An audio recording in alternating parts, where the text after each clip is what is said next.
Levi obediently hands over the temporal cicada. I will not torment you, and let you die a quick death. Levi, don't try to resist. Today, the major sects of the righteous path have united to crush your lair. A heavenly net has already been cast here.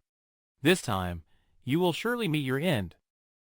Levi wore a tattered emerald green robe, with disheveled hair and covered in blood. He looked around. Enemies surrounded him. He had no way out. Levi looked at the green mountains and setting sun, giving a gentle smile. Green mountains, setting sun, autumn moon, spring breeze. Morning is like green silk, evening turns into snow. Success and failure are empty at the end. When saying these words, suddenly, various scenes from his past life on Earth appeared before his eyes. He was originally a student on Earth. By a twist of fate, he was reborn into this world. After experiencing ups and downs for 300 years, he roamed the world for over 200 years. More than 500 years passed by leisurely, yet time flies in the blink of an eye. Legend has it that there is a river of time in this world, supporting the circulation of this world. By harnessing the power of the temporal cicada, one can reverse the flow of time and return to the past. There are divergent opinions among the people regarding this rumor. Many do not believe it, while some remain skeptical. Because every time someone uses the temporal cicada, they must sacrifice their life, offering up their entire body and all of their cultivation as the power source. He ultimately failed. Levi took out the temporal cicada. He threw it away without any hesitation. Those so-called noble families of the righteous path, one by one, revealed what it means to have a wicked nature. They crazily rushed towards the temporal cicada. But just as they were about to seize the long-awaited prize, the temporal cicada actually exploded in midair. Levi couldn't help but burst into laughter at the scene. If the newly refined temporal cicada is effective, I will survive to become a devil in my next life. With a loud bang, Levi activated the temporal cicada and detonated it at the dangerous mountain top. Just then, fragments of memories from the river of time emerged in Levi's mind. He unexpectedly arrived in this world. He lost his parents when he was 3 years old. Fortunately, his uncle and aunt adopted him, which could be seen as a silver lining in the misfortune. However, the truth is that his uncle and aunt took advantage of the guise of raising him to unlawfully seize his parents' inheritance. They also treated him and his younger brother harshly, with his uncle even beating him severely for just stealing a little food. Levi begged for mercy from his aunt. They never treated their brother as a human being from start to finish. The way they lived was unbearable for anyone to witness. Originally, as a reborn person, he still planned to bide his time and build up his strength. But the hardships of life. This forced Levi to reveal his extraordinary talent different from others. Have you not seen it? The waters of the Yellow River come from the sky, flowing to the sea never to return. Once this kind of poetry that can be handed down through the ages is expressed, it attracts wide attention. Under external pressure, young Levi had to choose to be indifferent to disguise and protect himself, reducing the chance of exposing vulnerabilities. Over time, indifference has become his habitual expression. However, these poems are not his original creations. The exposed talent also aroused the jealousy of young brother. Attitude is a mask of the heart. Levi can only compromise with young brother. As the aftermath of the explosion of the temporal cicada fades away, only the giant crater is left with no sign of Levi. A person muttering to themselves, but the horror in their tone is too obvious. If what the temporal cicada has spread is true, this devil will surely harm the people. The spring rain is continuous, quietly nourishing Moon Mountain Village at Qingmeng Peak from 500 years ago.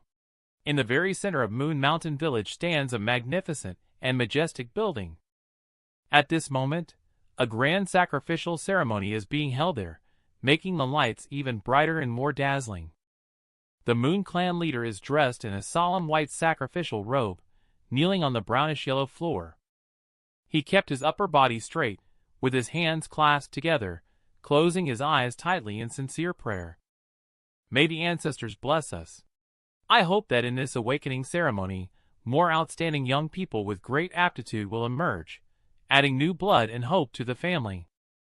Behind him, more than 10 people are also kneeling. They are wearing loose white ceremonial robes.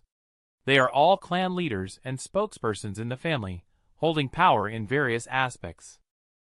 The ceremony is over. People slowly stand up from the floor and quietly walk out of the solemn ancestral hall. In the corridor, the clan leaders of various families silently breathe a sigh of relief. Time passes by so quickly. Tomorrow is the annual awakening ceremony. Yes. Over the years, geniuses have emerged from the White Village and the Bear Village. Especially the talent of Ruby from the White family is truly terrifying. In just 2 short years, she has cultivated to become a third enhanced Gu master, leading the younger generation. Even the older generation can feel the pressure from this rising star. Given time, she will surely become the pillar of the White Village. At the very least, he is a strong player in his own right. No one has ever doubted this. At this time, a clan leader mused. However, this year's young participants in the awakening ceremony also have hope. I heard that the Fong family has a genius child. They can talk at the age of 3 and walk at the age of 4. He can write poetry and recite classical Chinese poems at the age of 5. Moreover, he has great ambitions. In recent years, I have also heard about the poems he has created. He is truly a genius. Moon Clan leader was the last one to walk out of the ancestral hall. Slowly, he closed the door. He then heard the voices of the clan leaders in the corridor. He knew immediately. The clan leaders are currently discussing a young man named Moon Levi. If this boy tests out as grade 1 aptitude, he will definitely become the hope of our clan. This idea emerged. Moon Clan leader then coughed. He said to all the clan leaders, "Everyone, it's getting late. In order to prepare for tomorrow's the awakening ceremony, please make sure to rest well and take care of yourselves tonight. But let me be clear up front. We should compete in a fair and honorable manner. Using underhanded tactics to harm the unity of the clan is not allowed. Please keep this in mind, clan leaders."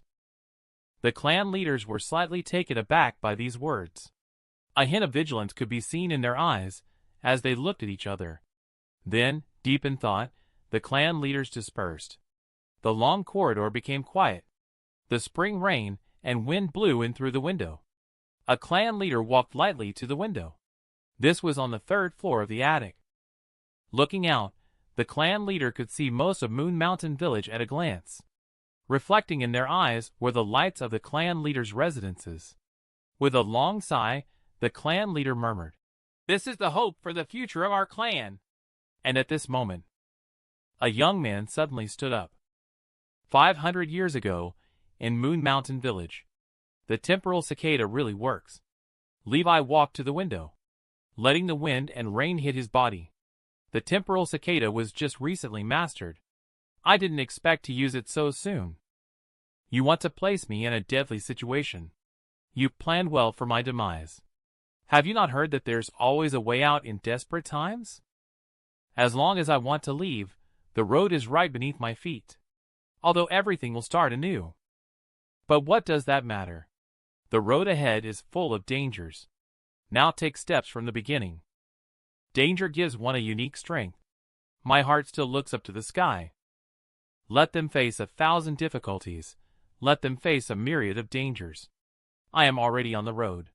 Even if I die 100 times, I will have no regrets. Levi gazed steadily at his own young, pale, somewhat tender palm. Then he slowly clenched his fist, feeling the reality with force. It's just a pity that this temporal cicada did not reincarnate with me. But even if it's gone, I still have the memories of my past life. I can start over, and even have a chance at the Great Tao. Just then, the door was gently pushed open, and a young man walked in. "Big brother, why are you standing by the window in the rain?" Levi turned around and looked at the young man, a hint of complexity flashing across his face. "It's you. Do you need something?" My young brother Liam lowered his head, looking at his toes, his signature move. Seeing that his brother's window was left open, he quietly came in to close it. Tomorrow is the awakening ceremony. Big brother, why aren't you resting so late? Uncle and aunt would worry if they knew. Levi said coldly. It's unnecessary. Step back. Liam was startled by his brother's indifference. Although his brother had always been like this since childhood, he just couldn't get used to it. Sometimes Liam would think, maybe genius is just this kind of extraordinary person. Although he has a striking resemblance to his brother, he feels ordinary like an ant. They were born from the same womb. Why is heaven so unfair, granting his brother talents as brilliant as diamonds? And he felt ordinary, like a stone, even to the point of sometimes looking in the mirror and feeling a sense of disgust at his own face. Levi actually understands his younger brother's thoughts. It's ironic that his younger brother fails to see this truth. He was not only deceived by his uncle and aunt, but also harbored resentment towards himself. Don't be fooled by his current obedient appearance. After being identified as having grade 1 aptitude in his memory, he was heavily nurtured by the family. The hidden hatred and jealousy were all unleashed. He did not hesitate to target and make things difficult for his own elder brother. The people in the procession are knocking rhythmic gongs. The sound echoes into the tall, stilted building. Levi opened his dry eyelids and went to the window. In his heart, he muttered that it was already the small hours of the morning. The spring rain outside has already stopped. Mixed with the scent of soil, trees, and wildflowers, the fresh moisture instantly struck his face. Just at this moment, a girl's voice came from downstairs. Young Master Levi, you are awake. I will come upstairs now to serve you with washing and grooming. Levi glanced down and saw his personal maid Luna, whose appearance could only be considered average. Luna was serving gently with a smile on her face. Levi's face is expressionless, with a heart as calm as still water.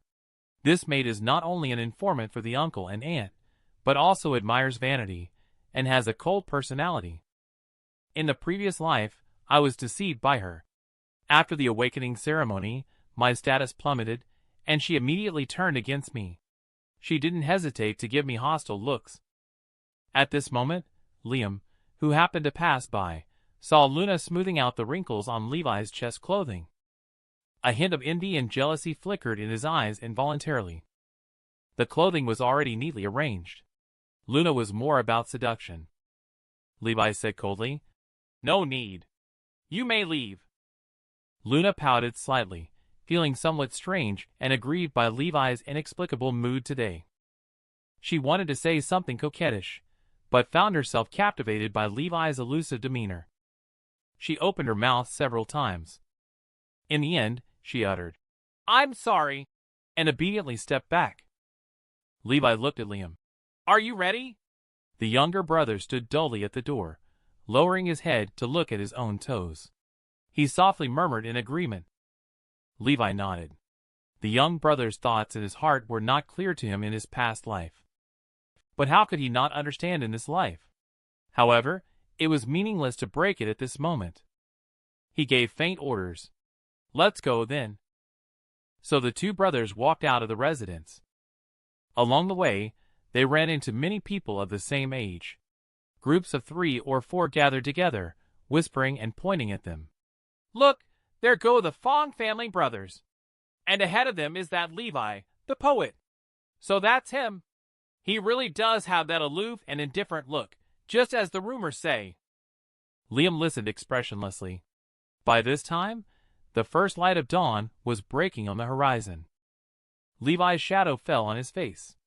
But Liam suddenly felt that he was heading towards darkness. This darkness came from his brother. Perhaps in this lifetime, he could never escape the enormous shadow cast by his brother. He felt waves of oppression in his chest. He even had difficulty breathing.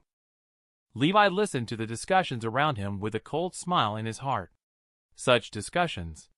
It's true that if one stands out in the forest, the wind will inevitably blow against it.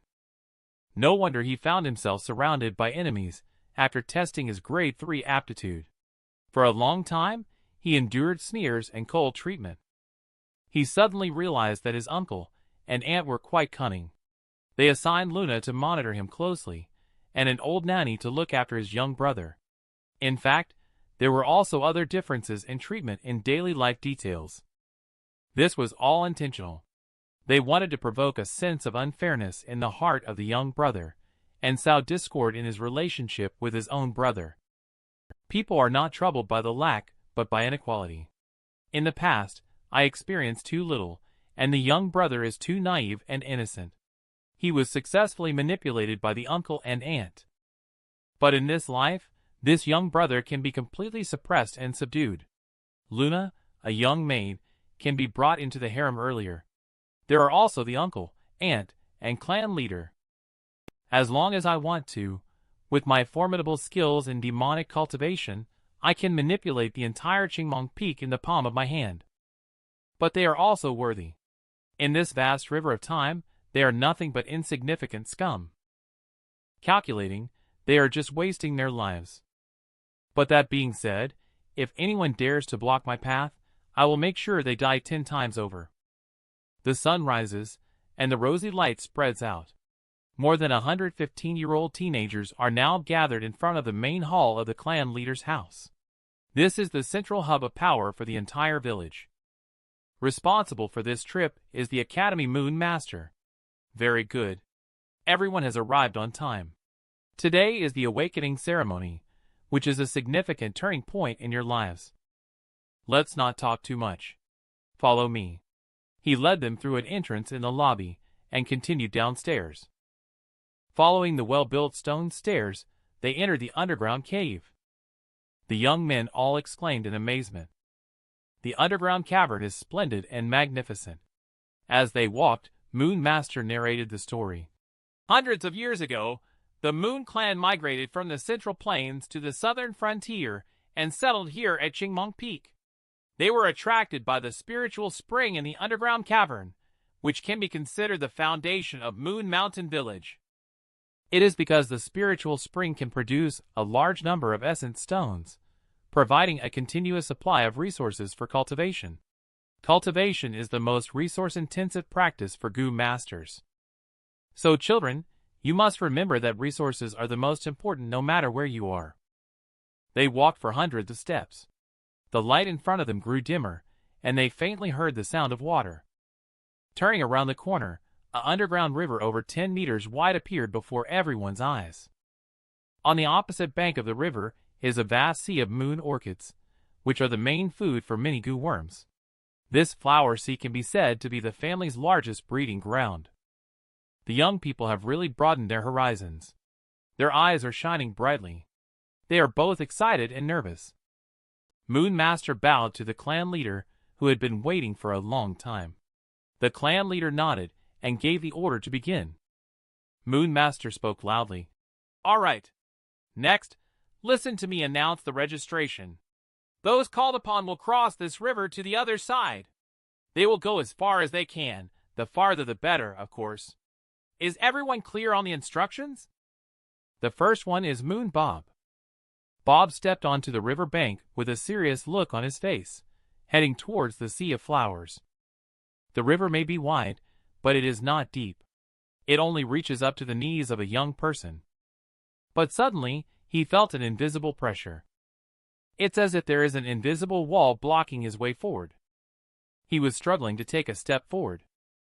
A cluster of light suddenly emerged from the flower sea at his feet and gathered towards Bob, then entered his body. Bob instantly felt the pressure greatly reduced. The invisible barrier suddenly became soft. He gritted his teeth and pushed forward with all his might. He forced himself to squeeze in. After taking 3 steps, the pressure ahead increased dramatically. Just like before, it was as impenetrable as a wall, and there was no room to go any further. Seeing this scene, Elder sighed. He recorded on the spot and said, Moon Bob. 3 steps. No Gu Master aptitude. Next.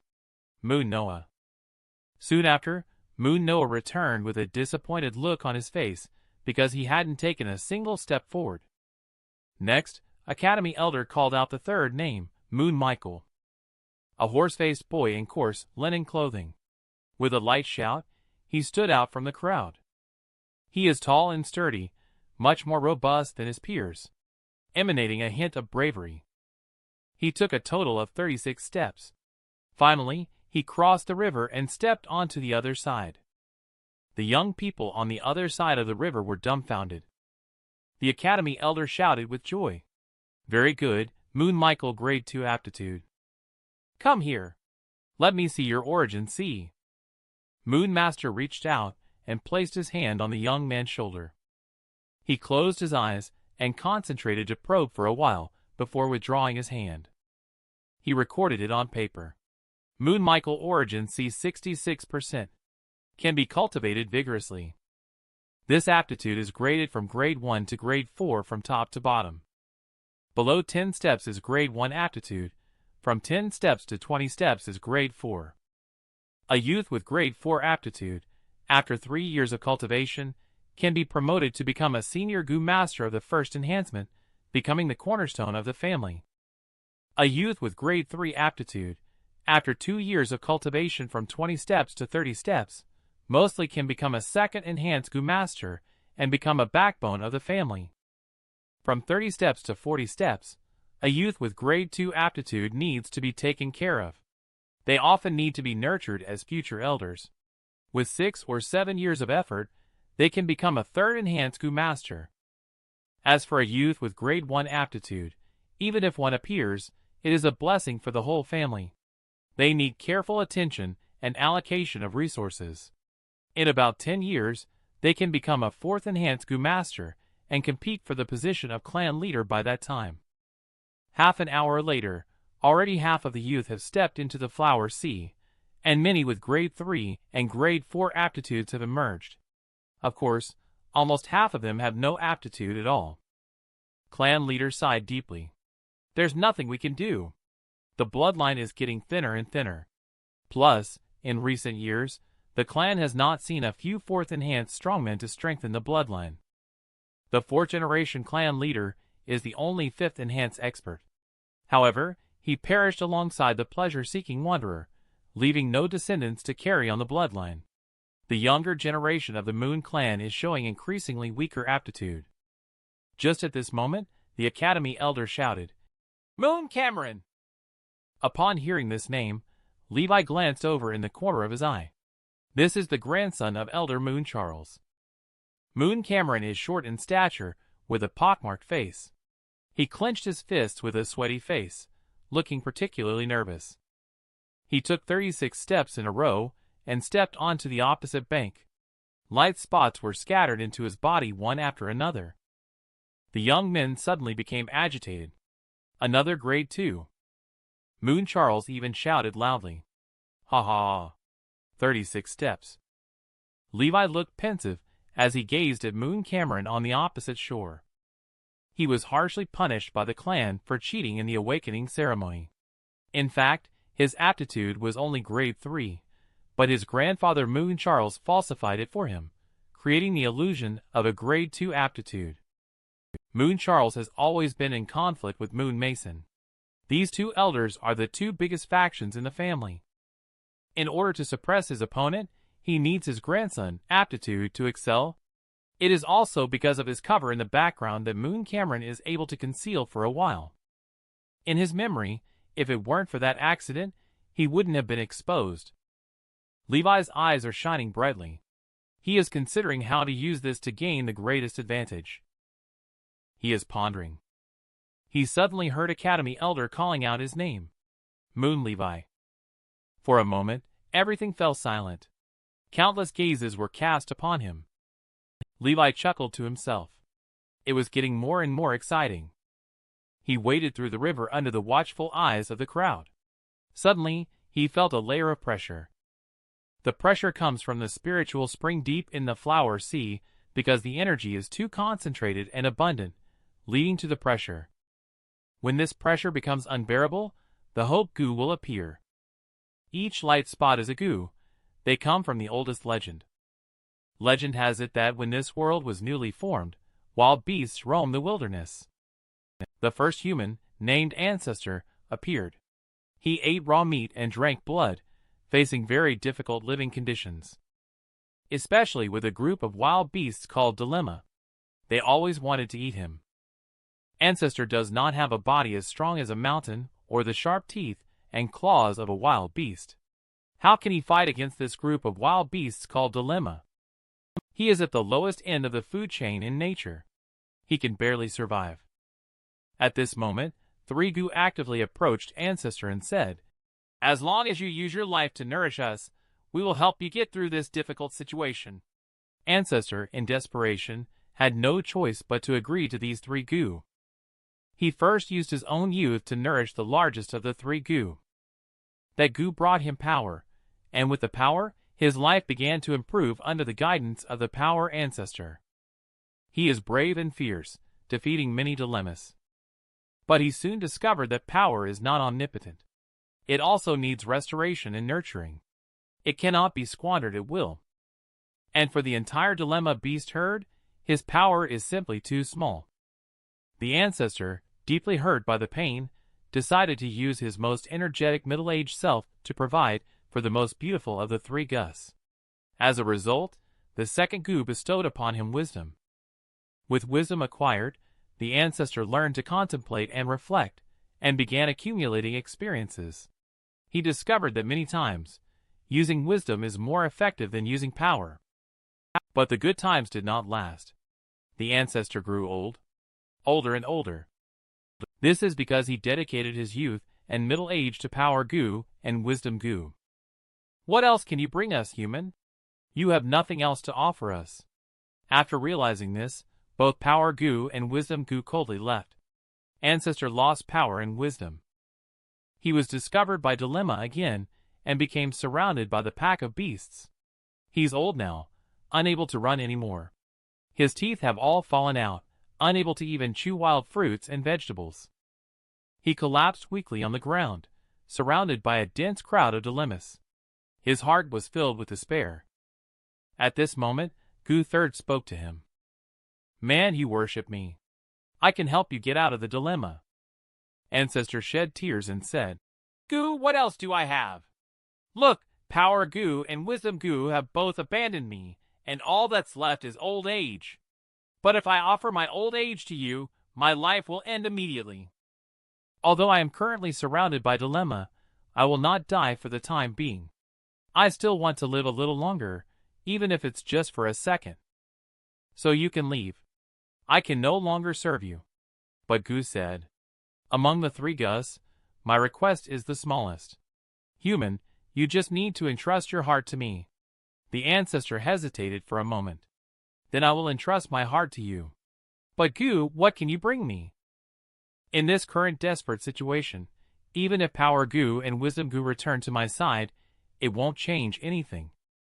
Compared to Power Gu, this Gu's body is the weakest. It's just a small light spot, but when a person entrusts their heart to this Gu, it suddenly blooms with infinite light.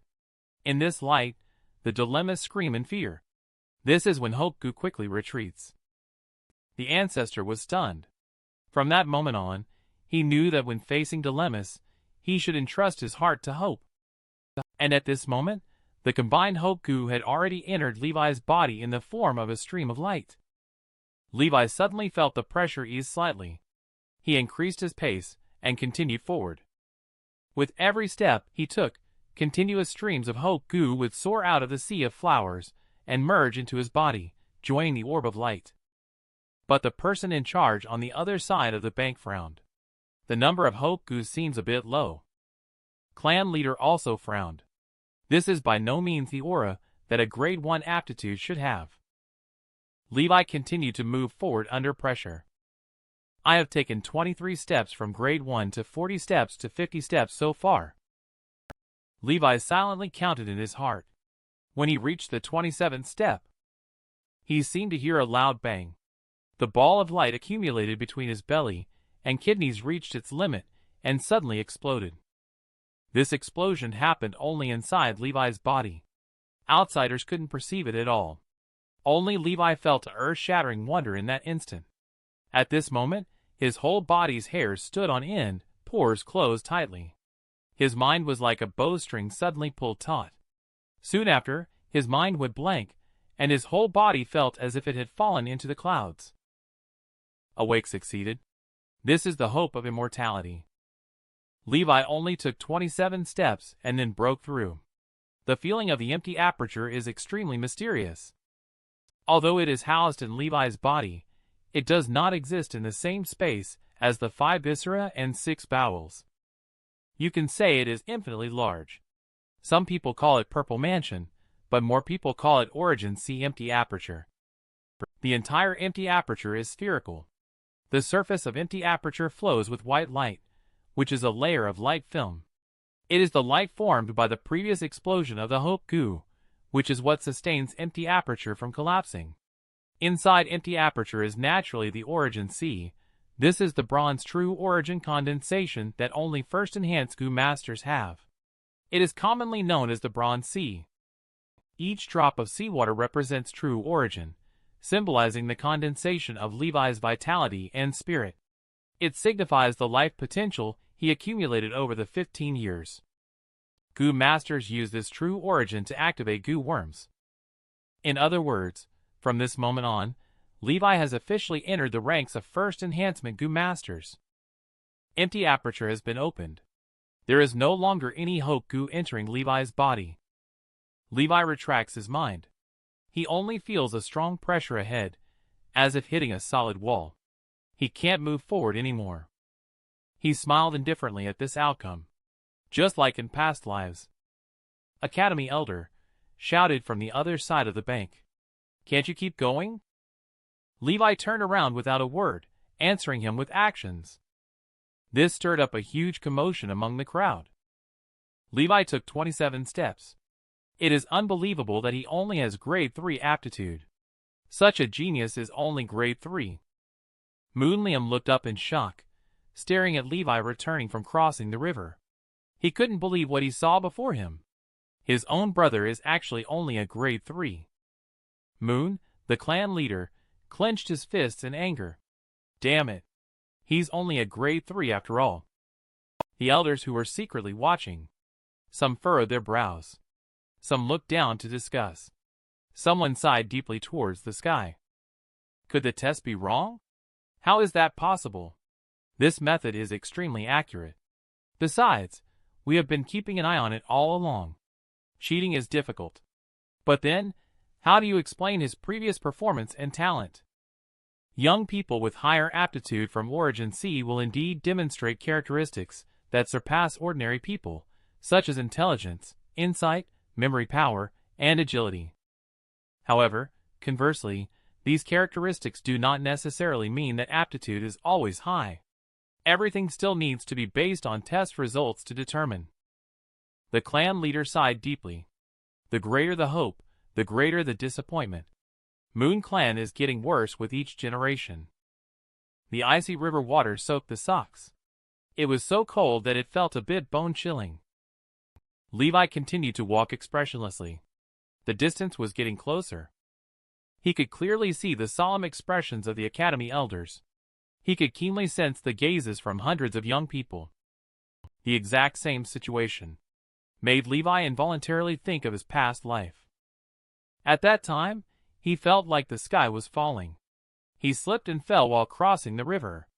He was drenched and disoriented. But not a single person helped him. The disappointment and indifference in those expressions and eyes. It's like knives cutting into one's own heart. Thoughts are in chaos. There is a dull ache in the chest. It's as if falling from the clouds to the ground. The higher you stand, the harder you fall. But in this lifetime, facing such a scene again, Levi's heart is unexpectedly calm. He thought of that legend. When dilemma arrives, one should entrust their heart to hope. Now this hope is within oneself. Although this hope is not great, it is already better than those who have no cultivating aptitude. Others are disappointed because of this. Let them be disappointed. What else can be done? Others' disappointment has nothing to do with me. What's important is to keep hope in our hearts. 500 years of life has helped him understand one truth. The splendor of a person's life lies in the process of pursuing their own dreams. There is no need to demand that others not feel disappointed or like us. Walk your own path. Let others feel disappointed and not like it. I am just a fish in the river of time. but I am a fish that wants to swim against the current. Perhaps that is the difference." Academy Elder sighed deeply and shouted, "Next one." "Moon Liam broke free from the shock and hurried out. Unfortunately, he stumbled and fell headlong. With a splash, he happened to tumble into the river. This immediately triggered a burst of laughter around. Moon Clan leader snorted. Moon Liam also felt a sense of annoyance. The Fong family brothers were nothing special. Liam struggled and floundered in the river for a few moments. This was really embarrassing. At that moment, he suddenly felt a strong force pulling him. His head finally emerged from the water. His body regained its balance. He took another look and realized that it was his brother Levi, who was lifting him up by the collar. He opened his mouth to speak, only to be met with a mouthful of water, resulting in a fit of intense coughing. There were people on the shore laughing out loud. The Fong family's troublesome siblings. The laughter grew louder. Even the Academy Elder didn't step forward to stop it. But just when Liam was at a loss, he heard his brother's voice in his ear. "Go.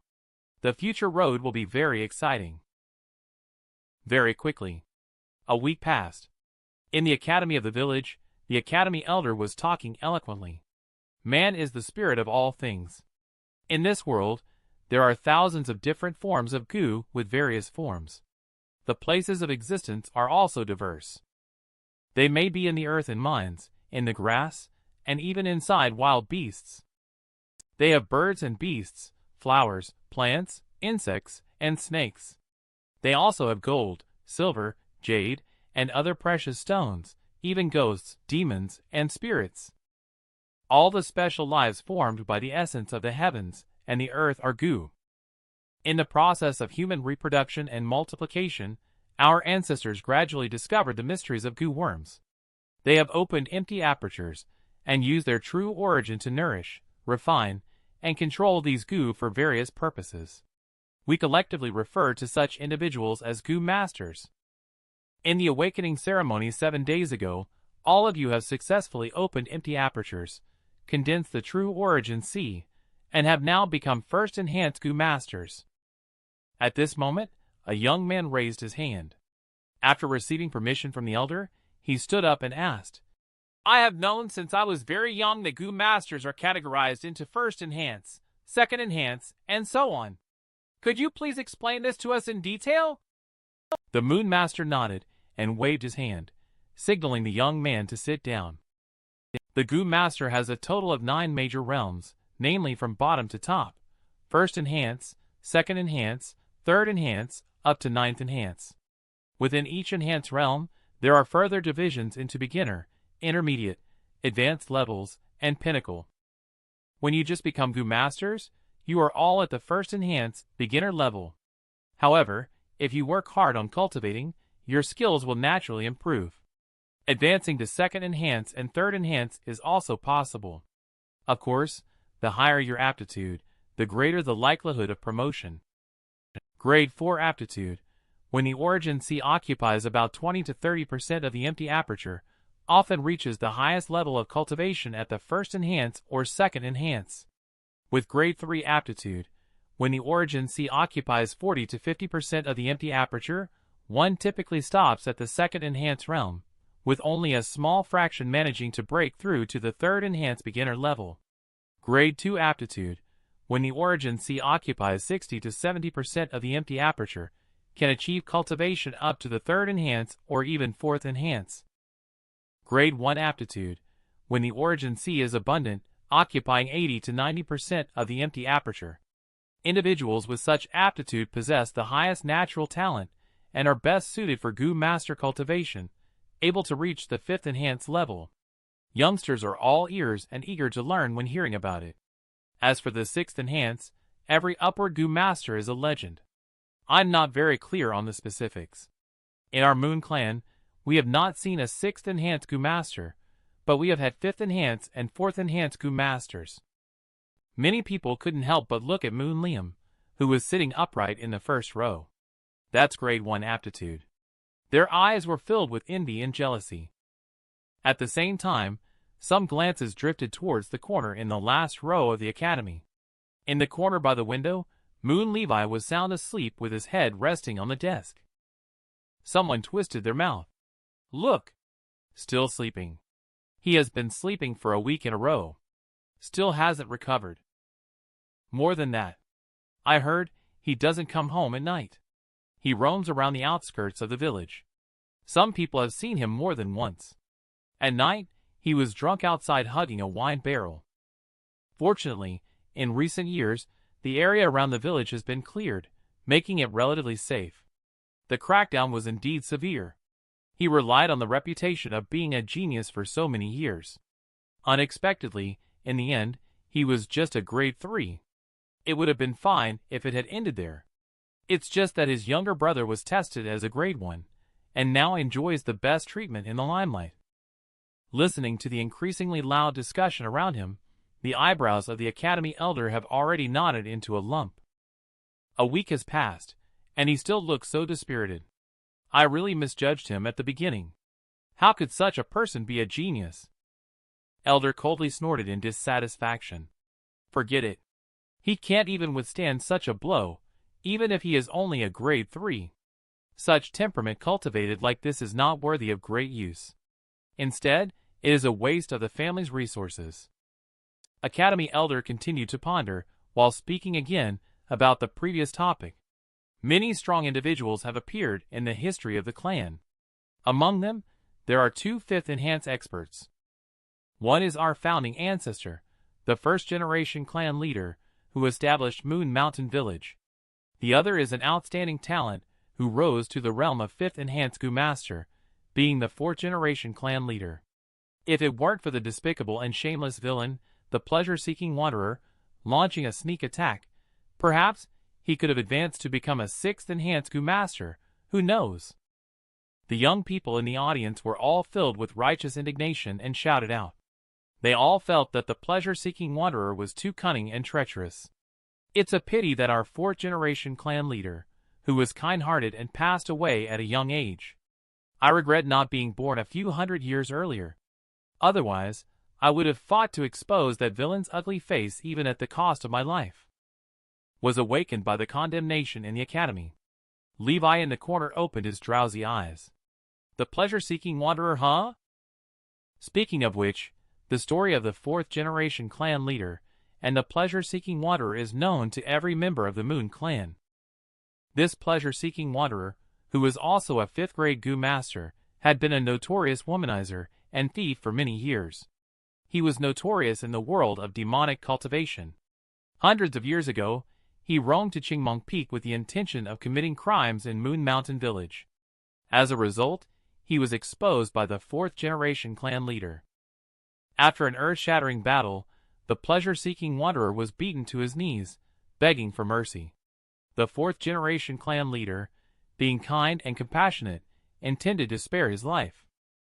As a result, the pleasure-seeking wanderer suddenly launched a sneak attack, severely injuring the 4th-generation clan leader. Enraged, the clan leader killed the pleasure-seeking wanderer on the spot. But shortly after, he was also fatally wounded and passed away. Therefore, in the hearts of all the people of the Moon clan, the 4th-generation clan leader is seen as a heroic figure who sacrificed himself for the village. Levi stretched lazily, feeling somewhat resentful. But where did this pleasure-seeking wanderer exactly die? Why haven't I found his estate after searching all around the village? About 2 months later in my memory, a clan Gu Master who was drunk because of lovesickness was lying outside the village, completely drunk. The overflowing scent of alcohol unexpectedly attracted a wineworm Gu Master who was very happy and eager to catch it. The wineworm hurriedly fled. The Gu Master pursued the wineworm relentlessly. Following the trail of the wineworm, they discovered a hidden entrance leading underground. The wineworm is a precious type of Gu, and despite being intoxicated, the Gu Master took the risk and entered the underground cave. They arrived at the secret underground cave and then found the corpse of the pleasure-seeking wanderer, as well as the legacy left behind. The Gu Master returned to the village and reported all the discoveries, causing a great sensation among the entire family. As a result, the Gu Master benefited and their cultivation became more outstanding. This even led to the return of their former lover who had once abandoned them, making them a prominent figure for a while. Unfortunately, I only heard about these news vaguely, and do not know the exact location. I never thought there would come a day of rebirth. Where did the pleasure-seeking wanderer die after all? Lately, I have bought a lot of wine, and have been wandering around the village at night, hoping that the scent of wine will attract the wine-worm to appear. Unfortunately, the wine-worm is nowhere to be seen. If you can find and refine the wine-worm into an innate goo, it will be much better than the moon goo in the family. Levi sighed, turned his gaze to the window. In the blink of an eye, it was already April. Time waits for no one. In the bamboo forest. Because of the continuous 3 days and 3 nights of heavy rain just now, the mountain's turbid air has all been washed away, leaving only the purest freshness. Levi lifted the mud seal off the small wine barrel. Instantly, a strong aroma of wine hit his nose. He slowly tilted the wine barrel to one side. A small stream of bamboo wine dripped onto the stone. He cheered himself on in his mind. Now there are only 2 pieces of essence stone left. It would be troublesome if he couldn't find the relics of the pleasure-seeking wanderer. The rich aroma of wine slowly spread out. The night was also gradually thickening. Levi stood still, smelling the wine, but seeing no movement. It seems that he has failed. It's time to stop. Otherwise, he won't even be able to refine the moon goo. Perhaps this is the helplessness of life. Perhaps it is also the charm of life. He doesn't force what he can't get. The night is already deep at this moment. A dense cloud disperses, returning the moonlight here. In the night, Levi suddenly noticed some movement. Just then, the moonlight poured into the bamboo forest, illuminating the mountain stones not far away. A white snowy shadow seemed to have unknowingly tasted the bait that Levi had left behind. The wineworm has a body shaped like a silkworm larva, emitting a pearl-like white light all over. Levi's pupils suddenly dilated. His body trembled slightly. His heart suddenly jumped, and then he hopped faster and faster. Wineworm Levi held his breath and didn't approach recklessly. He was waiting for this little wineworm to get drunk. Otherwise, he wouldn't be able to keep up with his own speed. Before long, the wineworm swayed and drifted away. Obviously, it was completely drunk. Upon seeing this scene, Levi immediately followed behind it. The young man swiftly shuttled through the bamboo forest. He chased after a spot of white not far ahead. Shortly afterwards, he saw the wineworm fly into a crevice in a huge rock. Levi's eyes suddenly lit up. Then he stopped in his tracks. Turns out it was here. A determined light flashed in his eyes as he walked to the edge of the boulder. He took a deep breath and charged in. Levi walked 50 to 60 steps inside. At the end of the cave, a skeleton suddenly appeared. Obviously, it was the remains of the pleasure-seeking wanderer. Levi looked around coldly. He planned to collect the belongings of the pleasure-seeking wanderer first. But just as he crouched down, preparing to act, a murderous voice suddenly sounded behind Levi. "Move and give it a try." Even Levi, at this moment, felt his hair stand on end and his scalp tingle. I was actually being followed. Could it be that my frequent outings in recent days have attracted the attention of someone with ill intentions? In an instant, countless thoughts and speculations flashed through his mind. The voice behind him sounded again. "You have been hit by my unique poisonous goo. Without my detoxifying goo, you will definitely turn into pus and blood and die in 7 days." Levi forced himself to calm down. "If you want the wineworm, I can give it to you." But at that moment, suddenly another person's voice was heard. This voice was filled with fear and trembling. "I can give it to you. I can give you everything. I beg for mercy, Lord Pleasure-Seeking Wanderer." Levi furrowed his brow into a knot. He suddenly turned around, only to see the light and shadow on the stone wall in front of him flashing, displaying a scene. A fierce and intimidating Goo Master stood at the peak of the mountain. Another Goo Master knelt at his feet. "Please spare my life, considering the hospitality my clan has shown you before." pleasure-seeking wanderer sneered constantly. Hospitality? How dare you say that? I originally intended to make a fair deal with you, exchanging essence stones for moon orchids from your clan. I never expected you to poison me with goo in the wine, tarnishing my reputation as a wanderer seeking pleasure in flowers and wine. How could I have fallen for such a trap? Trying to use my head to gain fame and reputation. You are the author of your own misfortune, and will not live long. The fourth-generation clan leader cried out in panic. Sir, please spare my wretched life. All the essence stones from my clan belong to you. I am willing to ingest your slave goo and become your servant, serving you for a lifetime. The pleasure-seeking wanderer narrowed his eyes. The slave goo is a fifth enhanced goo worm. Did you think I didn't notice? But you have fallen into the poison of my unique goo, and only I can detoxify it. I am not afraid of your resistance. In that case, if your clan provides me with 3,000 essence stones and 30 caddies of moon orchids every week, I will spare your wretched life. The fourth-generation clan leader kept calling and kowtowing, expressing gratitude for sparing his life. Pleasure-seeking wanderer snorted coldly. Stop kowtowing. I detest lowly flatterers like you. The Moon Clan is such a joke. Serve me well or else. But the conversation was not over yet. Pleasure-seeking wanderer suddenly exclaimed in shock, with a terrified expression on his face. He kicked the fourth-generation clan leader away. He staggered back in panic for a few steps. Why do you still have goo? The fourth-generation clan leader's face revealed a cunning smile. This goo named Moon Shadow excels at concealment. Although it's only of the fourth enhancement, it can still restrict the power of the origin. See true origin. You are no match anymore. Surrender obediently and become my servant. Perhaps there's still a way out for you. Pleasure-seeking wanderer became furious. Go to hell. He moved like lightning and struck a punch right at the heart of the fourth-generation clan leader. The fourth-generation clan leader did not expect that the pleasure-seeking wanderer would be so aggressive. A huge surge of power came. He was suddenly thrown out. His body fell to the ground as if a burst sack. At this moment, the watching elders all let out roars and swarmed up. Pleasure-seeking wanderer looked up and howled to the sky. Facing the charge of the elders, he went straight to meet them head-on. A fierce battle broke out. Pleasure-seeking wanderer quickly took control of the situation. Soon, some elders were killed and others wounded. But just as he was about to finish off the remaining elders, his expression suddenly changed, and he clutched his abdomen. Damn it, Moon Shadow Valley, I'll let you off this time. I'll come back to deal with you later. Pleasure-seeking wanderer's figure flashed like lightning as he escaped. He disappeared without a trace in the blink of an eye into the mountains and forests.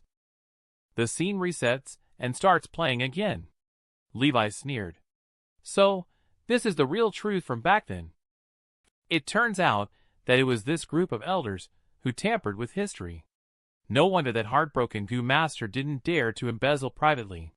He was actually afraid of this. If this is discovered by the family, it will definitely be wiped out. But the legacy that was so painstakingly explored should be kept for oneself. Why should I share with others? Even if discovered, so what? Without taking risks, where does the profit come from? Levi doesn't care at all. He kicked away a leg bone at his feet that was in the way, squatted down again to search for the hidden treasure. However, after searching for a while, he only found 15 essence stones.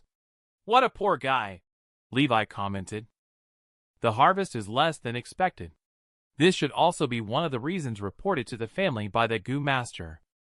The storage goo that projects this image wall can only record once.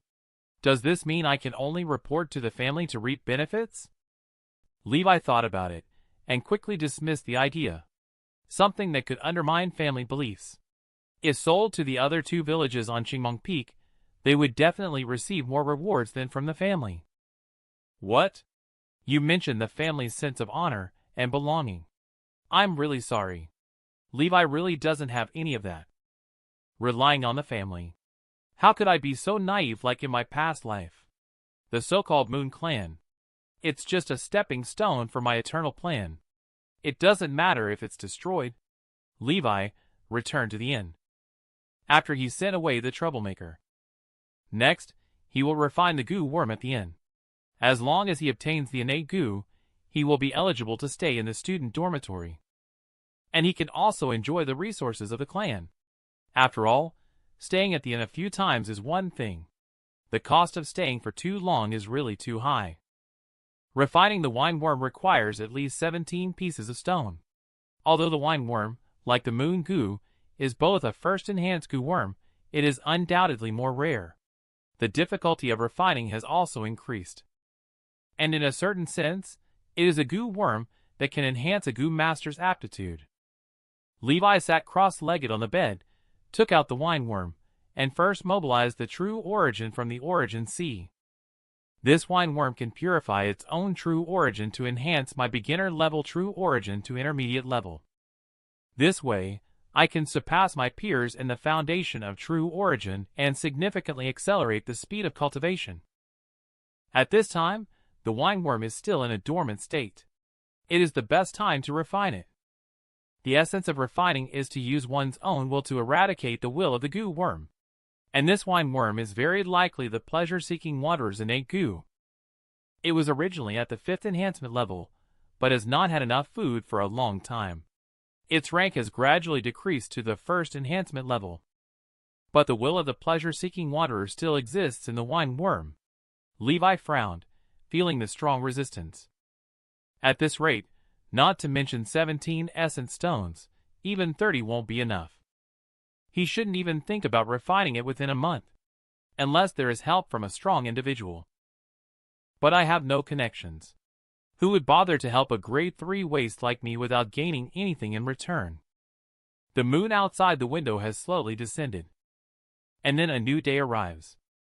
Levi worked hard for half the night, and only managed to refine less than 1%. He truly lives up to the strong will of a demonic cultivation expert. But for the sake of future plans, Gu really needs to refine it himself. Levi was thinking while having breakfast. But at that moment, his younger brother Moon Liam appeared. He was very impolite. There was a hint of interrogation in his tone. "Brother, why didn't you come home yesterday? Tell me, what did you do to Luna? Since she came out of your room yesterday, she cried a lot. The more I comforted her, the more she cried fiercely." Levi looked at his younger brother expressionlessly while Liam frowned. "Shouldn't you explain it?" However, Levi still ignored him. Liam immediately became angry and slammed the table, shouting loudly, "Moon Levi, how can you be like this? A little maid has been serving you for so many years. I have seen her kindness and thoughtfulness towards you." Before he could finish speaking, Levi abruptly stood up and swiftly raised his hand, giving Liam a solid slap. "How dare you? How dare you speak to your brother in such a tone? Luna is just a little maid. Are you going to forget that I am your brother for her sake?" Liam felt the burning sensation on his face. He looked dumbfounded for a moment. From childhood to adulthood, his brother has never hit him before. He stared wide-eyed, gasping for breath. "I understand now. You're jealous of me. I was tested with grade 1 aptitude while you only got grade 3, but you can't blame me for that. It's all part of God's plan." Liam hadn't even finished speaking when Levi turned around and delivered another slap. "You ungrateful fool. How have I taken care of you since you were young? Would you be alive today without my protection? Now you dare to question me for the sake of a servant girl. You have lost all sense of shame." Liam's face turned red. His lips quivered, but he couldn't utter a word of rebuttal. Because Levi was speaking the truth. Levi sneered coldly time and time again. "It's fine. Since you've abandoned even your biological parents, what does being an elder brother count for me? From today on, you are not my young brother, and I am no longer your brother." Liam was very surprised and was about to say something. But Levi quickly spoke up. "Don't you like Luna? Don't worry. I didn't do anything to her. She is still a virgin. Give me 6 essence stones, and I will hand her over to you. From now on, she will be your personal maid." Liam, whose inner thoughts were suddenly exposed, felt a sudden panic. It took him by surprise. Levi's gaze was extremely sharp. Would you like to change it or leave it as it is? Liam's neck stiffened. He took out his last 5 essence stones and threw them to his older brother. Levi took the bag. That's it. I'll take the essence stones. You can go now. Liam still has something to say. Levi, on the other hand, said calmly, While I haven't changed my mind, you'd better disappear from my sight. Liam's heart tightened. He gritted his teeth and turned to leave. Stepping out of the door, he subconsciously covered his chest. He felt waves of faintness in his heart. There was a feeling deep down telling him that he seemed to have lost something very important at this moment. But soon a warmth flooded his heart as he thought of Luna and that unforgettable night. Finally, he could rightfully have you. The night was dark. A sudden voice interrupted the rest of the academy elder. Report to elder. There is a student from the Fong family outside the academy, claiming to have successfully refined the moon goo. The brow of the academy elder furrowed. Fong family student. Is it Moon Liam? He said, as he put on his clothes and pushed the door open. Over here, Liam. Elder applauded with a smile. Well done, Moon. You really didn't disappoint me. No wonder you have the aptitude of a grade 1, better than those of grade 2 and grade 3. You truly surpassed them all. Compared to the talents that your brother boasts about, real talent is indeed different. Keep up the good work. But before he finishes speaking, Levi takes a step back with a faint smile. Sir Elder, you have mistaken. I am Moon, Levi Moon. Liam is my young brother. Academy Elder slightly opened his mouth. A look of astonishment appeared on his face. Levi said in a calm and composed manner, I, Moon Levi, have met Elder before. The Elder at the academy was extremely surprised. What? You're Moon Levi, and you've taken first place this year.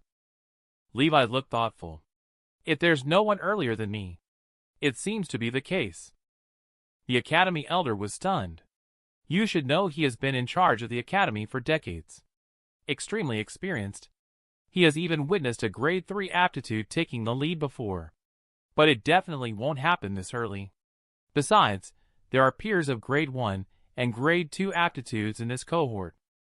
The next day, it was still dark. The sun had not yet risen. Moon Liam's heart was full of surging passion. He walked quickly towards the academy. These days, I have diligently cultivated, spending 2 essence stones and not sleeping all night last night. I finally successfully refined moon goo. Wait and see. Those tribesmen who used to look down on me and my older brother. Starting from today, I will make you all look at me, Moon Liam, in a new light. When he arrived at the entrance of the academy, the 2 guards who protect the academy strangely said to him, You are Moon Liam. You and your brother look too alike. You are a step too late. Just last night, in the middle of the night, your brother Moon Levi has already met with Elder and received the first place reward. Liam's eyes widened in shock. How is this possible? Isn't his brother supposed to only have a grade 3 aptitude? Getting first place? This must be a joke. Liam couldn't believe it. The guard looked somewhat displeased. It's true. Why would we joke about something like this? At this time, the list was announced by another guard. It said that Moon was ranked first in the alchemy assessment, and Levi was specially rewarded with 20 essence stones. Liam was dumbfounded, standing blankly at the door. The reality was so different from what he had expected. He couldn't even understand what had happened. If grade 2's Moon Michael or another grade 2's Moon Cameron were to take first place, either of them would accept it. But why does it have to be his own brother? Liam roared in his heart for a moment. I've worked so hard. But he drinks all day and gets drunk. In the end, he still gets first place. Is there any justice in this? Time passed. The sun climbed higher. A new list was posted on the notice board of the academy. There were only 2 names on the list, Levi and Liam. Over with the Mason family. Moon, one of the ruling elders of the Moon clan, asked in a calm tone, Has Michael not continued to refine the goo? The steward standing behind him quickly replied. Young Master Michael seems deeply affected. He was so close to success. Moreover, it would have been acceptable if Liam had come in first. However, it's that grade 3 aptitude Levi who... Moon Mason snorted coldly. Goo Master Cultivation is full of hardships. If he can't even handle this setback, how will he manage our family's lineage in the future? No one is allowed to advise him. Let him think it over on his own. Almost simultaneously, the Charles family. Elder Moon Charles sighed deeply. Cameron all. Refined Goo glanced at Aptitude and Goo Worm. It must be that Levi is lucky this time. He managed to take first place by choosing a weak-willed Goo Worm. So, my grandson, don't feel disheartened. 10 days later, at the martial arena, an elder from the academy shouted loudly. Moon Goo is the emblematic Goo Worm of our Moon clan. Most people present have chosen Moon Goo as their innate Goo. Next, I will personally demonstrate how to activate Moon Goo for an attack. He then extended his right hand with 5 fingers spread out. Firstly, he used his mind to move the Moon Goo to the palm of his hand. This way, the attack would be unexpected. However, it is usually in the palm because it is easier to control. Finally, he shot it out. He slowly closed the 5 fingers that were spread out, then lifted his arm and extended it forward slowly. Finally, he waved his hand lightly. A straw puppet not far away had its neck, which was about 30 centimeters thick, cut off by the moon blade. The young men's eyes lit up as they stared at the straw puppet, whispering excitedly to each other. Academy Elder continued, If you practice diligently, you can certainly achieve it. This is also the content of this assessment. 3 days later, use Moon Blade to attack these first enhanced straw goo. The one with the best performance will receive a reward of 10 essence stones. 35 young people quickly lined up. They extended their right hands one after another to transfer the Moon Goo to the palm of their hands. However, they just couldn't release the Moon Blade attack. Moon Liam squinted his eyes. Last time, his older brother was lucky to take first place. However, a Goo Master cannot always rely on luck to cultivate. So this time, the one who wins must be me. However, in the next moment, a Moon Blade flew out directly and cut off the strawman puppet. Moon Liam widened his eyes, his face full of disbelief as he looked at his brother. Damn! It can't be him. At this moment, Elder asked a young man, Was that strike just now from you? It seemed to come from your direction. The young man scratched his head and somewhat guiltily replied, It seems like it was me. Moon Liam breathed a sigh of relief at the sight. As long as it wasn't his older brother, it's good. After practicing for about 5 minutes, the young men were gradually able to perform the Moon Blade technique. Levi, on the other hand, gave a cold laugh. He almost got discovered by them because of his recklessness just now. It's better not to be too conspicuous at the moment. After a day of classes at the academy, Levi came alone to Goo's room. He bought 10 pieces of moon orchid petals. Goo worms need to be fed. And now, this feeding has become a big problem. Moon Goo eats moon orchid petals. It's also best to feed the wine worm with bamboo wine. But these 2 Goo worms need to consume nearly 1 piece of essence stone each day. Previously, even though I obtained a lot of essence stones through various means, I also consumed a lot of essence stones during the process of raising and refining the goo. Now the quantity has dropped from 44 pieces to 20 pieces. It's a good thing that the temporal cicada directly feeds on time, otherwise, I wouldn't be able to afford the food for the 6th enhanced goo worm at all. Given the current situation, it seems that I must showcase my abilities 3 days later. At this point, the shopkeeper's assistant walked over with a smile and told the young master something. In less than a month, a caravan will come to the village as customary. They will purchase our bamboo wine from the store, and we may run out of stock by then. Levi frowned slightly at the words. This is somewhat troublesome. A cask of bamboo wine is enough for a wine worm to drink for 4 days. Change to other inexpensive wine. Not only does the quantity need to be increased, but it also easily arouses suspicion. It seems that one can only buy more. Thinking about it, Levi took out 10 essence stones and bought 5 more jars. There's no other way. Raising goo is just like keeping a mistress. This saying is really spot on. 3 days later, the arena for martial arts competition. The martial art master with bare arms said in a deep voice, "Basic martial arts is the top priority for cultivation in the early stages of becoming a goo master. The moon blade consumes a tremendous amount of energy and can only be used as a last resort. When there is no true origin, the only thing you can rely on is your own self." The martial art master at the academy demonstrated the moves while speaking. However, most of the students couldn't muster up the enthusiasm and appeared to lack interest. They while away the time waiting for the basic martial art course to end. After a short break, an academy elder arrives late. "All right, today is the day for assessing your progress. You will form groups of 5. Each of you will come up and use the moon blade to perform 3 attacks. A hit on the limbs is worth 1 point, on the torso is 2 points, on the neck is 3 points, and chopping off is worth 4 points. The maximum score is 12 points.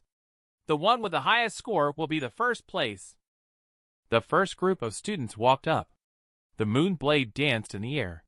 After 3 rounds, only 9 moon blades hit the strawman puppet. Academy elder shook his head slightly dissatisfied. "Why is the accuracy rate so poor? Have you been practicing properly at all?" After elder scolded them briefly, he waved his hand broadly. Next group. Moon Michael. The duel between the 2 grade 2 students attracted the attention of the crowd. In the end, Moon and Michael each hit all 3 shots and scored 5 points. While Moon and Cameron also both hit all 3 shots, they scored 6 points due to hitting different locations. Cameron walked off the court with his head held high. On the way, he glanced at Michael provocatively. Moon gave Michael a cold snort, but didn't return Cameron's stare. Time passed slowly. Soon it was time for Moon and Liam to take the court. Liam felt a little nervous, but he gritted his teeth and secretly made up his mind. "Brother, this time I will definitely surpass you." Liam activates True Origin and brings moon goo into the palm of his hand. He stares fixedly at the nearby straw goo. He regarded him as his own brother. Then he ruthlessly shot out the moon blade. However, the next moment he stood still. It was either due to being too nervous or the pressure from his brother being too much. The trajectory of the first moon blade shot off course. His heart was pounding uncontrollably. Cold sweat poured down all at once. The surrounding teenagers were also dumbfounded. They had the look of witnessing a miracle. However, the next moment, the moon blade still did not enter Strawgoo's neck. This made Liam breathe a sigh of relief. Academy Elder also breathed a sigh of relief. Lucky break. It was unexpected to hit the nail on the head. Moon Liam's last 2 shots both hit Strawgoo's chest. In the end, he scored 7 points and became the first place. Just when the boys thought Liam was securely in first place, Moon Levi stepped forward slowly. The people around finally realized that there was another dark horse who had not yet entered the field. But obviously, there were more people who did not hold high expectations. They were mocking one after another. And Levi ignored them as if they were nothing. Their mockery did not cause any ripples in his own heart at all. As the Academy Elder's assessment began to fall, Levi did not hesitate to throw a sniper rifle. The younger brother held his breath, staring tightly at his older brother. His heart was beating faster than during his recent assessment. At the next moment, Moon Levi's moon blade missed directly. The surrounding youths exploded in an instant. The mocking voices were even more intense than before. The Academy Elder let out a sigh. "I can't believe I still held a glimmer of hope." Moon Liam's mouth cracked open as he let out a cold laugh. He was on the brink of madness. "I finally won. Even if you have dog luck, you only scored 6 points. Can you really score twice? That seems like a result only possible in dreams. Give up, brother. You have no chance." Even if it's fate, it can't help you this time. At this moment, Levi's second strike is released. Liam looks on coldly. He has already pinned it to the struggling pillar of death. And after this assessment, I will truly become a first-rate talent. Everyone will acknowledge me. No one will dare to mock me again. However, it was at this moment that Levi made his move again. His right palm sliced the empty air like a knife, launching 2 attacks seamlessly and flawlessly. In the astonished eyes of the crowd, both moon blades accurately hit the neck of the straw puppet. Liam's pupils contracted suddenly. A bad feeling surged in his heart. Eyes widened instantly with bloodshot veins. I've lost, he roared wildly in his heart. This is impossible. I diligently practice my grade 1 aptitude every day. He is only grade 3. His proficiency cannot be higher than mine. It is even more impossible to get 2 successful strikes. It must be luck. I disagree, he shouted hysterically. He cheated. I want to compete again. Moon Liam completely lost his mind. He couldn't accept the fact that he failed again. How can this be considered an 8-point item? Academy Elder frowned slightly, looking displeased. What's wrong with Liam? It's just a small quiz, and he's reacting like this. He is the one to be groomed as the clan leader in the future. We can't indulge his temperament. He pointed to the head of the straw goo on the ground. Look at this cut. Only with 2 full chops can it be like this. Otherwise, there would be 1 deep and 1 shallow. It's obvious that 2 strikes could sever it. It's an 8 out of 10, no mistake. And Liam's eyes filled with despair. Liam fell to his knees in despair. Moon Levi stared blankly at this young brother with hatred and jealousy. In the past life, when you were suppressing me, your own brother, crazily, was that the same face you had? Levi said coldly. How ugly! My foolish young brother.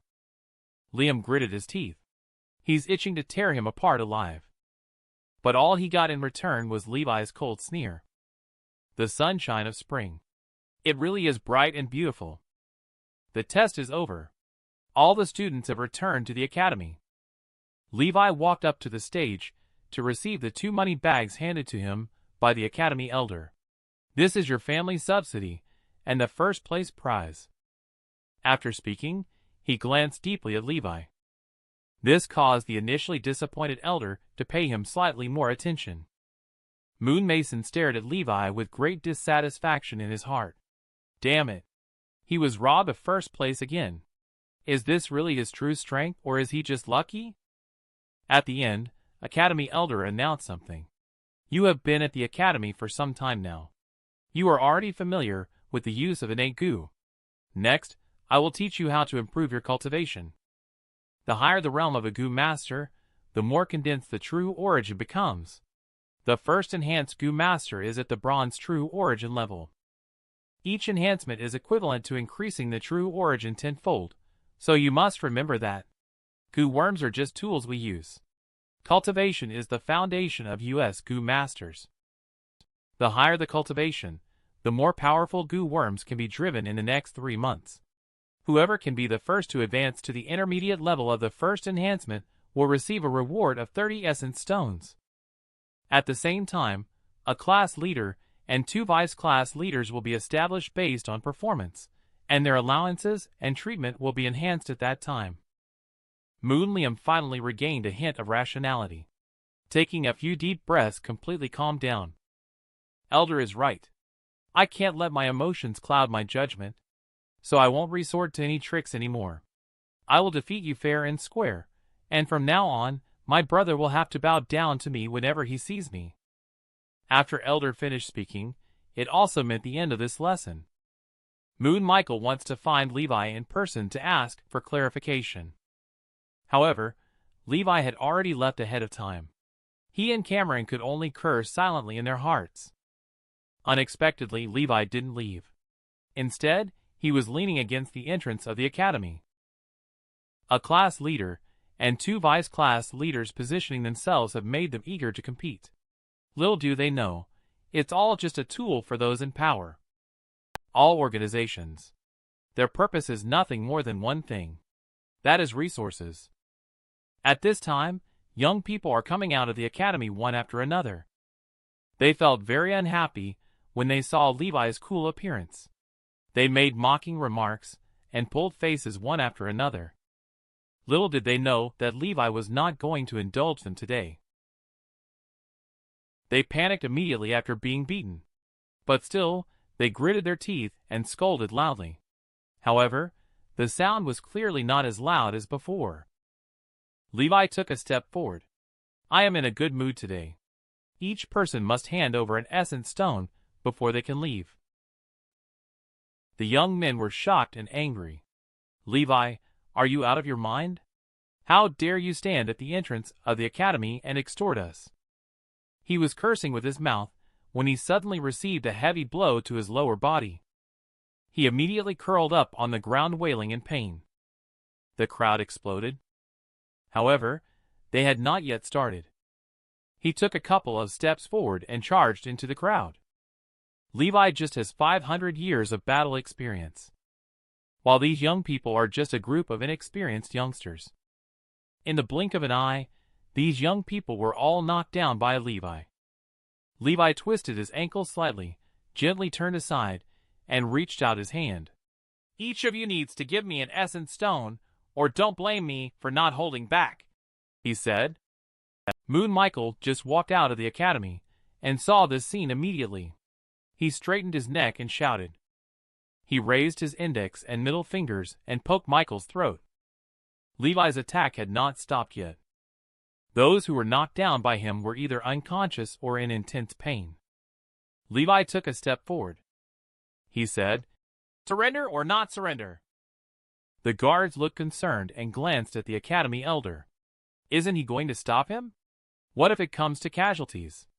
The academy elder only observed from afar on the tower, and showed no intention of stopping him. Someone below is getting anxious and wants to mobilize Moon Goo for countermeasures.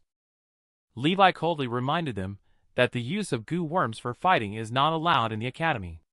Otherwise, they would be expelled. Have you forgotten? The girls hesitated. It is indeed a rule. The blue light in their hands gradually dissipated. Levi spotted this loophole. He suddenly rushed forward and skillfully knocked down two of them. The last person left lost their fighting spirit. They collapsed to the ground with weak knees. She cried with tears streaming down her face, pleading repeatedly to Levi. Levi, looking down on the young girl from above, slowly reached out his hand and said, An essence stone. The girl's delicate body trembled. She quickly took out 3 or 4 pieces of essence stone and held them in her palm. Please don't hit me. I'll give them all to you. Levi's expressionless face slowly reached out his right hand from the girl's hand, gently took a piece of essence stone, and then said faintly, I said I would only take one. You can go now. At this time, the guard upstairs really couldn't bear to watch. Elder, he is really too bold, daring to extort openly in front of us. As long as you give the order, the subordinates will go and take him down. Academy Elder just smiled lightly twice. It's okay. He handles things appropriately. It won't cause a major disaster. Instead, it benefits the growth of the students. The more he looks, the more he feels that Levi is very much to his taste. He is truly a talented and gifted child. It's a pity that he is only in grade 3. The guard said again, But he is just too arrogant. He simply doesn't regard us guards highly at all. Elder's face darkened like water. Regard you highly? You don't even have the Moon surname. What makes you think you're anything special? I gave you the position of guards because I see your loyalty. I rewarded you with some benefits. Don't forget, you are nothing but our servants. No matter how minor they are, if they are surnamed Moon, they are still your masters. A servant dares not to speak ill of their master. The guards were all pale with fear. They all knelt down and kowtowed repeatedly. Academy Elder snorted coldly, pointing at the leader of the guards, who had just said that Levi was making a commotion. You dare to criticize the master. Strip him of his position as leader. In half a month, There will be a new assessment for the position of leader. The other guards' eyes lit up instantly. They were suddenly filled with excitement. If they could become the new leader of the guards, they would be able to earn an extra half an essence stone each month and even gain a higher status. At this moment, the elder scolded. "What are you all doing here? Get down there and clean up the area." The elder snorted coldly in his heart. Servants are just like dogs, itching for a beating every now and then. Using both the stick and the carrot is the only way for those in power. Soon, the last group of students arrived, including Levi's young brother. "Brother, how could you do this? They are all our classmates, you know," Levi said lightly. "What you said makes sense. But everyone should have their own essence stone, otherwise, they will bear the consequences themselves." Liam opened his mouth in surprise. "What? Even I have to pay?" Levi's tone was unexpectedly gentle. "My dear young brother, of course you don't have to pay." Liam sighed in relief. He thanked and then wanted to leave. Unexpectedly, Levi's tone changed. "If you don't want to end up like them, I suggest you better be honest," he said. As he spoke, a sudden knife-hand strike appeared in front of Liam. The speed was so fast that he couldn't react in time. Levi said coldly, "Don't make me repeat myself a second time." Liam could do nothing more. He gritted his teeth and handed over the essence stone. The people around didn't even spare Levi's younger brother. Following the principle of not suffering losses, he handed over the essence stone first. Anyway, only one was handed over. They planned to go report back later. However, they were about to leave when they were stopped by Levi. The young brother immediately became nervous. "What are you going to do? Are you going to go back on your word?" Levi looked at them coldly. "Do you really think I would stoop to searching them one by one?" The young men were stunned for a moment. Then they all suddenly realized. After Levi finished the robbery, the sky gradually darkened. Levi returned to the inn. The first thing he did was exchange the essence stone he extorted for 20 barrels of bamboo wine. There are a total of 57 people in the class. Levi has 56 essence stones in hand. With today's reward and previous ones, he has a total of 79 pieces. Just maintaining the expenses of the wine worm has already used up half of them.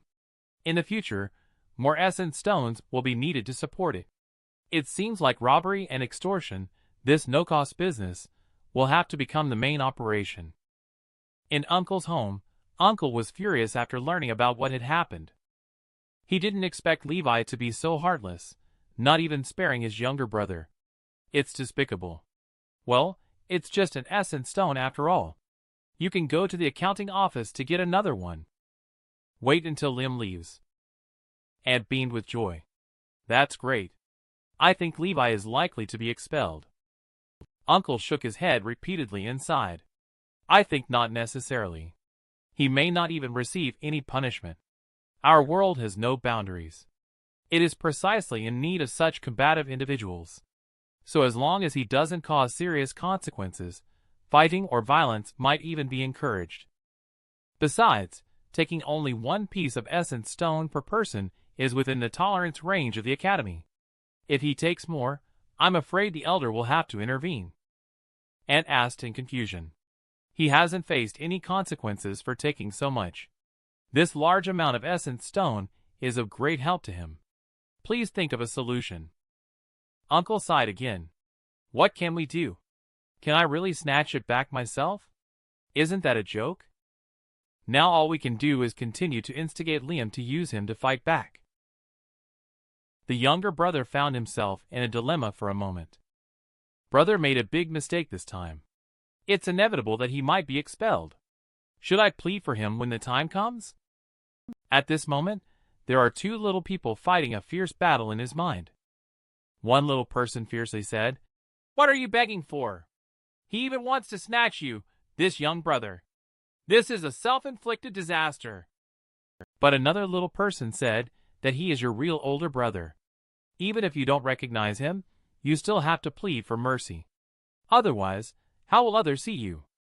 Liam punched the wall in anger and said, What should I do now? 3 days passed like this. The robbery and extortion incident involving Levi did not escalate or become a big deal, because the parents of these teenagers refused to stand up for them.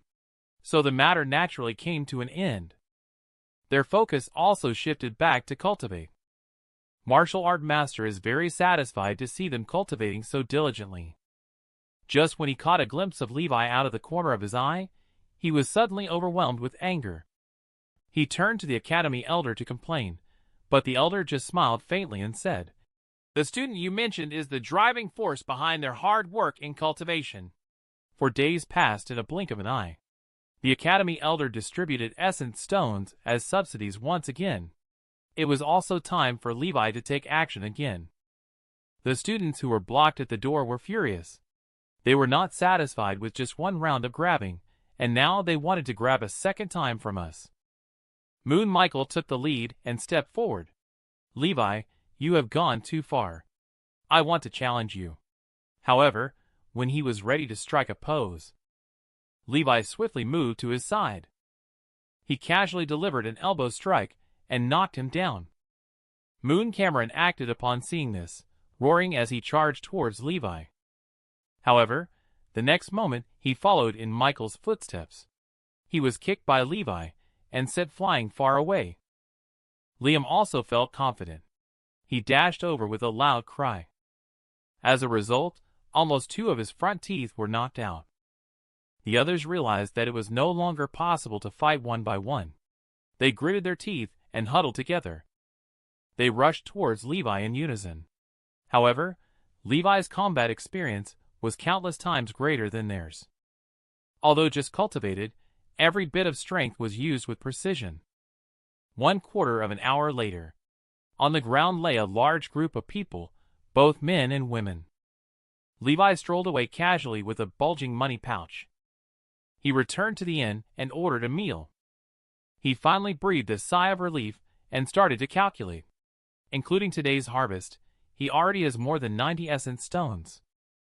Sure enough, this kind of legitimate trade makes money quickly. Fortunately, the major forces balance each other out, so no one has made a move. Otherwise, I wouldn't have been able to proceed so smoothly. Levi was happily eating. Suddenly, the inn's door was kicked open with a bang. "Who is Levi? Stand up and show yourself to me." Levi's hand paused in midair. He glanced sidelong at the person.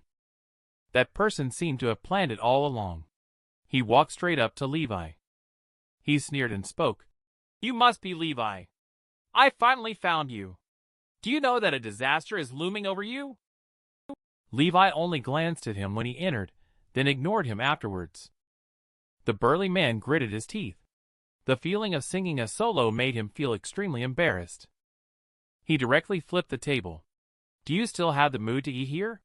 You have injured young Master Michael of my family.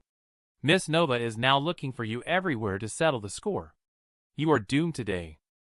A few hours ago, was assigned a reconnaissance mission by the family. Nova just returned home after being away for more than 10 days. She unexpectedly learned from the maids that her younger brother was being bullied. In the backyard, Moon Michael angrily struck a punch on the wooden stake. "I practiced basic martial arts diligently for 7 days in a row, only to be knocked out by Levi after using just 2 moves. What a shame." A soft laugh was heard at this moment. "Does young brother have a deep feud with a wooden puppet? Why use so much force?" Upon hearing this familiar voice, Moon Michael felt joy in his heart. "Sister, you're back." Moon Nova gently touched his cheek. "Young brother, what happened to the scars on your face? Who bullied you?" Michael's face showed a hint of panic. "It's nothing. I fell accidentally while walking." Miss Nova, who knew what had happened, squinted her eyes slightly. She didn't ask any further. Originally, she was not sure who did it. But after she glanced at the portrait on the wooden stake, she knew that this matter was definitely related to Moon Levi. Nova turned around and headed to the library. Moon Mason said lightly with his back to her, "You're back. How did the reconnaissance of Wolf Lair go?" Nova happily bounced in and said, "Grandpa, do you miss me?" "Yes, Grandpa. Young brother got hit by someone. I asked him, but he wouldn't say. Unexpectedly, Moon Mason's face turned serious. You haven't answered my question yet. Nova had to put away her playful expression. Wolf lair is almost full. At this rate of reproduction, although there won't be a wolf wave this year, there will definitely be a disaster next year. Moon Mason asked again. This is not surprising. There is basically a wolf wave every 3 years. How many Thundercrown Alpha wolves are there this time? Nova replied. There are about 3. Moon Mason nodded. If that's the case, there is nothing to fear. Moon, White, and Bear family. Each dealing with one can defeat the wolf wave. At this time, Nova couldn't help but ask. You haven't told me about young brother yet. Moon Mason smiled and said, There's no harm in telling you. Michael was beaten up. It happened once 7 days ago, and today is the 2nd time. Both times, he was knocked unconscious at the entrance of the academy. Levi really hit him hard. Nova glared unhappily and said, Grandpa, what are you saying? Michael is your own grandson. Moon Mason chuckled and said, Nova, I know you've always cared for your young brother, but this time you shouldn't interfere. Failure and shame can drive one to progress. Isn't it a good thing that he started to work hard and cultivate himself after setbacks? If you truly want to care for him in a meaningful way, then don't interfere with his growth. Besides, this is the norm. If you bully the small with the big, others will look down on us. In a man's life, family, friends, and lovers may come and go, but the rival is indispensable. Leave this rival to Michael. Nova opened her mouth to speak several times, but under Moon Mason's gaze, she eventually lowered her head. She left the study with her head bowed, and not even Moon Michael noticed. Her eyes were always shining with a different light. Grandpa, this is your way of loving your grandson. And I, Nova, also have my own way of taking care of my young brother. The middle-aged man kept sneering. He looked Levi up and down with a hint of a compelling aura. And Waiter huddled in a corner, puzzled as he asked, Is this guy insane? A mortal dares to challenge a goo master. Beside him, someone disdainfully chuckled and said, Don't think too highly of goo masters. Although goo masters at the first enhanced intermediate level are stronger than mortals, Levi is currently only at the first enhanced beginner level. If they really fight, he may not necessarily be able to beat this physically strong and skilled mortal. Besides, David is a thug from the Mason family, relying on his powerful background to bully others. If it were someone else, who would dare to have such courage? Anyway, no matter how you look at it, Levi may be in big trouble this time. David saw that his words did not scare Levi and coldly shouted, You're just acting calm for now, you little brat. You'll see what's coming for you soon. Just then, a clear and proud female voice came from the doorway. Have you found Levi? Nova strode into the inn with big steps. Behind her trailed a group of tough guys from her family. David immediately stumbled forward and knelt down to bow. Your servant pays respects to Nova. Levi glanced at her sideways. His gaze fell right on the square iron piece embedded in her belt. The piece was inscribed with a prominent number 2. Nova started off aggressively with a strong demand. Hey Levi, it seems like you are enjoying your meal. I wonder if you have ever tasted a fist. Maybe it's even more delicious than what you are eating. Levi chuckled. Who told you I am Moon Levi? Nova was stunned. He turned his head to look at David. David stuttered and didn't know how to reply. Master, I. At that moment, Nova had such a guess. So he is Moon Liam. No wonder he looked so confident. Damn, David didn't investigate clearly, and made me lose face. Let's see how I'll deal with you when I go back. At this moment, a man shouted loudly. He is Levi. Look at the bag by his feet. It must be the essence stone extorted today. Levi turned his head to give him a glance. He was not happy that he was seen through. Nova's face darkened at this time. She slowly walked towards the bag containing the essence stone. She planned to open it to verify the truth of what he said. Unexpectedly, Levi said lightly. You want to find Levi, don't you? Follow me. I'll take you to the academy to find him. Nova hesitated because Levi was too calm. A teenager of a dozen years could hardly fake such a demeanor. Moreover, even if the bag contains essence stones, it cannot be confirmed with 100% certainty that he is Levi Liam, the rising star of the family. I don't want to offend him. I'll follow closely behind him all the way, and I'm not afraid of him running away. In an instant, Nova made a decision. Okay. I'll go to the academy with you. The group soon arrived at the entrance of the academy. Only the two guards at the entrance stopped them. Halt. The academy only allows Gu masters of the same clan to come and go freely. Nova opened her mouth to rebuke. How dare you? Don't even recognize me?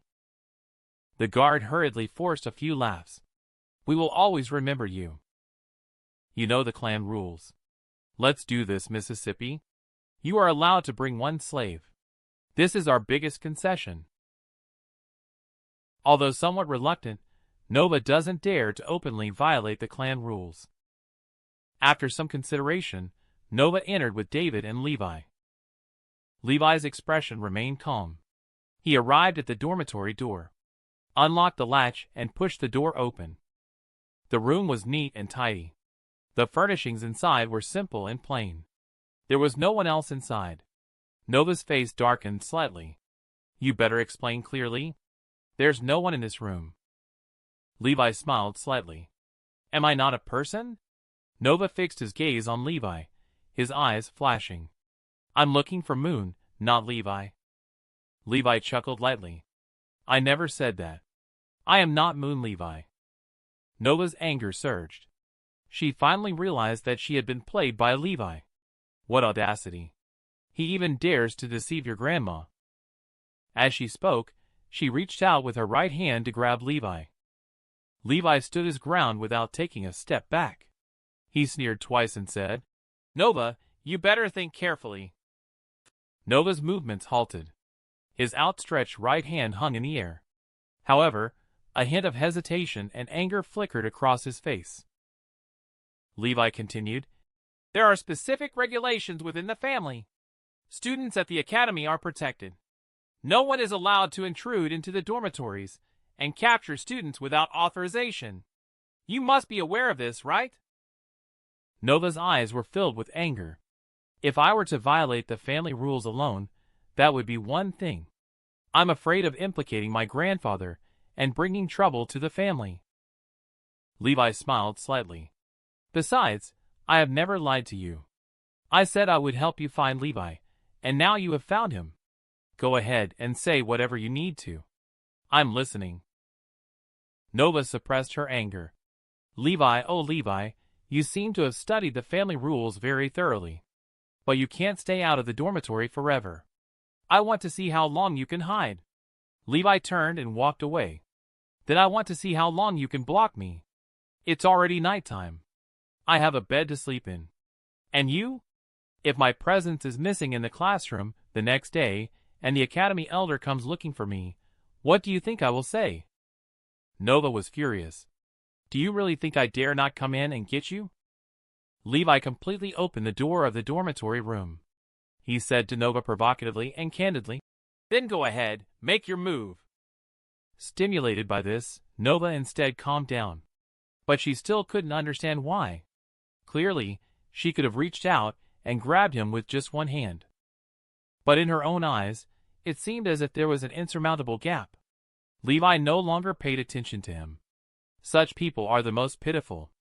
Because sometimes what hinders one's actions is not material difficulties, but the shackles of the soul. People try every means possible to study and understand the world. Knowing the rules means to utilize them, not to be bound by them. Otherwise, you have cultivation but cannot do anything to me. Nova hates that Levi actually cultivates in front of her face, completely disregarding her. She angrily yelled, Levi, you little brat. If you dare, come out! You have the ability to snatch the essence stone. Don't hide inside and stay quiet. I know you're showing off. If you're a man, dare to take responsibility. Don't act like a coward. What's the difference between you and a shrinking tortoise? However, no matter how harshly she scolded, Levi never paid any attention to her. Nova was so angry that she stomped her foot. After scolding for a while, she felt none of the usual satisfaction of cursing someone, but instead felt increasingly suffocated. She began to feel more and more like either a clown or a scold. In the end, she went crazy and gave up her so-called provocative approach. Origin C experiences the ebb and flow, with waves rising and falling. Windworm refined Levi's beginner-level true origin to intermediate level, which can help make up for his own lack of aptitude to a large extent. Ordinary students usually use First Enhance to cultivate the beginner-level true origin, but you can achieve at least twice the efficiency with the intermediate-level true origin. At the same time, the Moon Blade he unleashes with intermediate-level true origin is more powerful than the one activated by beginner-level true origin. This will be my current biggest reliance. He slowly opened his eyes. The night breeze began to stir, bringing a sense of coldness. David, who was still waiting outside the door, heard the movement. He immediately woke up. "Hey kid, you finally opened your eyes. Come out quickly. Whether you show your head or not, you'll face the consequences. You hit our young master Michael. Being scolded by our young lady is just a matter of time." Levi squinted his eyes. It looks like that second enhanced goo master has already left. Seeing Levi's lack of response, David threatened, "Are you listening? Get out here now. You have a room to stay in and a bed to sleep on. I have to stand here in the yard waiting. Do you believe I will just barge in?" Levi remained indifferent. "If you could come in, you would have come in earlier. Forget about him. Let's just focus on replenishing true origin first." He took out an essence stone and held it in the palm of his hand. Then he slowly closed his eyes. However, David seemed to be addicted to cursing. "You are still cultivating. Your mere grade 3 aptitude is at most just a first enhanced goo master. How can a trash like you compete with our Mason family? Kid, are you deaf? Can you hear me talking or not?" Levi turned a deaf ear. After about half an hour, he absorbed the essence stone in his hand. The limitations of grade 3 aptitude are indeed too great. 3 essence stones were used up in just one night, although there are still many essence stones now. However, they cannot withstand the long-term consumption of cultivation. Forget it. In order to pursue the speed and efficiency of cultivation, he naturally has to pay the price. Let's deal with the current situation first. Thinking about this, he got up and walked out.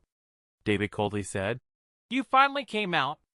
I've been waiting for you for so long." Levi continued to walk towards him expressionlessly. Just as he was about to approach David, Levi suddenly leaped violently, raised his fists, and charged towards David. David is now full of anger. He swung his fist the size of a sand bowl and met him head-on. Levi knew that he is not a match in terms of strength. So, he continuously looked for weaknesses on David, leveraging his advantage in speed. This David has reached the peak of mortal martial arts with my current body. Only Moon Goo can fight now. David grits his teeth even when passively getting beaten. This dog is too sinister. He acts as soon as he speaks. He almost got hit in the vital spot by him. No wonder the young master can't beat him. We must not fall for his tricks. After blocking Levi's attack several more times, he seized the opportunity and smashed down with a punch. The ground where the fist landed was sunken 3 points. But Levi was much more agile than him. David simply couldn't grasp that fleeting opportunity. And he couldn't hurt Levi either.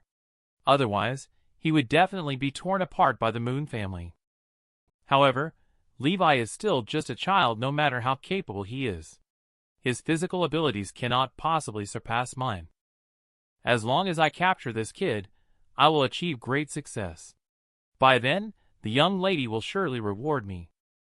However, in the moment he was distracted, Levi quietly arrived before him. His 2 fingers were like iron pliers, heading straight for his eyes. It's also fortunate that David's basic skills are quite solid.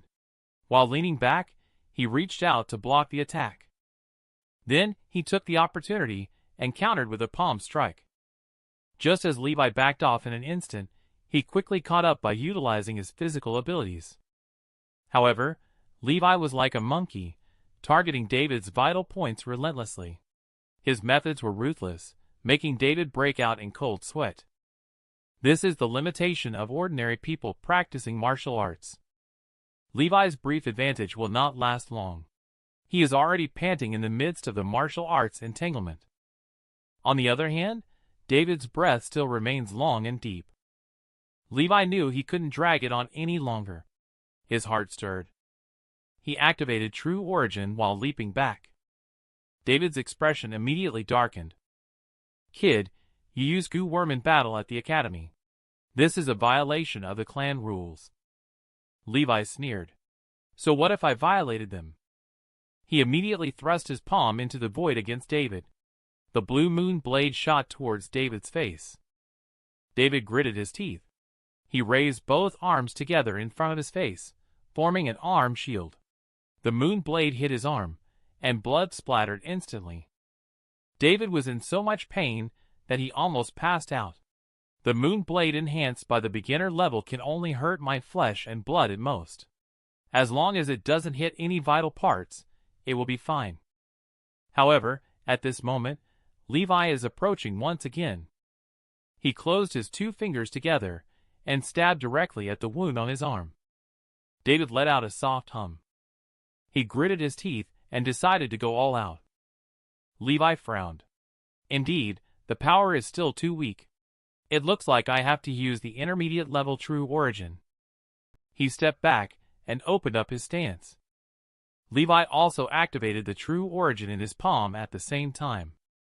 A moon blade strike was smoothly and effortlessly thrown out by him. David thought it was the same kind of moon blade with moderate power as before. He didn't dodge or evade directly. He went straight up with his fists crossed in front of his chest. However, when moon blade chopped down on his arm, that kind of excruciating pain was nothing compared to the two moon blades just now. Even he could feel that even his own bones were broken. David was suddenly hit hard. His fighting spirit completely disappeared. He thought about retreating decisively. Levi sneered coldly. "Can you escape?" David shouted for help while running away. His voice echoed far in the silent academy. The sound alarmed the nearby academy guards. They chose to stand idly by and watch instead of taking action. At this moment, the several moon blades thrown by Levi once again hit David's heart. David's heart completely turned cold. He screamed at the guards ruthlessly. "You bastards! We are all outsiders. You can't just stand by and watch someone die." Levi arrived from behind. His voice was cold as ice. "Scream all you want. Even if you scream your lungs out, no one will come to save you." As he spoke, he flipped his hand, and two moon blades shot out in succession. They hit David right in the neck. David only felt a chill in his heart. It was as if he had taken a step into an abyss. The next moment, he felt as if his vision suddenly spun around. He actually saw his own feet. Afterward, he ushered in complete darkness. The guards only then realized the seriousness of the situation. Levi had killed someone. They all shuddered, feeling a sense of shock and terror. Levi's expression was calm, as if he had just done something as simple as eating and drinking. He was staring at the wounds on David's body, his face slightly darkening. These wounds are enough to expose the secret that he possesses the intermediate level True Origin. He seems to have just done a small thing like eating and drinking. He studied the wound on David's body, his face darkening slightly. These wounds are enough to reveal his own secret of possessing the intermediate level True Origin. Once this secret is exposed, it will quickly lead to his wine worm being implicated. They may even associate it with the pleasure-seeking wanderer. Furthermore, all these guards saw him using the moon blade to injure David, so it is impossible for him to lie afterwards. But in other words, as long as no one knows that he used the moon blade to injure someone, it won't be exposed. Levi quietly glanced at everyone. His commanding tone carried an unquestionable power. "Blade, give it to me." The guard closest to him involuntarily handed over the blade at his waist. After Levi took the blade and drew out the white blade, he was about to take action to take out the two guards. The guard who rushed over upon hearing the commotion has arrived as well. Levi furrowed his brows. There are too many people. My true origin is less than 10% remaining. I can't kill them all. Thinking about it, he turned his gaze to the bodies on the ground. It seems that I can only trouble you again. He dragged David's body and left. But he hadn't taken a few steps. A guard standing unsteadily spoke up. Just leave Levi to us to handle. Levi turned his head and gave them a cold look. The guards met Levi's gaze, sending shivers down their spines. No one dared to say another word. But when they saw Levi dragging the body back to the academy dormitory, they felt that something was not quite right. But they really didn't have the courage to stop this outright devil. At noon, most students came to the academy for classes following the rules. A student whispered to their desk mate, "Have you heard? Levi killed someone. I heard he killed Michael's house servant and even cut off his head." Michael sat pale-faced in his seat. He also just heard the news this morning. Levi actually killed someone. He even killed his acquaintance David.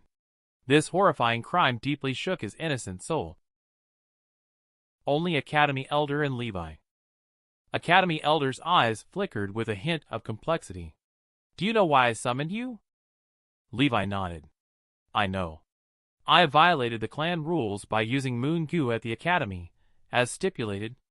I should be punished with a compensation of 30 pieces of essence stone for my first offense." The Academy Elder was stunned. He did not expect Levi to gloss over the important issue and not mention David's death at all. He slammed the table and coldly snorted. "Don't play dumb in front of me. I'm asking you, what's the deal with David's death?" Levi said lightly. "David was overstepping his bounds. Last night, not only did he block my door, but he also tried to kill me. I had no choice but to use moon goo to kill him by luck. I suspect he is very likely an undercover agent from another village. Please ask the Elder to judge." The Academy Elder frowned. For a moment, he didn't know what to say. It's one thing for an outsider like David to die, but he was still a member of the Mason family. It's not easy to explain his death at the academy. He originally wanted to suppress his momentum, but he didn't expect that he would end up killing someone. Look at this kid, so calm. It's as if killing someone wasn't even his doing. What a troublemaker. Hope doesn't bring any more unexpected incidents. Academy Elder sighed. "Then I ask you, how did you handle David's body?" Levi's mouth outlined a sneer. "This, Mason family over here." A maid carrying a wooden box. She shouted and found Nova. She said this was left at the door by Levi this morning. He also left a note saying it's a gift for Miss Nova. Hope you can take a look personally. But when she opened the box, a strong smell of blood instantly filled the room. Nova stared blankly at the box. "On the academy side," Levi said lightly, "although I beheaded David, he is still a servant of the Mason family after all. I have to give face to the Mason family. So I dismembered and chopped David into pieces, packed them into a wooden box. Then at dawn, I presented him as a gift to the young lady of the Mason family." Academy Elder suddenly jumped up from his seat. He cried out in surprise. This is a real disaster for the Academy Elder, who has been single-mindedly trying to calm things down. But the situation has already gone beyond his control. The Academy Elder could only sigh. Since the situation has already happened, you must be prepared to face the consequences. The Elder's heart is in turmoil. He waved his hand to let Levi step back. He needs to calm down and carefully consider a countermeasure.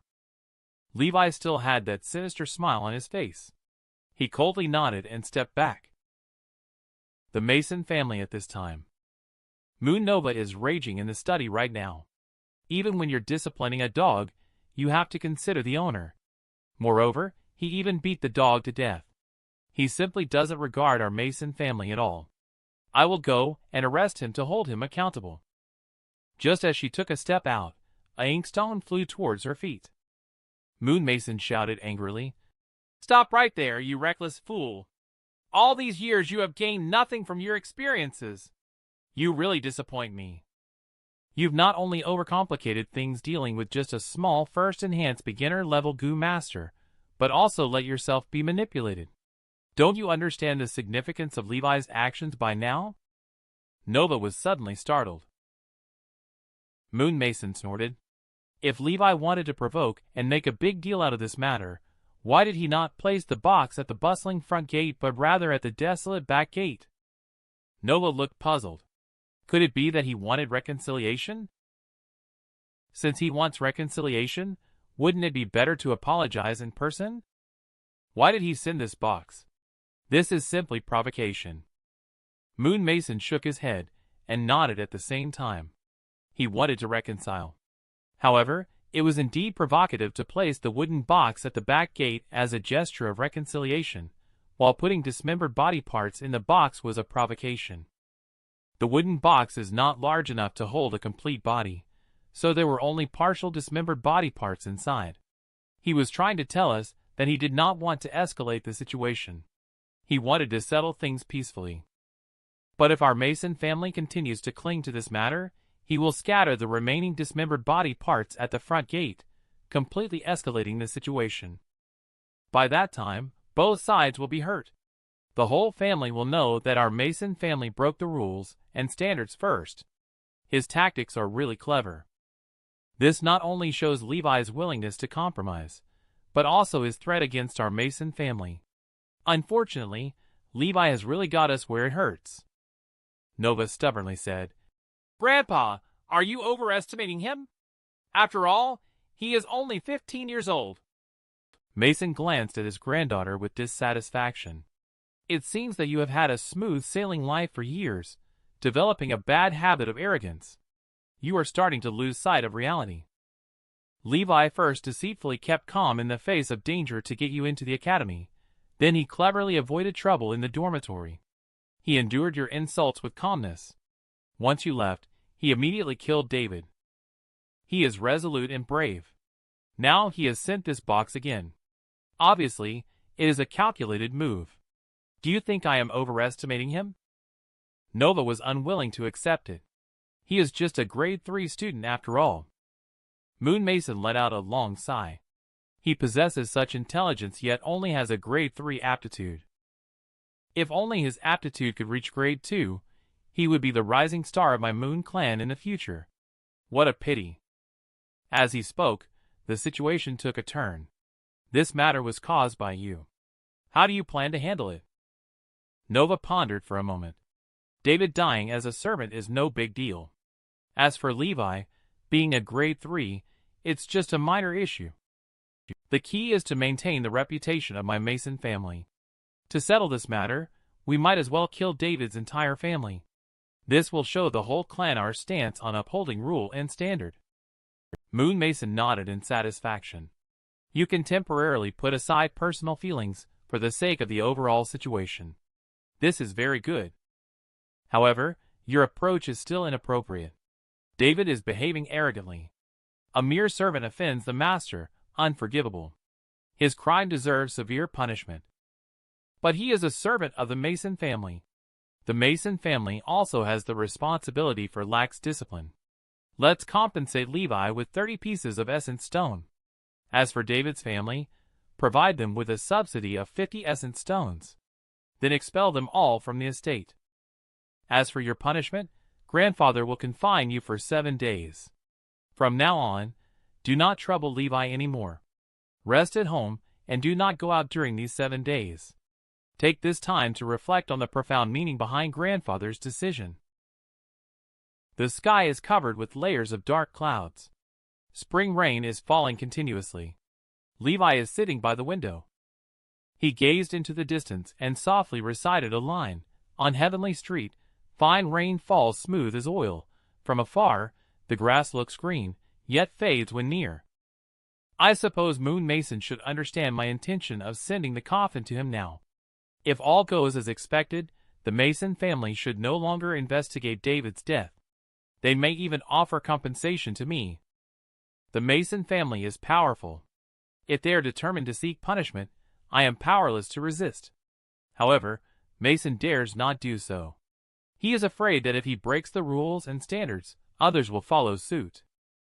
In their lineage, there's only Michael as the male heir. If there are others targeting his grandson in future conflicts, it would pose the risk of ending the family line. If my aptitude rises to another level, then it's a different story. At that time, I will pose a sufficient threat to the Mason family. The Mason family will take the risk and try to eliminate me.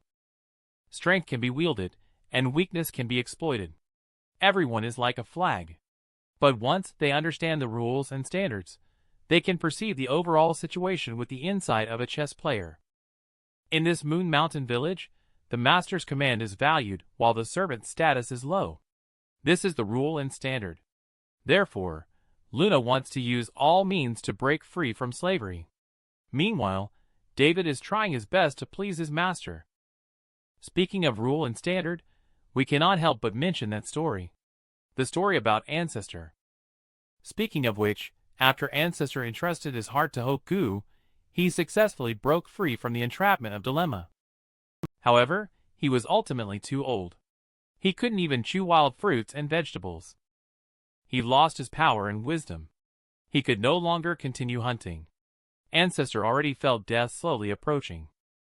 At this time, Hoku told him, "You cannot die. If you die, I will lose my resting place." Ancestor felt very helpless. Who wants to die? But heaven and earth require my death. I have to die. Hoku said, "Everything is hope. As long as you catch the longevity goo, you can increase your lifespan." Ancestor helplessly shrugged. "How easy is that?" Longevity goo is invisible when still, and it moves faster than light when flying. How can I possibly catch it? Hoku said firmly. "Let me tell you a secret. In the northwest corner of the land, there is a big mountain. At the top of the mountain, there is a cave where two goo worms, one round and one square, live. If you contain these two goo worms, there is no goo worm in the world that you cannot catch, even the longevity goo." Ancestor exhausted all his efforts to climb to the mountaintop. He only had a tiny bit of strength left. He staggered forward, moving step by step. In the mountain cave, you couldn't see your fingers when you stretched out your hand. Ancestor walked in the darkness, occasionally bumping his head and bleeding. Finally, he exhausted all his strength and fell to the ground. Just when he thought everything was about to end, two voices came from the darkness. "Do you also want to catch us? Go back. Even if you have the power goo on you, it's impossible." Another voice said, "You go away. We won't take your life. Even with the help of wisdom goo, you may not necessarily be able to find us." The ancestor struggled to sit up, panting, and said, "Power goo and wisdom goo have long left me.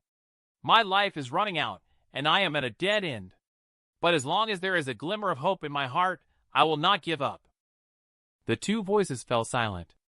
After a while they said, "I understand. You have entrusted your heart to Hope Goo, and you will not give up on anything. In that case, we will give you a chance. If you can say our names, we will serve you." Ancestor had to grit his teeth and say the names. He said many, many names, which took a very long time. However, there was no response in the darkness. Gradually, Ancestor's breath became weaker and weaker. He was already almost unable to continue. A voice in the darkness advised, "Human, you are close to death. We will let you go. Make use of your final moments to crawl outside the cave and take one last look at this world. However, you have offended us. As punishment, we will leave Hoku here to keep us company." The ancestor firmly grasped their heart and resolutely refused. "Even if I die, I will not give up on hope." Hoku was deeply moved by the words. It emitted a pure white light in response. The ancestor felt a surge of invisible new strength entering his body from Hoku. He continued to speak out the name. He was already quite confused. Many names had been mentioned before, but he couldn't remember and repeated them again. Time passed by minute. However, he still did not receive any response. Finally, when he only had 1 day left in his life, he spoke out. Standard. A sigh came in the darkness. Human, I admire your perseverance. You have spoken my name. From today on, I will obey your commands. However, I can only capture the goo worms around the world when I am with my brothers. You are on the verge of death. You might as well use this last bit of time to take a good look at the world. Ancestor shook his head resolutely. He grasped every moment to continue speaking. But at that moment, he unintentionally mentioned the rule. The darkness disappeared in an instant. 2 goo appeared in front of him. We admire your perseverance. Whoever it is, as long as they know our name, we will obey them. You are the first person to subdue us. State your request. Ancestor's withered face finally showed a hint of a smile. Then I command you. Capture a longevity goo for me first.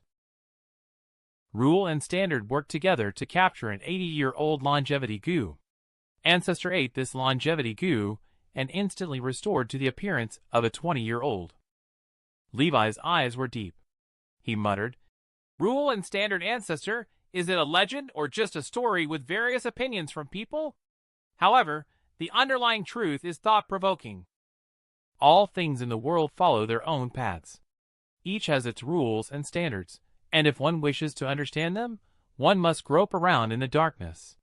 Yet this darkness is not simply dark or dim. Power, wisdom, and hope cannot overcome it. Only by being like an ancestor. Crawling and struggling in the darkness, numerous attempts finally offer the opportunity to find it. Only when he has mastered the names of the rules and standards will the darkness suddenly disappear. Because I understood the rules and standards, I used them to give the Mason family a setback. If it were me from 500 years ago, I would have been unable to achieve that. Fortunately, the most valuable thing since my rebirth is not how many secrets and treasures I have discovered, nor is it understanding the general direction of the future. It is the way of dealing with people and things that I have groped with blood for the past 500 years. With my proficiency in rules and standards, I can see everything clearly. Just like an ancestor mastering the rules and standards, they can easily capture all the worms in the world. Darkness is the darkness of rules and standards. Light is also the light of rules and standards. And I, this reborn demon, have been walking in the light. A sudden and chaotic jingling sound rang out. A caravan arrived silently at Moon Mountain Village, majestic and grandiose. But strangely, their pack animals were not horses, but enormous goo worms one after another. The caravan usually arrives in April every year. I'm not sure why it's a month late this year, but at least it has finally arrived. The innkeeper immediately ordered, Quickly bring out all the remaining bamboo wine from the stock. We'll sell it together tonight. The waiter responded with a nod and hurriedly ran off to fetch the wine. The caravan enters the village. The people around warmly greet them. The leader of the caravan named Richard is a 4th-stage goo master. After learning about the situation, the clan leader immediately came out to greet you. Richard, you're a little late this year. You've had a hard journey. Richard bowed apologetically and said, I apologize. The journey hasn't been smooth this year, so it took longer than expected. I'm sorry to have kept you waiting. Colt made a nonchalant gesture of invitation. It's good that you could make it. The clan has prepared food and drinks to welcome you and help you relax. The night is bright, with the moon hanging high in the empty sky. Due to the arrival of the caravan, the streets suddenly became much more lively than before. Levi also came out for a stroll. Normally, he is someone who hides alone in the dormitory cultivating. The caravan will stay in the village for 3 days. During this time, there will be many people coming to buy and sell. It is rare to see so many people usually. He thought to himself, his gaze shifting to a vendor selling heartfelt grass. I still really need this heartfelt grass. Pairing it with goo worm feed can greatly reduce costs. Half a month ago, I killed David, and was fined 30 essence stones by the academy, but the Mason family compensated me with 30 essence stones. I didn't incur any losses. These days I robbed twice again. In total, I have 118 essence stones. But recently, I have been continuously using the refined intermediate level True Origin to nourish the walls of my empty aperture. I have to consume 3 essence stones every day. In addition to the expenses for feeding the goo worm, my living expenses, and the essence stones continuously invested in buying bamboo wine, I now have 98 pieces in hand. Although I also need heartfelt grass very much, I'll come later. After all, there are more important things for me to do now. Levi lifted the curtain of a tent and walked in. Inside the tent, there were 3 long tables covered with densely packed stones. All of these stones were of a kind of goo. Goo worms come in all sorts of strange varieties, each with its own specific food requirement. Without food, a goo worm can only survive for a limited time before dying. In addition, they can also self-seal themselves to enter into a state of deep sleep. Most of these dormant goo worms will form a layer of stone on the outside, and this stone shell will gradually thicken over time to become a stubborn stone. However, this situation is rare. Only a few goo worms will self-seal under specific circumstances. Otherwise, the goo worms of the pleasure-seeking wanderer would not have all died out. And here is the specialized stone gambling market for stone gambling. People gamble on the fortune that if an active goo worm emerges from the stone, they can make a fortune. Some may soar to great heights, and even experience significant turning points in their life trajectories.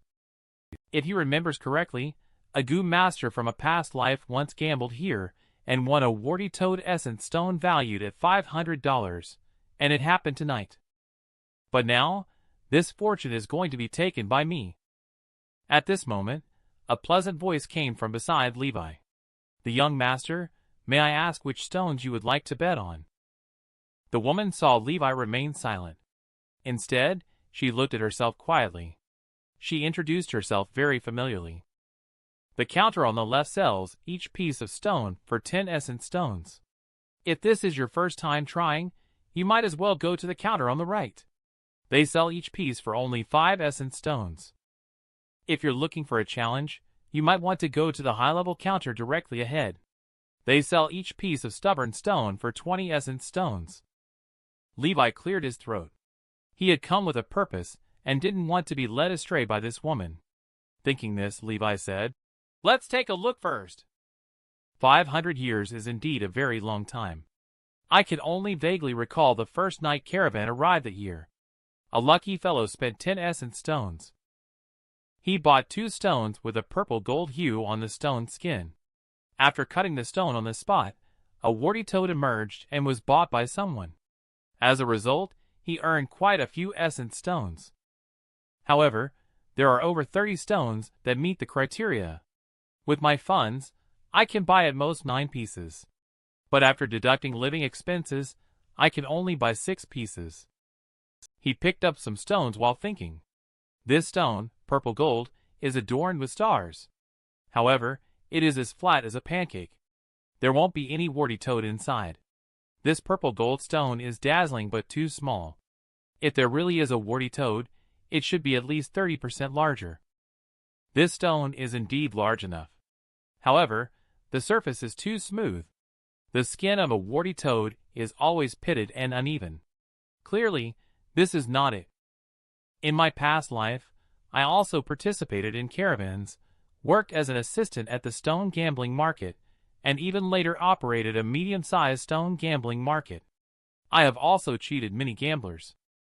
So I am very clear about it. This kind of small stone gambling market, 9 out of 10 stones are solid. Even the stones with goo worms are mostly dead goo. Even if I have a background of 500 years, it's not very likely to directly find stones containing goo worms. Because after the goo worm is sealed, it has eliminated most of the detection methods in the world. Even if there are some methods, they must be secret legacies, otherwise, this industry would have collapsed long ago. Levi quickly listed the 6 stones that best fit his own criteria. Presumably, warty toad is one of them. Levi looked at the assistant and said, "I'll buy these 6 stones." The woman was initially stunned, then quickly nodded in understanding. "All right. That will be 60 essence stones in total." She thought to herself, "Where did this rich young master come from? Judging by his appearance, I thought he was just an ordinary student. I didn't expect him to be so generous. It looks like he's probably the heir of a certain branch. If I can establish a connection with him, maybe I won't have to live in hardship anymore." At this point, her enthusiasm grew even more. "Does this young master want to cut the stone on the spot? I am willing to cut the stone for young master for free." Levi decisively shook his head. "No. Purple gold is my lucky color. My first stone gambling experience is significant, so I want to cut the stone myself." The people around frowned at his words one after another. This kid is so reckless. Relying on lucky color to pick a stone is one thing, but he even dares to cut the stone himself. Who does he think he is? What a squanderer. Just because he has money, he thinks he's so great, wasting the hard-earned money of his ancestors. Levi turned a deaf ear to their sarcasm. He picked up the stone in his hand. He used moon goo in his palm to slowly grind down the stone. The woman's eyes lit up. She praised, "Young master, impressive tactic." Those who were mocking earlier were silenced, as they realized that the youth before them was not completely useless. He indeed possessed some real skills. He must have practiced using the goo grinding method for at least 2 to 3 years to be proficient in handling goo worms. However, using this technique for cutting the stone is still too rough. At this moment, a person whispered in shock, "Look, he's using our Moon Clan's moon goo. It turns out he's one of us." They suddenly felt that this young man was not bad. As Levi continued to mobilize True Origin to grind the stone in his hand quickly turned into powder. It's a pity that it was a solid stone. After all, he picked it randomly. The woman smiled and encouraged, "It's okay, young master. You still have 5 more stones." Levi then started to cut the second and third stones. There was no change at all in the results. People who were originally impressed by Levi's technique are laughing out loud at this moment. You'd better not watch. If he can hit this, I might as well eat all the stone powder on the ground. Who knows, maybe even a blind cat could run across a dead mouse by chance. Levi picks up the 4th stone again. This is the one he thinks has the highest chance of hitting the target. True Origin is slowly depleting. Suddenly, Levi's eyebrows raised slightly. The surrounding people held their breath. It seems like there is news. Could it be true that he will be caught off guard by the blind cat and dead mouse? The saleswoman even spoke up as a reminder. "Young master, you need to be careful next. Don't make any sudden moves. The dormant goo worm is extremely fragile. If too much force is used, it will accidentally kill the goo worm inside." Time passed bit by bit. The surprise on the faces of the crowd slowly turned into dullness and silence. More than anything, there was a feeling of disdain.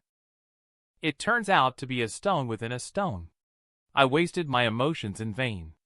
I thought there really was a goo worm. You guys are thinking too simplistically. Stone gambling mostly results in disappointment.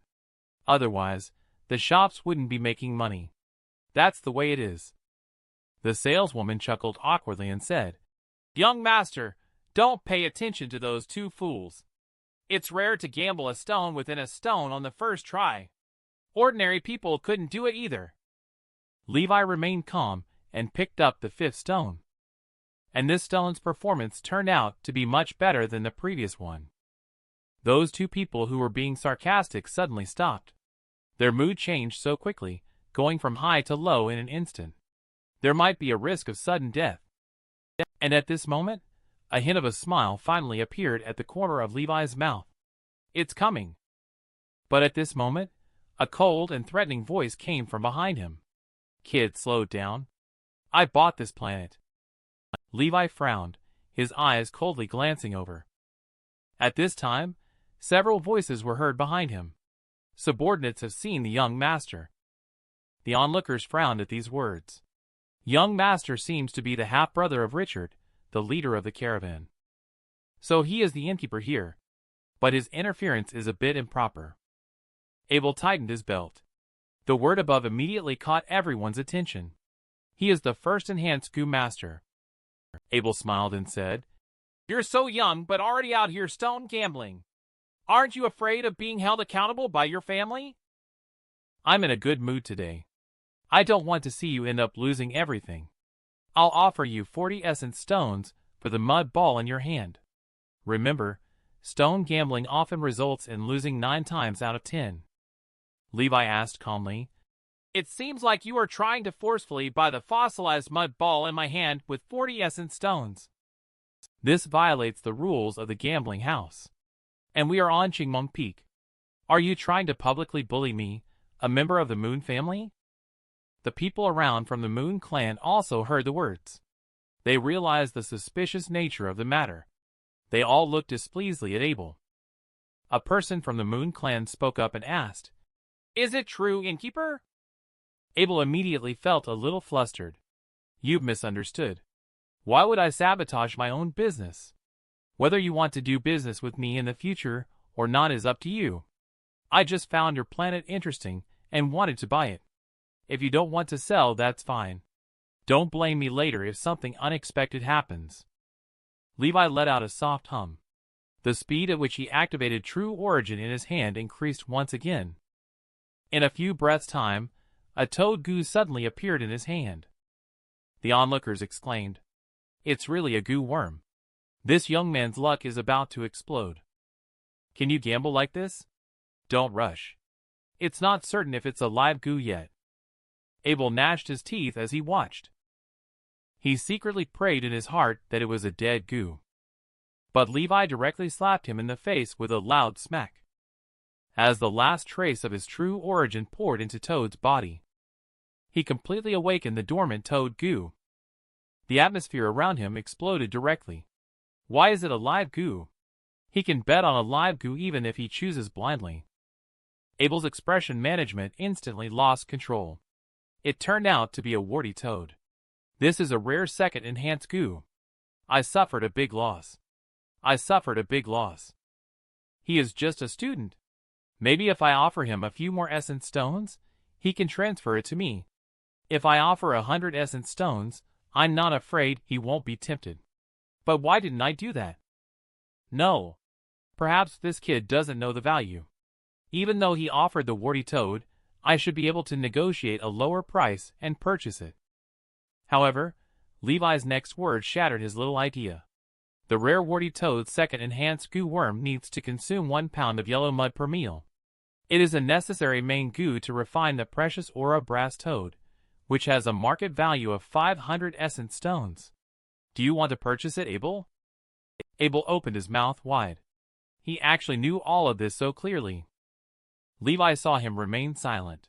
He turned around and left directly. If you are not willing, then forget about it. I believe there will be others willing to buy it. Abel quickly spoke up to detain him. Hold on, I'll take it. Just, can the price be a little cheaper? Levi didn't even look back. Abel panicked instantly. Don't go, I'll buy it. Amidst his negotiations with Levi, someone coldly chuckled and started gossiping. It was said that Abel had set up many informants at the stone gambling market. Whenever someone seemed to be about to auction off a goo worm, he would forcefully buy it. This time he must be furious. Abel did indeed react exactly as they described, clearly gnashing his teeth in anger. But what else could he do? He could only watch as Levi walked away with 500 essence stones. It was impossible to block or forcefully take them back. After all, this is Moon Mountain Village. The salesgirl saw Levi about to leave. She hurriedly spoke up to remind him, "Young master, do you still have one last piece of stone left to cut?" But Levi ignored her, which made her very angry, frustrated, and helpless.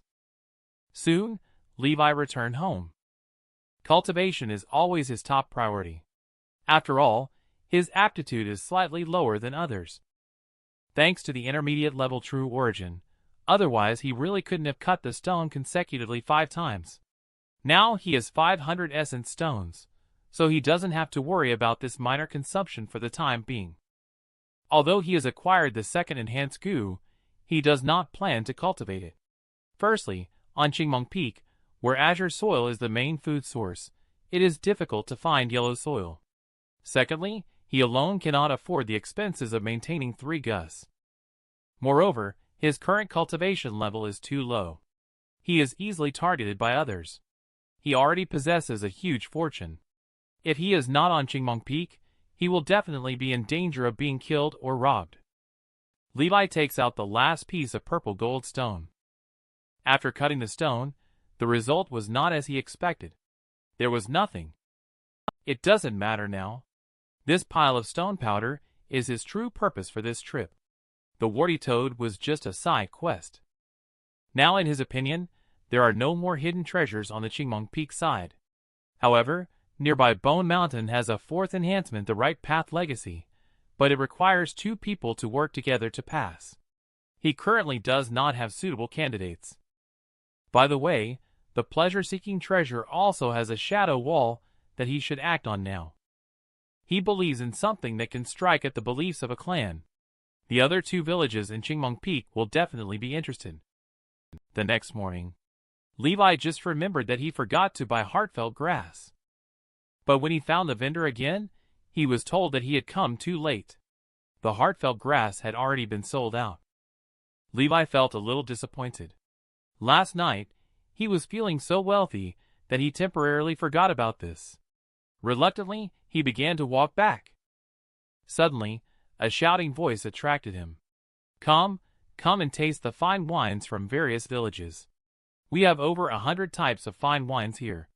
There are also soft mushroom seats. Levi walked over. The shopkeeper warmly presented the menu to serve. Welcome, young master. Take a look and see what wine you would like to have. After Levi took the menu, he looked around. Are these tables and chairs made of grass goo innocent mushrooms? I didn't expect to see this kind of thing here. At this time, the waiter smiled and said, Would you like to try our signature horse monkey liquor? This liquor is the specialty of our store. Levi nodded. Let's give it a try then. The waiter picked up the cup immediately and arrived in front of a fly-like goo worm. He gently stroked it a few times, and liquor poured out of its mouth. Levi's mind, however, was not on it. He raised his hand and summoned the wine worm. The waiter was stunned. It's a wine worm.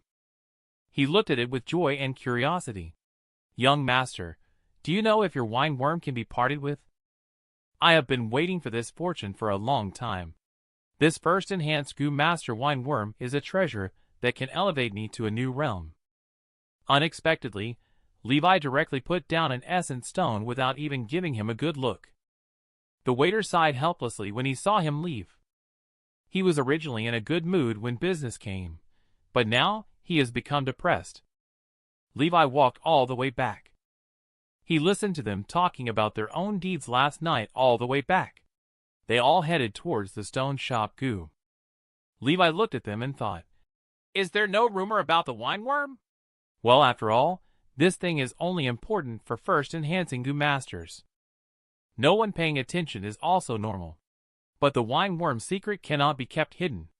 If he really wants to keep this secret, he must take the initiative. However, he shouldn't overdo it. Otherwise, it will backfire. At this moment, a cacophony of voices entered his ears. Come and see, the unscrupulous merchant is selling fake goo to our clan members.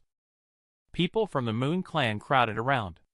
I can't believe such a thing is happening. Go quickly and find out which shop dares to deceive our clan members. A strongman roared ferociously. This person from the clan sold me a fake black swine goo yesterday, cheated me out of 250 essence stones, and told me to go back and refine it. I found that it was just a common smelly fatworm. Abel retorted. When did I ever say this was a black swine goo? Do you have any evidence that I did?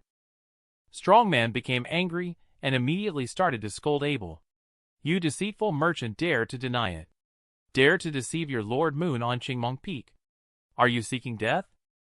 Abel was both anxious and angry. Let go of me. You extort money without distinguishing your targets. My brother is Richard, 4th Enhanced Goo Master. What can you do to me?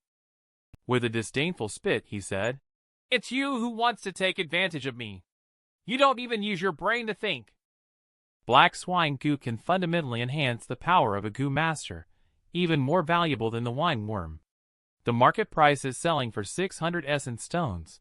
You think you can buy it with just a little money? You must be dreaming. The member of the Moon Clan grinds their teeth in anger. This kid is really despicable. He's indeed a good businessman. Although he only has first enhanced cultivation, his brother is Richard. We can't afford to provoke him. Someone snorted coldly. But they are half-brothers. He is taking advantage of this relationship to act recklessly. At this moment, a cold and stern voice sounded. What happened? When everyone saw that Richard had arrived, they all made way for him. The strong man also calmed down his anger. He gestured towards him and said, Richard, you are courteous. Richard nodded. Hello. Is there anything the young Goo Master needs? The strong man immediately recounted the ins and outs of the matter, although there was no exaggeration in it. But Abel still listened with clenched teeth. At the same time, he felt a wave of panic in his heart.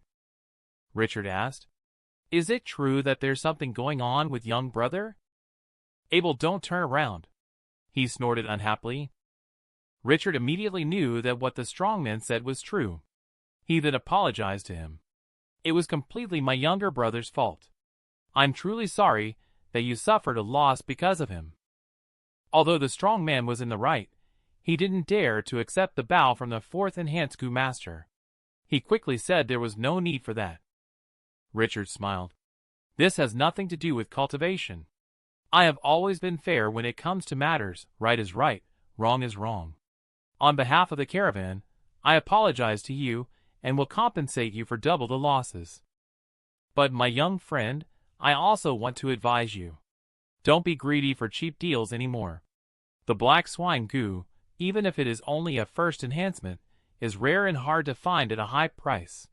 It's not very realistic to think you can buy it with just 200 essence stones. The Moon Clan member saw his fair and just handling of affairs and immediately cheered. Richard smiled and greeted everyone with clasped hands, saying, Our family has always conducted business with integrity as the foundation. My younger brother here is just mischievous in his youth and enjoys teasing others. He means no harm. If he has offended anyone, please forgive him. Abel watched them happily, feeling like an outsider. His displeasure filled his heart completely. He snorted coldly, turned around, and walked away. Levi watched his back thoughtfully. He had discovered a good pawn indeed. It looks like I can make a move on the shadow wall left by the pleasure-seeking wanderer. Abel is in a melancholy mood. He went straight to the tavern to get drunk. He kept drinking one glass after another. The more he drank, the more cheerful he felt. But as soon as he thought of his brother Richard's imposing manner just now, the cheerfulness in his heart vanished. That bastard Richard had orchestrated the whole thing from start to finish. He must have plotted against me to gain a larger share of our father's inheritance.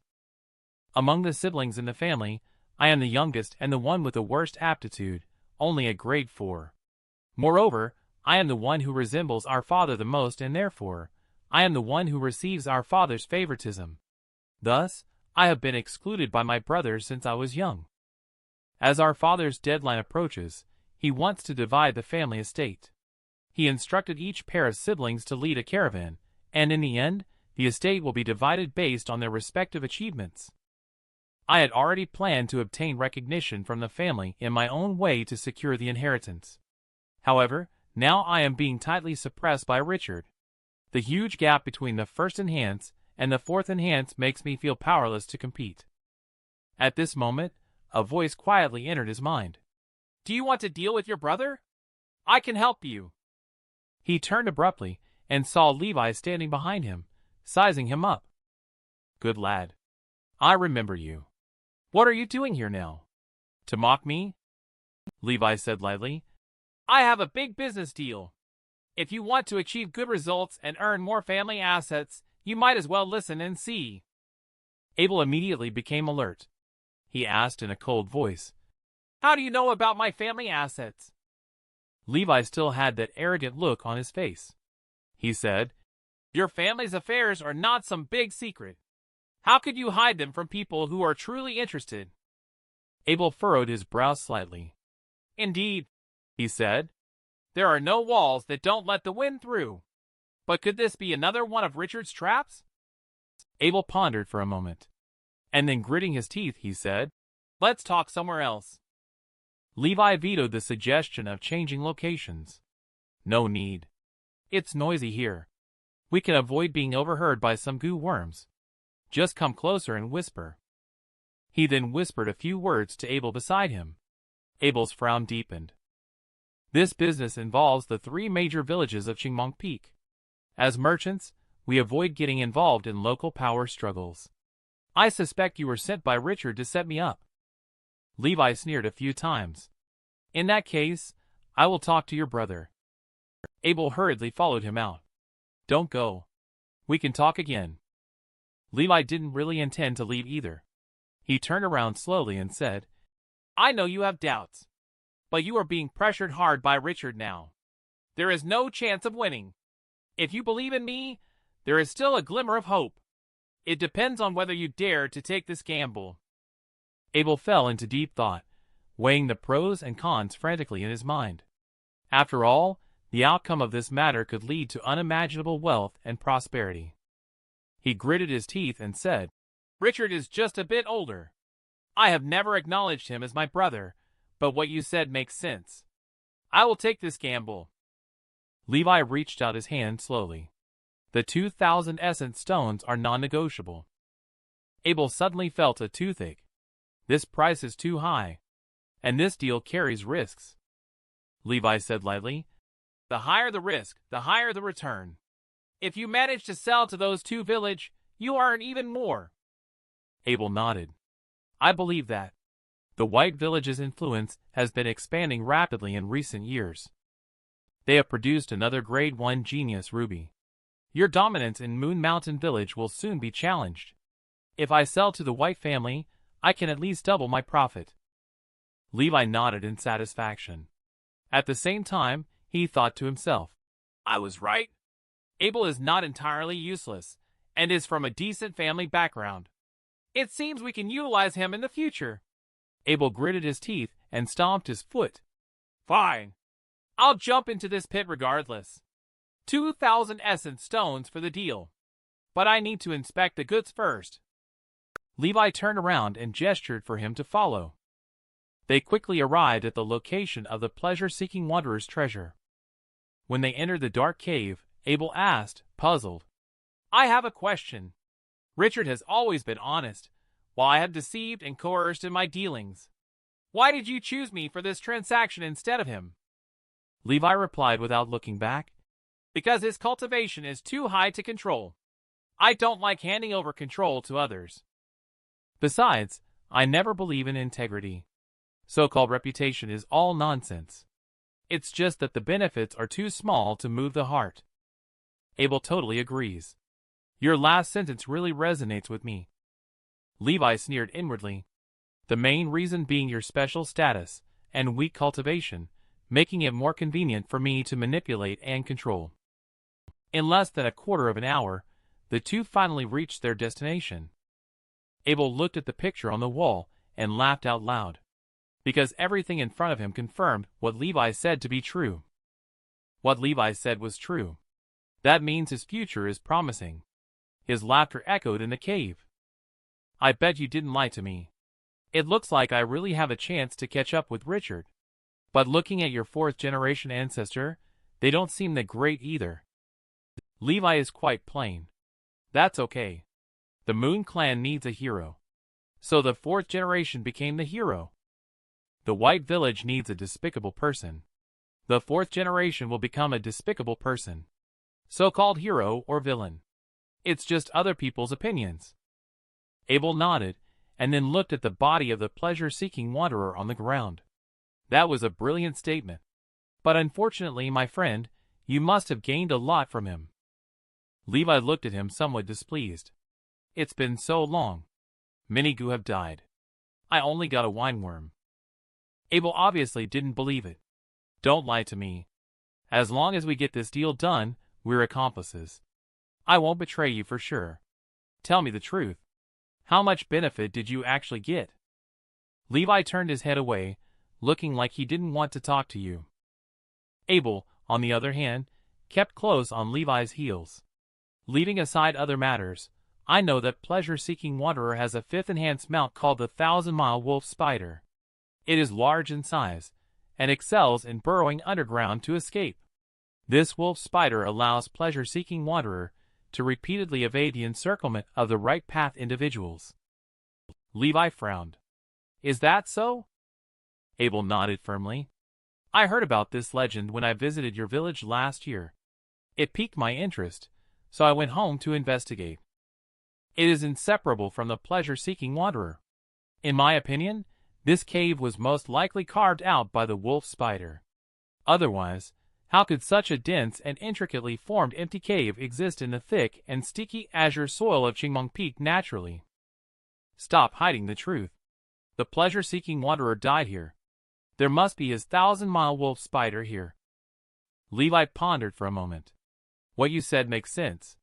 However, in the image of Shadow Wall, the pleasure-seeking wanderer never summoned it.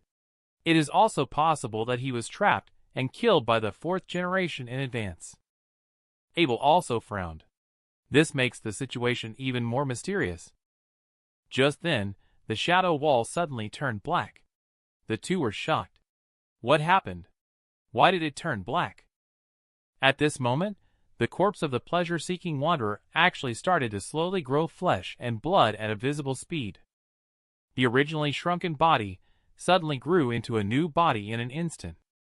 Soon, a cold and sullen voice came. Later human. I am pleasure-seeking wanderer. Whoever you are. Now you are my successor.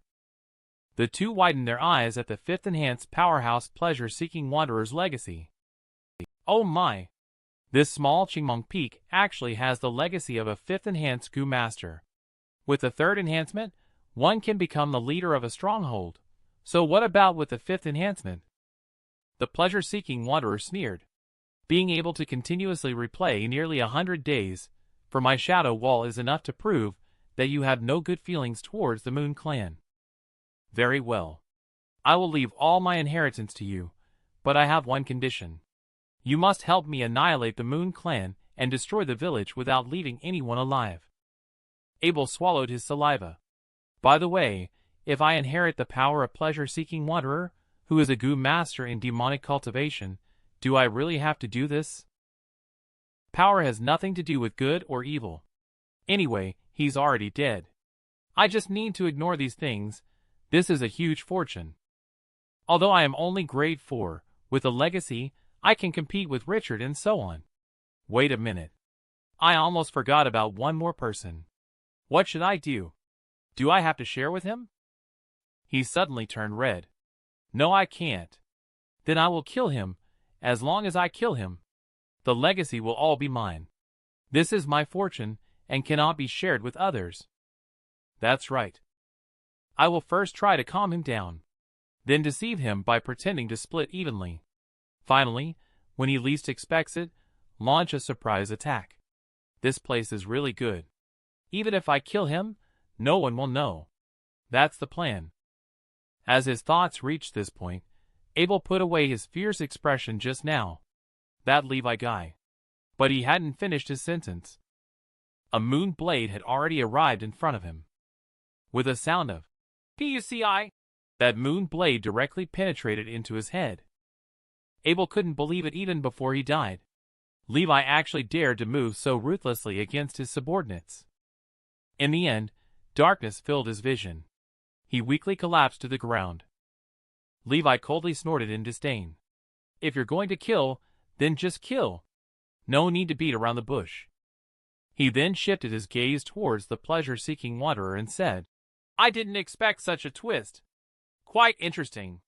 In the blink of an eye, 3 days have passed. Today is also the day the caravan departs. It's just that this gloomy weather is really depressing. But it seems as if the heavens are warning people about something. Colt stood on the attic and gazed into the distance, muttering to himself, "The future is uncertain. The world is tough. I wonder how many familiar faces will still be in village next year." Whether it's being a traveling merchant or living in the village, making a living is never easy. And at another mountain peak, Levi was also watching the departure of the caravan from afar. He would occasionally sigh and say, "What a beautiful sight, truly a gift from the heavens." The heavy rain washed the sky and earth, cleansing the air. It significantly weakened the scent-based detection methods. Moreover, there was a small waterfall by the crevice. This way, Abel's whereabouts won't be exposed in the short term. Although Abel is weak, his status is special. The caravan is currently too busy to notice his disappearance. However, before long, Richard will definitely return to investigate. That will be the real challenge. The reason their head of the family arranged for Abel and Richard to lead the caravan together is to strike a blow to Abel and make him see the reality. In the future, they can live a stable life. At the same time, he is also testing Richard's character. If the blow is too harsh and unacceptable even to his own brother, how can he dare to pass on the position of the head of the family to him? Abel has never understood his father's good intentions. Although he is somewhat talented, he has only cultivated a superficial facade. It's a pity for a good pawn. If I can control him in the future, he will still be very useful. Firstly, I can establish a stable channel for selling stolen goods through him. This will prepare for future ventures in treasure hunting or committing crimes. Secondly, I can retire and stay behind the scenes. I can use him and Shadow Wall to incite conflicts among the 3 major villages of Qingmong Peak.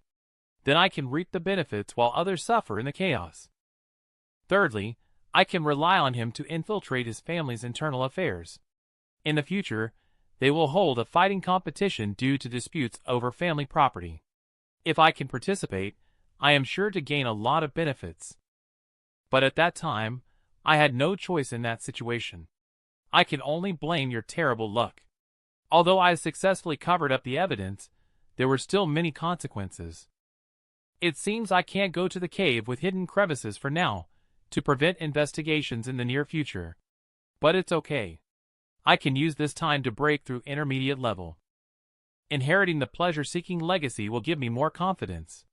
After all, the demonic cultivation legacy is not as gentle as the right path. A small mistake could lead to death. The world is unpredictable. But that's what makes it interesting, Abel. Actually, I don't want to kill you. For days later, it will be the martial arts competition at the arena. Today is the day for students to compete in martial arts. Levi easily kicked his younger brother off the stage. In this way, Levi has won 33 matches in a row. Moon Liam was knocked out of the field. The frustration in his chest just couldn't be vented. In the end, he directly spurted out a mouthful of blood. Levi looked at him coldly and said, "You should first heal your internal injuries." The surrounding students were all shocked by the words. Liam being hit until he spat blood was too terrifying. Even his own younger brother was so ruthless. I don't want to fight with him. After martial art master examined Liam, he said, "This minor injury is nothing serious. Rest and recuperate for a few days after treatment, and you'll be fine. Just refrain from practicing martial arts for these days, and avoid engaging in vigorous activities." Liam clenched his teeth. He still wanted to give it a try. However, his body did not allow him to do so. At this moment, the martial art master shouted, "Next!" With the martial art master's shout, the students below all lowered their proud heads one by one, each not daring to speak. But this puts the martial art master in a difficult position. Elder said, "These days, Levi has been too high profile. It must be suppressed. Otherwise, all the students will be suppressed and unable to lift their heads. Over time, they will become timid lambs in battle." Thinking of this, he angrily shouted, "What's this? Are you scared already? He is not invincible. Show your courage. Let me see the pride of Moon Clan in your hearts." A student murmured quietly, But he is really too strong. We simply can't defeat him. Look, even Liam, who is grade 1, is not his match. Martial art master, upon hearing this, felt furious.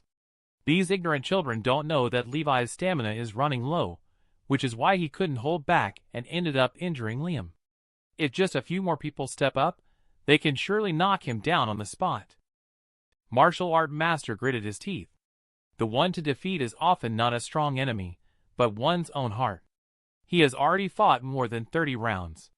If you just push a little harder, you will definitely succeed. But the students below are not buying it. You have said the same thing several times. I guess you don't even believe it yourself anymore. He said he couldn't move the students below, so he aimed his cannon at Levi. You are also wrong.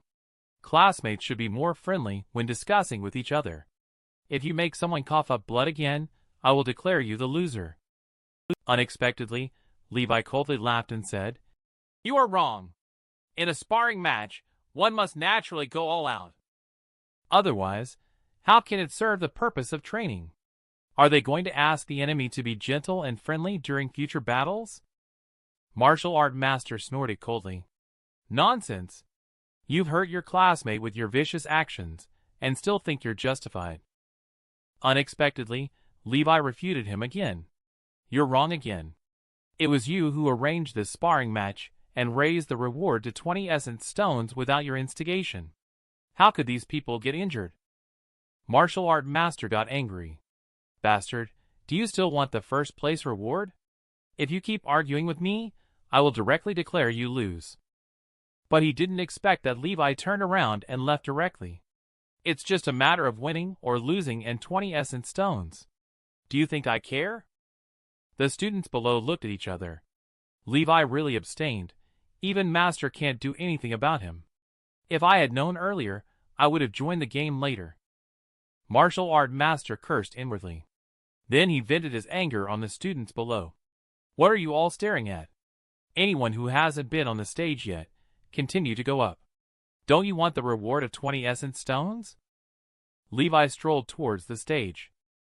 If you look closer, you will notice that his hands have started trembling uncontrollably. This is clearly a sign of reaching the limit. Levi gasped heavily. His strength was running out. Experience is not everything after all. Even though he has rich combat experience from his past life, his body is only 15 years old. His continuous battles have pushed his physical limits. Presumably, this time Master's challenge was also instructed by the Academy Elder. However, this was within his expectations. The Academy Elder wants to break the shadow I bring to them. Once I lose, the unbeatable image that I have built will collapse. At the same time, this will also awaken their fighting passion, shaping their unyielding fighting spirit. They want to see my failure. But I need this kind of deterrent. Only in this way can my operation to extort essence stones be more convenient. So the true purpose of this battle is actually to continue maintaining my power. And this suppression is just the beginning. I need to keep an eye on Elder's movements in the future. The Elder from the Academy upstairs frowned as he watched Levi below. This kid is quite slippery. He is well versed in Academy regulations himself. He also doesn't make mistakes usually. Although he often sleeps in class, his responses are always comprehensive. It's really hard to catch him making mistakes or suppress his momentum. As an Academy Elder, I believe in teaching without discrimination. I have seen students much more outstanding than Levi. But never before has a student disgusted me so much. I clearly have always treated everyone equally. Why am I powerless when facing Levi now? Suddenly he thought of something. I see now. This kid Levi has a deep-seated arrogance. The reason I could tolerate those troublemaking students in the past is because they knew fear. And Levi doesn't have an ounce of fear. It seems fundamentally he doesn't respect his elders. Someone who doesn't show respect towards the clan. Even if they grow up, how can they be of use to the clan? Once such a person appears, they must be suppressed, otherwise others will follow suit. Then the Academy won't be able to control it. But I don't have any evidence against him. I can't just pick a fight like a troublemaker on purpose. It seems I have to wait for other students to level up to the first enhanced intermediate level in order to suppress Levi's momentum. But there's no need to worry too much. Levi is still young and can be trained slowly. He will have to compete for positions and rewards to gain resources. Over time, he will naturally have various constraints. This way, there is no need to worry about him breaking away from the clan's control. Carrot and stick. As long as he is brought into the clan, no one can easily leave. This is the power of the clan. And you, Moon Levi, are just a 15-year-old child. The night was thick as ink. Only the dry sound in the air could be heard. Moon Mason stood motionless in the courtyard. At that moment, Nova walked over and asked in confusion, "I heard you got injured today." Moon Mason chuckled awkwardly twice. "If you're worried about me having any psychological trauma, you're overthinking it." Nova indulgently patted his head. "That's not true. You are the future leader of our family. How could you be scared by such a small injury?" Moon Mason also enjoyed the warmth of the moment, but stubbornly said, "I know you care about me. But please don't pat my head like this in the future. I've grown up." Although I lost again this time, I heard Levi's hurried breathing during the battle. He is not as powerful as most people imagine. One day, I will defeat him fair and square. Nova nodded in satisfaction. "Indeed, you are my brother. But you are injured. Don't practice martial arts for the next few days." Moon Mason said seriously, "I understand. It's a good opportunity to recuperate these days and prepare to level up to intermediate level of empty aperture. I will take on the role of class leader to pressure him a bit. Let him know that cultivating aptitude is the most important thing." Nova said, "I'm relieved that you can think like this. I used to be just a vice class leader, so if you become the class leader, it would also make up for my regrets." Upon hearing this, he became even more determined in his own thoughts. "Don't worry. I will definitely secure the position of class leader." At Charles's house, a candle illuminated the entire secret room. Moon Charles kept channeling True Origin continuously into Moon Cameron's body. Time passed slowly, until half an hour later. Moon Charles took a deep breath and slowly dissipated his energy. Moon Cameron got up and bowed, saying, "Thank you, grandfather, for infusing True Origin into me every 3 days. I appreciate your hard work." Moon Charles sighed and said, "There's nothing we can do about it. With your grade 3 aptitude, leveling up on your own takes too long. It's easy to be exposed this way." Although this method is risky, I have no choice but to use it. However, while this method is effective, it has a major aftermath. My Silver True Origin is a different kind of True Origin for you, as it contains my aura. The more different auras there are, the less pure your empty aperture becomes. This will diminish your future development opportunities. Cameron obviously does not care about these things. For the future of my family, I am willing to sacrifice my personal prospects. Moon and Charles nodded. It's good that you have such thoughts. However, fate always leaves a way out. If you can find the pure water goo in the future, you will be able to refine your aperture wall and eliminate these sequelae. Also, I have already arranged to purchase the wine worm for you through connections. This goo can help the goo master refine True Origin without any sequelae. Its nurturing effect is also superior. But wine worms are hard to find. It is said that there are some goo worms that can change the aptitude of the goo master, but I have never seen them with my own eyes in most of my life. I hope you can have this fortune. At Uncle's home. Ever since being beaten up by Levi during the day, Moon and Liam have become increasingly diligent and impatient in their cultivation. But there is no other way, because he suppressed it for too long. He urgently wants to find a release outlet. That is his own brother. But the brother always seems to be like a huge mountain. No matter how hard he tries to climb, no matter how hysterical he is. But he just couldn't climb over it. Instead, he felt more and more pressed down, unable to lift his backbone. Moon Liam exhaled slowly. The time for cultivation always passes by quickly. In the blink of an eye, it's already late at night. Although the essence stone is somewhat insufficient, I have grade 1 aptitude and a certain feeling. I will definitely level up to intermediate level in 3 to 4 days. Although I may not be as good as you in martial arts kung fu, you are no match for me in cultivation. My true origin capacity and recovery speed are twice as good as his. Even if he has more essence stones, he will never cultivate faster than me, brother. This time, I will show you the power of grade 1 aptitude. Levi's residence is over here. He is also cultivating desperately. Almost there. As long as I put in more effort, I can reach the intermediate level tonight. But if someone disturbs me, I am very likely to fail in my attempt. It's better to take advantage of the quiet night and make a breakthrough. Levi had a sudden idea. The calm bronze origin sea suddenly rippled with wave after wave of ripples.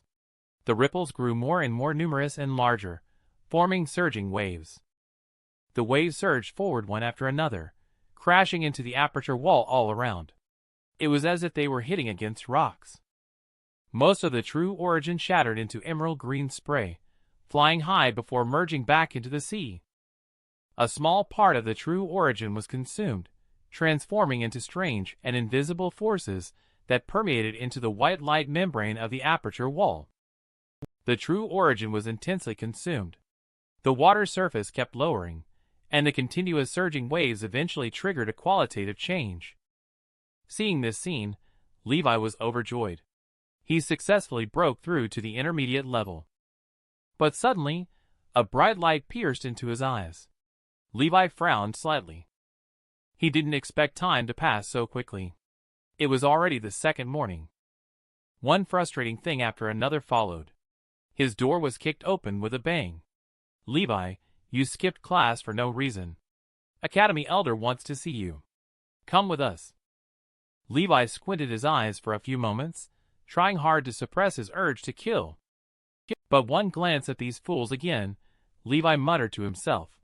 Can't bear it anymore. Over at the academy. The students who arrived early in the morning didn't see Levi, but he was whispering below. Levi didn't come to class today. He's really bold. Today is Elder's class, and Elder has already set academy guards to look for him. Looks like Levi is in trouble. Academy Elder didn't stop the discussions below, but chuckled in his heart. Levi, oh Levi, yesterday I was worried I couldn't find any handle on you. Yet today, you delivered yourself to me. He is indeed a 15-year-old young man. It seems I have overestimated you. Outside the gates of the academy, a heavy footstep sounded. Elder of the academy sneered continuously in his heart. He has arrived. I will make him stand outside the gate for 3 hours to dampen his spirit. The students below also noticed that the academy elder's expression was off. They joined in the excitement. The elder was very angry. There might be a good show to watch later. And Liam also murmured in his heart. Brother, you are challenging the authority of the elder. Whatever punishment you receive will be of your own making. Suddenly, the door of the academy was knocked on. The students all became spirited. One by one, they smirked derisively. Bolder individuals stood up directly to open the door, putting on a conspicuous manner, as expected of them. He opened the door of the academy with one swift motion. He sneered, Levi, you're in big trouble.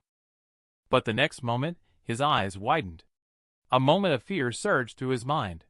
His mouth quivered as he screamed loudly. It was even more careless.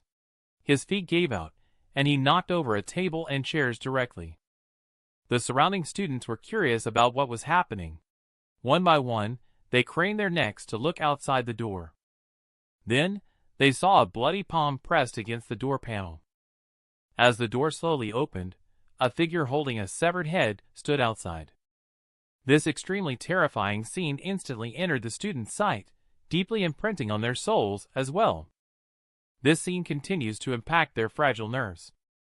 Levi stood at the door like the god of death.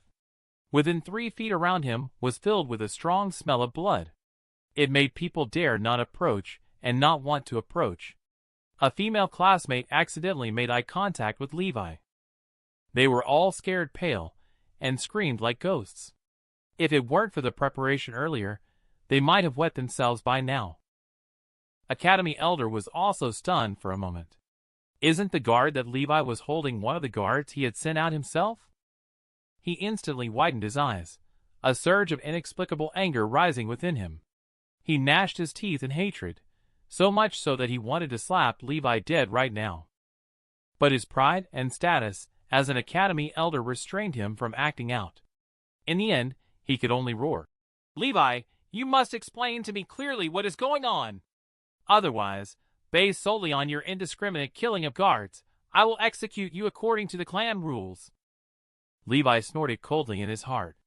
This old guy knows exactly what he's up to. He casually threw the guard's body down, treating it like garbage. Then he made a perfunctory bow and said, "Elder, the junior has something to report." The elder's gaze turned incredibly sharp, as if he wanted to skin Levi alive. "Levi, you keep making mistakes. I want to see how you explain this." He snorted coldly. Levi continued in an indifferent tone, reporting that the two guards harbored malicious intentions, which is common knowledge. Cultivation of Gu masters cannot be disturbed, especially when attempting to advance to a higher realm. Any carelessness may not only lead to a failed advancement, but also damage the empty aperture. But they forcibly broke in at the critical moment when I was attempting to advance to the intermediate level.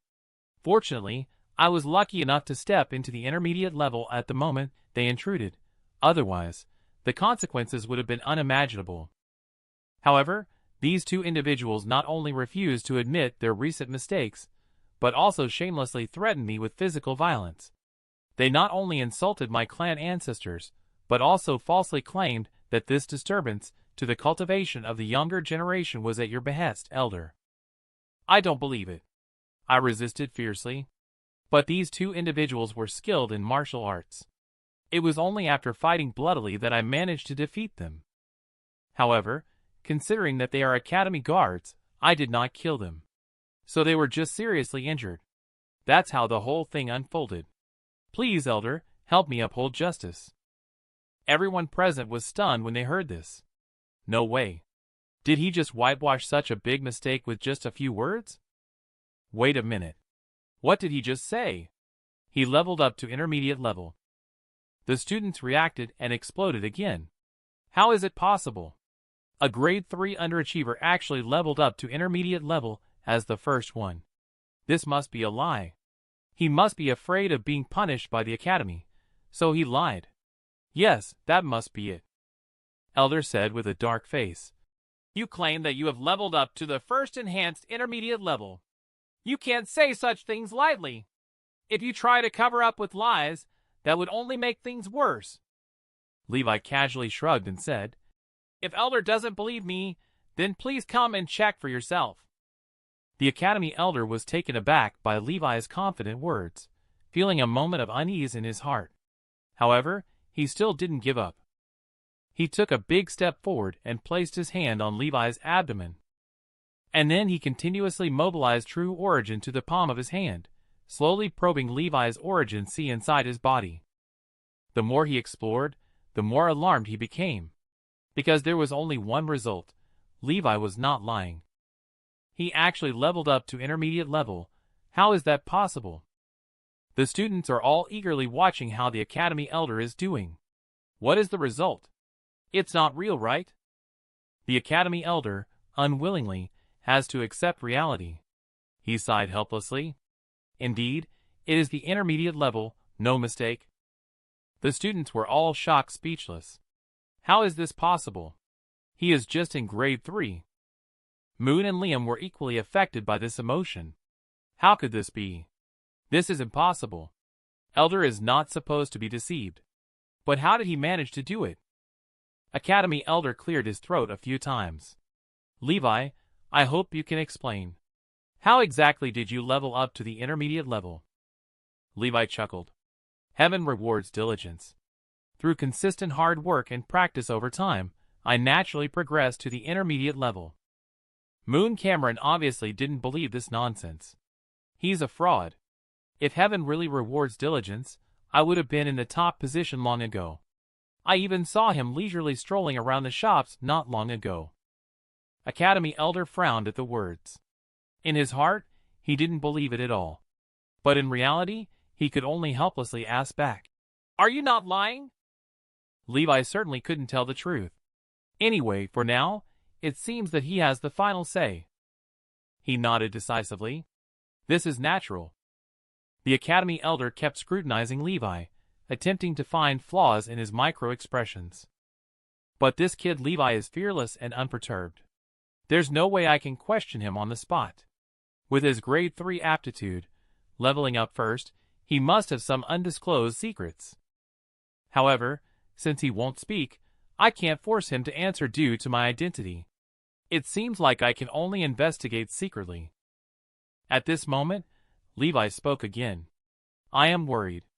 Elder, I don't know how you plan to treat these 2 guards who have lost too much blood. If they are not treated soon, they might die. Academy Elder was once again stimulated by these words. He gritted his teeth inwardly and thought, "You're still worried." He controlled his emotions and said lightly, "These 2 guards won't die. I will send someone to provide treatment. As for you..." His mind was in utter chaos. Bastard. This is really tricky. Originally, it was in my plan. Levi skipped class first to suppress guard later. It can be described as defiant, arrogant, and conceited towards his superiors. According to the clan rules, he will be locked up in the clan prison for reflection and repentance. But these mistakes. After Levi leveled up to the intermediate level in terms of cultivation, things changed. It is understandable that he had to skip class and fight guard because of cultivation. More importantly, he successfully leveled up to the intermediate level and became the top person in this session. This is a matter of great righteousness. The key question is, what did he rely on to level up to the intermediate level so quickly? Let's not discuss this secret for now. The issue is that I cannot impose any punishment on him. The academy is meant to cultivate talent. If I suppress excellent Gu masters, it would be dereliction of my duty, and I must also achieve fairness and justice. At least it should appear fair, and just because that's the rule. Damn it. I finally caught a handle on him. Do I just let him go like this? But I can't swallow this anger. If he really killed the 2 guards, I could retaliate on this ground. But now I have no handle at all. It's hard to imagine such cunning methods coming from a 15-year-old teenager. No wonder there were rumors in the clan about his early wisdom and poetic talent. Now I am in a difficult position. I can't counterattack, and his words cannot withstand scrutiny at all. These guards were personally selected by me. It's impossible for them to be so foolish as to insult Moon's ancestors. He is deliberately framing and setting up in front of people who know the truth. But I have to accept it. However, if I punish the Moon Clan people for the sake of 2 outsiders, that would be me being jealous of talents. This will definitely cause dissatisfaction among the clan members once the news spreads. It might even attract pressure from all sides. So, the best way for me to handle this situation is to turn a blind eye. I treat these 2 guards as expendable pawns, believing that they have made a serious mistake. At the same time, I will commend Levi. This way, the clan members will be satisfied. The guards, even under deception, will also consider my actions fair. This can be described as a win-win situation. Levi also observed the academy elder, as he accidentally glanced at his tightly clenched fist. The academy elder is probably considering how to deal with me, because now it's not as simple as what he sees on the surface. This is actually a direct confrontation between me and the elder. He wants to leverage the clan rules to suppress me, but he did not expect a strong counterattack from me. This move may seem reckless, but I immediately turned the situation around in the name of advancing to intermediate level. And those 2 unfortunate guards were just innocent pawns caught in the crossfire of our struggle. Your downfall lies in your identity. It is your strongest weapon, but also your biggest weakness. You want to balance fairness and punish me at the same time. It is impossible for your identity. That's why you can only accept my explanation. Because this is a trap. Once the truth is revealed, how will you handle it? If you don't punish the 2 wrongly accused guards, How will the Academy Elder's unfair actions be perceived in the future? The Academy Elder gradually calmed down, but the anger in his heart did not diminish at all. This kid is really despicable. He doesn't show any respect for me. He even targets me, the Academy Elder, like this. This time, not only did I fail to overshadow him, but I also lost face publicly. And what's more crucial is, in the future, if the two guards feel wronged and want to expose the truth, I will have to be the first to suppress them in order to maintain my image. But it was clearly all caused by Levi. This feeling is like he spat in my face. Instead of scolding him, I have to praise him and help him wipe his mouth. If someone else says there is spit on my face, I have to be the first to shut that person's mouth. This kind of frustration I have never experienced since I started teaching. It's just too infuriating. And the one who started all this is you, Levi. I really want to slap you to death. Make it so you can never oppose me again. However, he can only curse Levi in his heart. In reality, he still has to smile and pat Levi on the shoulder. By doing so, he was showing that he had accepted the crushing defeat. What a good kid. Levi responded with a casual nod. Oh no. I rely entirely on the Academy's training. The Academy Elder almost couldn't bear his arrogant appearance. His teeth were grinding noisily. Levi's deeds caused a stir in the entire village by the time the sun set after fermenting all morning. Have you heard? It seems like Levi has taken first place again. Yes. Now the whole village is discussing this matter. In fact, it's not particularly strange for Grade 3 to surpass Grade 1 and level up first. Special goo worms, like the wine worm and relic goo, can enhance cultivation effects. We are just making guesses by talking about it. Anyway, the Academy will definitely provide an explanation. If they are not even clear on how their own students level up, then they are indeed negligent. The residence of the Academy Elder is over here. He looked at the two guards and said in a deep voice, You two, go and investigate Levi's background thoroughly for me. But be careful not to let him find out. Do you understand? After the two guards left, the Academy Elder murmured, Levi, oh Levi, let me see what secrets you are hiding. 5 days passed in the blink of an eye. Academy Elder stood on the podium and announced, Today is the day for distributing subsidies. It is also the day to announce the candidates for class leader and vice class leader. There is one class leader, and there are 2 vice class leaders. The rankings of the top candidates in the intermediate level assessment are as follows. First place, Moon Levi. Second place, Moon Michael. Third place, Moon Liam. Now please have Moon Levi, the first place winner, come up to receive the first place reward. Levi slowly got up and walked up after hearing the announcement. His action sparked another round of discussion. He's going to be the first level up class leader. It's hard to imagine. I thought Liam would be the first.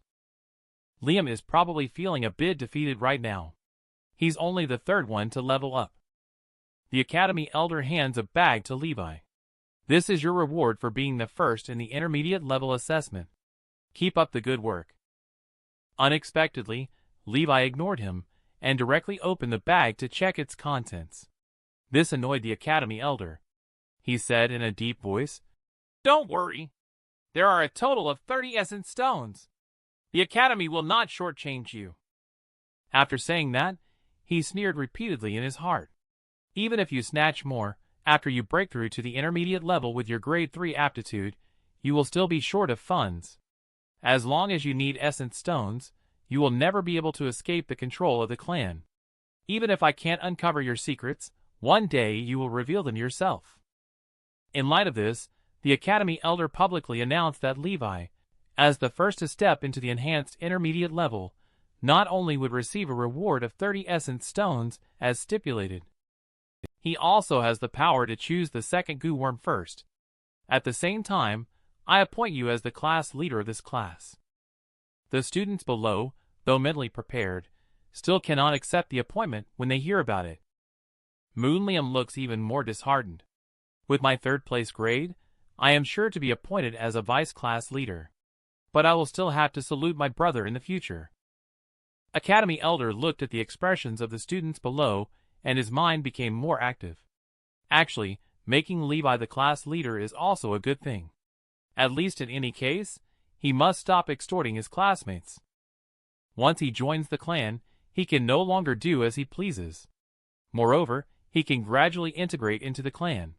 In this case, sacrificing a class leader position is nothing. Levi, you are still too inexperienced to compete with me. The Academy Elder continued. So next, we will announce the vice class leader. But at this moment, Levi interrupted him, waving his hand and saying, Elder, I am inexperienced and not qualified to take on the role of class leader.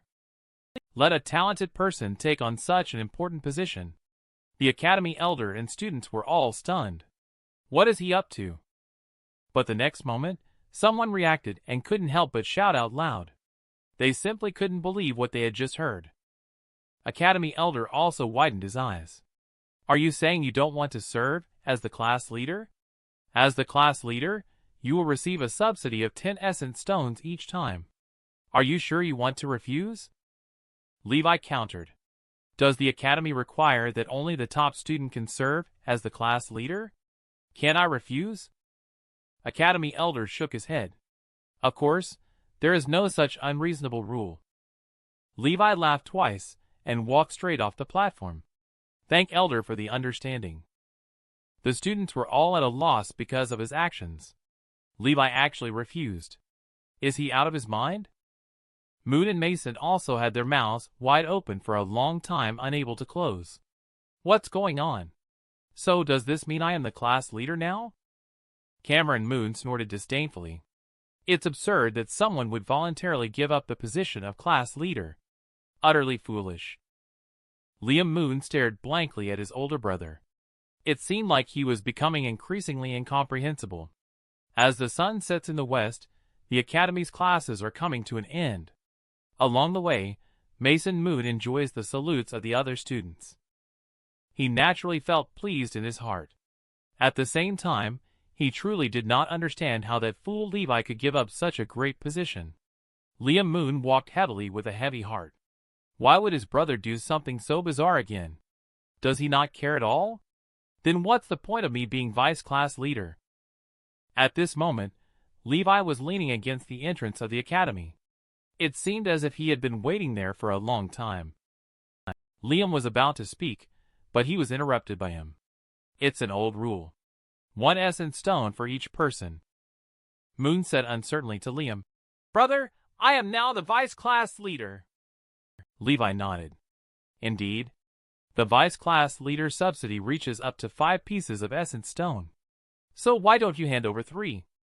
Suddenly, Moon Mason's angry shout came from afar. Levi, you have some nerve to still dare to block us here. I am currently the class leader. You, an ordinary student, should bow and greet me first when you see me. But before he could finish his sentence, his nose was punched. Moon Mason was stunned for a moment. He could hardly believe that Levi dared to strike again. Out of anger and humiliation, he was determined to resist. I am the class leader. How dare you hit me? But before he could finish his sentence, he was punched in the face by Levi. Levi sneered and said, You're right. Since we have a class leader now, we need to change the rules.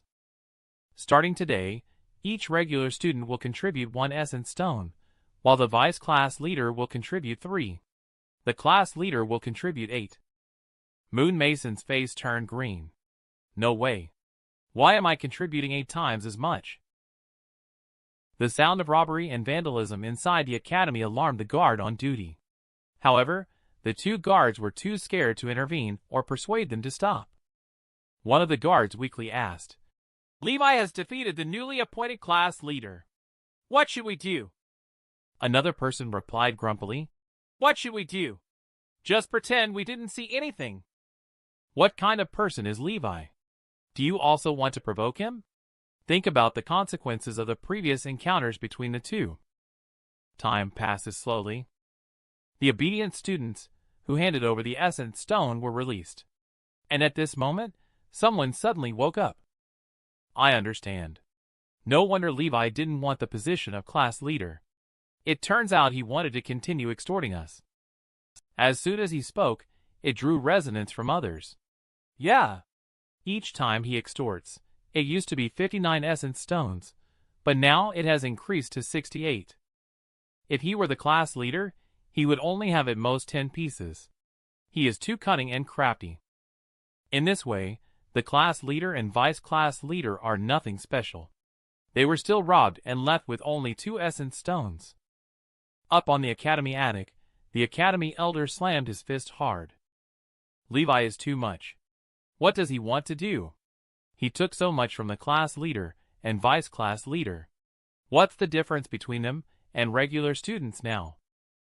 If this continues, what's the point of the academy providing subsidies? Might as well give all the essence stones to Levi. Him rejecting the position of class leader is essentially rejecting being included in the clan, which is a serious betrayal to the clan. Moreover, through his coercion, the power and status of the class leader and vice class leader have been completely weakened. Over time, regular students will also lose their respect and interest in these two positions. This seemingly small act is of great significance. He is already challenging the new hope of the clan academy with his own strength. He is not a traitor to the clan. A guard quickly knelt down and said, "What should we do, Elder? Should we take any action?" The academy elder dismissed the proposal. "No. This matter cannot be resolved by me. Otherwise, the first to be affected will be the clan leader, the Charles family, and the Mason family." They all hope to use Levi to properly temper their own successor's character. After all, from a long-term perspective, this is truly helpful for them. However, Levi has already shown signs of rebellion. If he continues like this, it will be a hidden danger. In the end, the root of this matter lies in Levi's secret. What exactly is he relying on to advance to intermediate level first? Academy elder sighed. "All right. Tell me about the results of your investigation these days." Guard respectfully reported back. According to the investigation, both of his parents are righteous Gu masters with no suspicious backgrounds. His background is also clean and clear. After his parents passed away, he was taken in by his uncle and aunt, but they didn't get along well. After enrolling in the academy, Levi has been living in the academy dormitory. This person showed early intelligence at a young age and was unanimously recognized as a grade 1 genius by Moon Hope. However, after the awakening ceremony, he tested at a grade 3 level, greatly disappointing the clan members. His daily life at the academy is very simple. It's almost like following a set routine. He attends classes during the day at the academy and sleeps in the dorm at night. He is also very diligent in cultivating. Every night, he must cultivate and nourish the empty aperture as a Gu master. Occasionally, he will go to the only inn in the village to improve his diet. He has a special fondness for alcohol, especially bamboo wine. Dozens of barrels of bamboo wine are stored under his dormitory bed. It is said that his dependence on alcohol became uncontrollable after he was tested with a grade 3 aptitude. Elder nodded. With his parents gone and estrangement from his uncle and aunt, it's no wonder Levi feels a lack of belonging to the clan. Guard continued. He was lifted high in the air by clan members, and then dropped to the ground by their own hands. No wonder he is unruly, eccentric, and aloof. The academy elder let out a deep sigh of agreement. We all only remember him as a waste with grade 3 aptitude. But we forgot that he was once a brilliant genius who attracted widespread attention. His life is so simple. He cultivates so diligently. He's just holding his breath, wanting to prove to the clan members that he can do it. So he retaliates so fiercely when I suppress him. Although I understand everything he does. If it were me, maybe I would do the same. But he has greatly touched my bottom line. My position does not allow me to forgive. He thought to himself, speaking in a deep voice. Although these materials are detailed, they have nothing to do with Levi's secrets. Have you only found out these things in so many days? At this moment, the door was knocked on by someone. The Academy Elder said displeasedly. "Come in." A guard bowed and said, "The clan leader has ordered Elder to quickly go to the head of the family pavilion for important matters. It's said that the 4th rank master, Richard, has returned. His younger brother, Abel, is missing." Upon hearing this, the Academy Elder took a sharp breath of cold air. For some reason, he had a feeling that something bad was about to happen.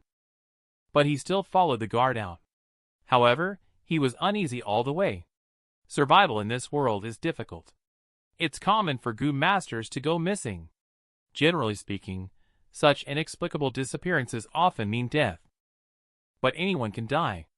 Only he, Abel, cannot die, especially not here in Moon Mountain Village. Abel has a special status. His brother, Richard, has a 4th enhanced cultivation, and only the clan leader of the entire Moon clan, who is also a 4th enhanced, can match him. And Richard's father is a clan leader with a 5th enhanced cultivation under his leadership. They have already established a large clan that occupies a whole mountain. Moon Mountain Village is only a medium-sized village. Once the war breaks out, Moon Clan will surely be at a disadvantage. More importantly, once this matter is known to others, Moon Clan's reputation will also be damaged accordingly. If Moon Mountain Village loses its trade as a result, it will inevitably decline over time. This matter is not insignificant. If handled poorly, it will surely lead to a major disaster. Unknowingly, they had already arrived at the head of the family pavilion. A steady voice saying, "I'm here," instantly woke up the Academy Elder. At this moment, the head of the family pavilion was already filled with people from the Moon Clan and Richard caravan. However, the atmosphere didn't seem very good, because Richard was staring at the Academy Elder, who had just entered, making him shiver all over with fear. The Academy Elder forced himself to calm down and greeted Colt with a bow. But before he could speak, Colt's cold voice came first. "Let's skip the formalities. No need for pleasantries. Clan Academy has always been your responsibility. I'm asking you, where is Moon Levi?" As Colt said, "Moon Levi?" Academy Elder shuddered. How did he get involved with that kid again? He quickly clasped his hands and said, "At this hour, he should be cultivating in the dormitory at the academy." Unexpectedly, Colt said in a deep voice, "Richard is very suspicious now. He thinks that the disappearance of his younger brother Abel is related to Moon Levi. I order you to bring Levi here immediately." After saying that, he looked at Richard and said, "Levi can be brought here right away. You can have a seat first." Richard bowed and apologized to Brother Moon, saying, "I am truly anxious and worried. It has been several days since my brother went missing, and I fear the worst. I cannot sit still." After expressing his sorrow, he declared, "I am standing in the hall rather than sitting down to create an imposing presence for the interrogation. This is both a way to pressure the Moon Clan and a way for me to explain to my father when I return home in the future. I was really careless. I should have thought earlier about my father's intention. He arranged Abel as a burden for me to test my character." Within a quarter of an hour, Academy Elder returned with Moon Levi. Levi bowed gracefully. Moon Levi has met the clan leader and the other elders. Richard looked at the person beside him and said, "Is it him?" The woman at the stone gambling market pointed at Levi and said, "It's him, no mistake." Richard's face darkened at the words. He narrowed his eyes and looked at Colt, who dared not meet his gaze. But he was very unhappy in his heart. Richard lost his young brother, and now he comes to us to demand justice. Does he really think that our Moon Clan is easy to bully? However, these thoughts could only be kept to himself. He looked at the woman and questioned her. "Have you seen clearly? Tell me the truth. This Levi has a twin young brother. Are you sure it's really him?" The woman hesitated upon hearing this. She felt a tingling sensation all over her body, and was a bit scared because she really wasn't sure if what she saw that day was Levi or Liam. At this moment, Richard stood in front of her. "I have always respected the Moon Clan, especially the first-generation clan leader and the fourth-generation clan leader. I presume you, as the clan leader, will certainly uphold justice. Please come and question this Levi. Colt coldly snorted. That's about right. He nodded to reassure. Don't worry, Richard. After saying that, he looked at Levi. If this matter is really done by Levi, he can just hand him over. After all, he is just a grade 3. Even if it was done by Liam, it must be attributed to Levi, as Liam is the hope of the clan. In the future, he will still rely on him to contend with Ruby from the White Village. With these thoughts in mind, Colt smiled and said, Levi, don't be nervous. Let me ask you, do you know anything about that Abel? Levi asked nonchalantly. Who is Abel? Unexpectedly, the woman suddenly exclaimed, He's lying! It was him who bought 6 pieces of purple gold stones at our casino. The warty toad was found in the 5th piece. Abel then traded with him, using 500 essence stones. It's not just me. Other Goo Masters present also saw it. Colt secretly cheered in his heart. Then he squinted at Levi with his eyes. Is this the case? Levi made a very effortful attempt to remember. This attitude really seemed as if Abel's death had nothing to do with himself. After a moment, Levi looked suddenly enlightened. Okay. If he is Abel, then I have indeed seen him. But I haven't seen him since that time at the casino. And at this moment, another voice came. He's lying again, everyone. I work at the liquor store. That night, I clearly saw it at the liquor store. It was him and Abel sitting together, whispering for a long time. Levi's pupils slightly dilated. He never expected this kind of follow-up move. He looked at the waiter in disbelief. How could it be possible with so many people in the liquor store? How could you recognize me alone?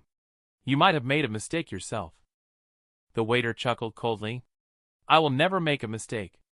Want to know why? It's because of the wineworm in your hand. This time, not only Levi was not calm anymore. The elders present all gasped. Wineworm, that's a treasure that can refine true origin. The waiter continued. Do you still remember? You came to our liquor store that morning and ordered a glass of horse monkey liquor, but only took a sip. The rest was all fed to your wineworm. I wanted to buy it from you when I saw that. However, you turned and left without a word. Now, does it ring a bell to you? Levi appeared extremely shocked on the surface, but his heart told a different story. What I want is exactly your words. At this moment, the Academy Elder came out to deliver the final blow. Levi, where did you get this wineworm from? Do you know you have caused big trouble? What else do you know? Come clean quickly. Is this wineworm Abel's? Levi performed humans' feelings of guilt and fear to the extreme. Everyone present believed it wholeheartedly. Levi shouted anxiously, How could it be him? This wineworm clearly originated from my stone gambling. The people present were confused again. No. Why does it feel like the plot in their hearts has deviated? Levi continued, At this point, I won't hide it anymore.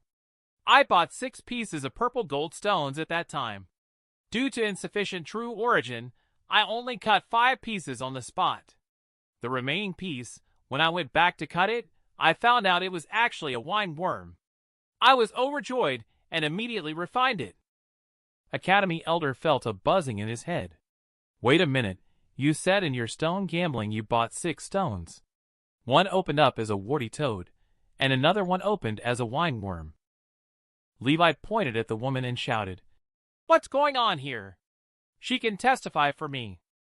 The woman's throat was dry as she stuttered. Indeed, Levi bought 6 stones. The 5th one revealed a warty toad. He did take the 6th stone indeed. However, I have no idea what it revealed. Levi continued her words. I distilled the wineworm and the next day, I did go to the liquor store to buy alcohol to feed the wineworm. In the evening, I went again. Just happened to see Abel selling fake goo to my clan members. Fortunately, Lord Richard resolved this dispute. I went to the liquor store again. I didn't expect to run into Abel there, drinking alone. I just caught a wineworm, feeling extremely joyful.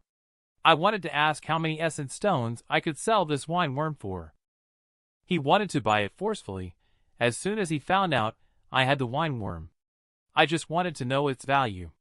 Of course, I couldn't agree to Abel's request. Even if I sell it, it has to wait until after the second enhancement. So I just left on the spot. Richard interrupted him. Did my brother go after you later?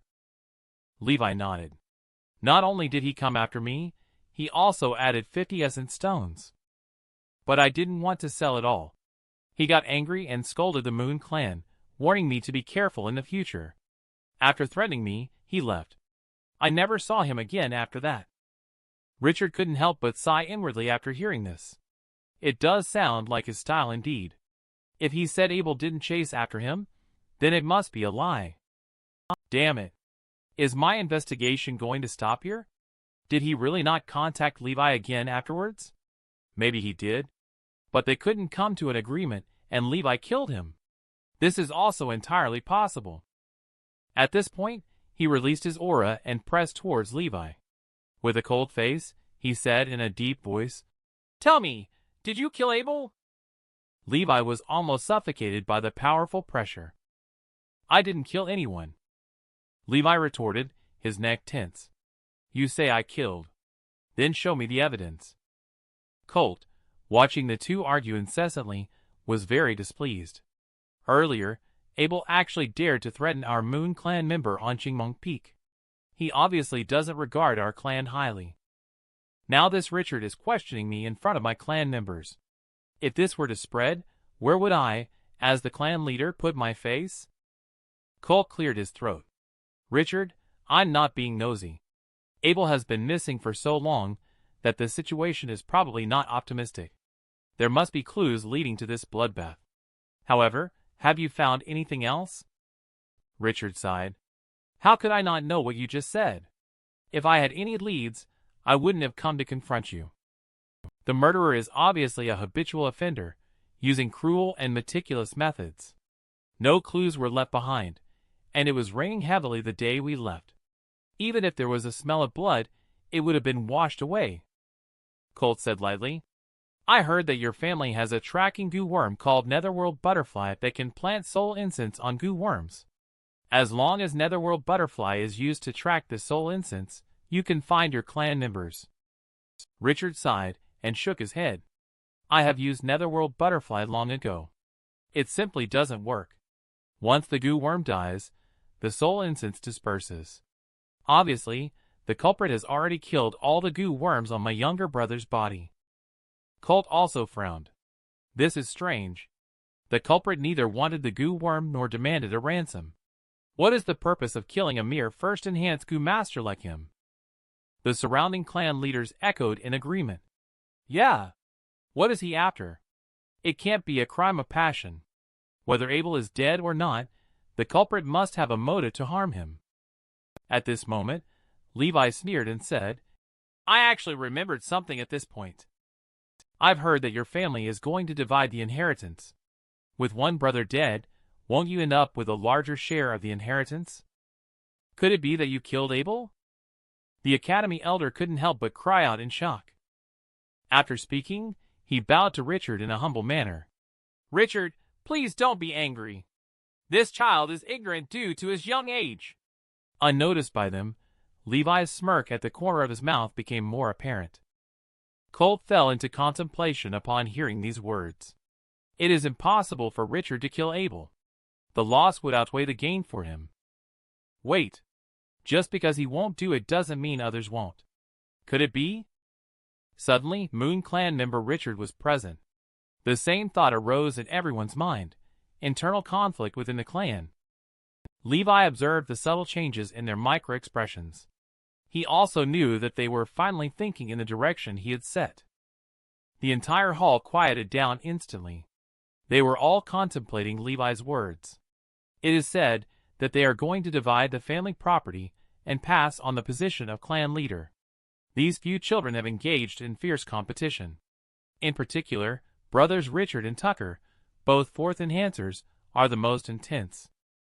The murder of Abel is very suspicious. There is no direct evidence to prove that Levi is the killer. His motive for just a wine worm is obviously insufficient. But if Tucker acted in secret, it can be explained. Father arranged for Abel to join the caravan to assess my character. If something happens to him, I will definitely be implicated. At this point, the real beneficiary is only Tucker.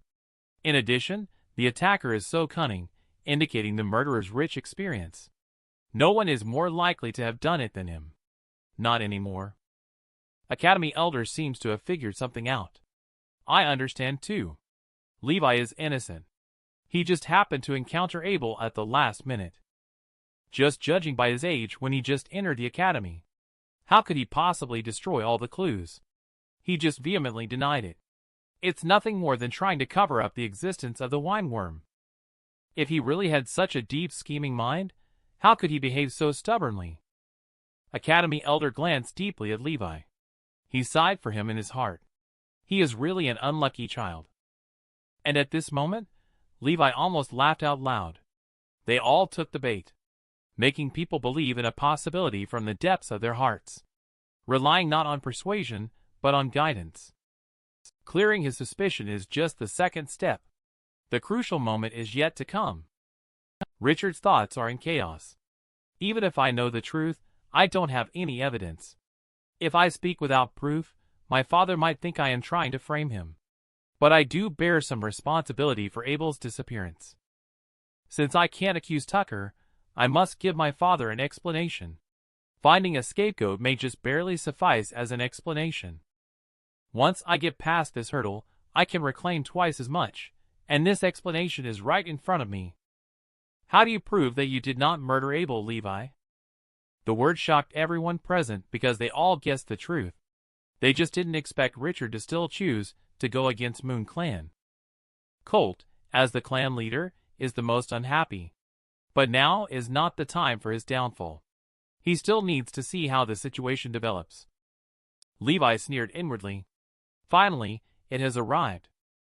The elders suddenly understood Richard's true intent. Levi kept sneering in his heart. Of course, there are witnesses. I had already arranged it long ago. Richard saw Levi silent and pressed further, asking, "Do you have it or not?" Levi hesitated for a long time, then gritted his teeth and finally blurted out, "I don't." Richard laughed heartily. The scapegoat had been found. The idea came to him in an instant. But unexpectedly, an academy elder stepped forward to stand in front of Levi. Of course, he had a witness. I am his witness. Richard's smile froze on his face. His expression twisted slightly. Are you sure? Academy Elder felt a moment of guilt. He sneakily turned his head to glance at Colt. Colt immediately nodded imperceptibly, indicating that he could continue. Academy Elder immediately retorted after understanding. Correct. I am the evidence. In these days, Levi unexpectedly advanced to the intermediate level first, so I had someone secretly investigate. His whereabouts were recorded every day. There was simply no time to harm Abel. Richard obviously didn't expect them to have this trick up their sleeve. His already unsteady heart became even more flustered. Moon Levi watched the show quietly. Yes, that's right. Several days ago, I had already arranged this chess piece of yours. I killed guard and doubled the robbery. Not only for prestige and resources, but more importantly, to get your attention.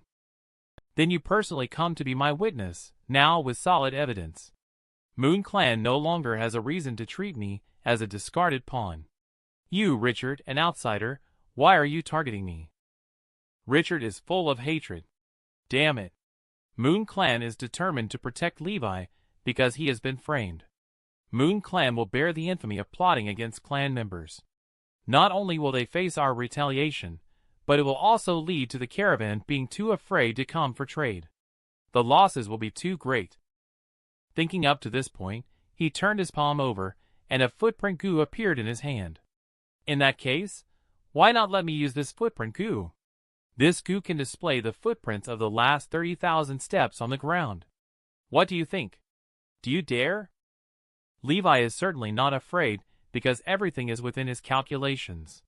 What is there to fear when nothing exceeds his control? Richard saw him acquiesce and directly activated True Origin to urge on the footprint goo in his palm. The footprint goo slowly dispersed and transformed into a galaxy.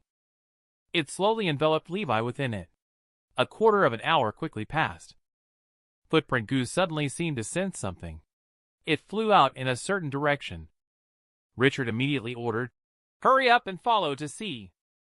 Levi sneered constantly, standing in the grand hall, quietly waiting. After the time it took to burn an incense stick, the people who had gone to chase returned. They knelt down one after another to report. The footprints left the head of the family pavilion and went to the academy dormitory. Afterwards, they circled around the academy. Occasionally, they would visit the inn outside the village. Apart from that, they didn't go anywhere else. An elder coldly snorted and said, "Is it infighting within your family? Shouldn't you give up already?" Richard's face seemed a bit haggard at some point, but he still didn't give up.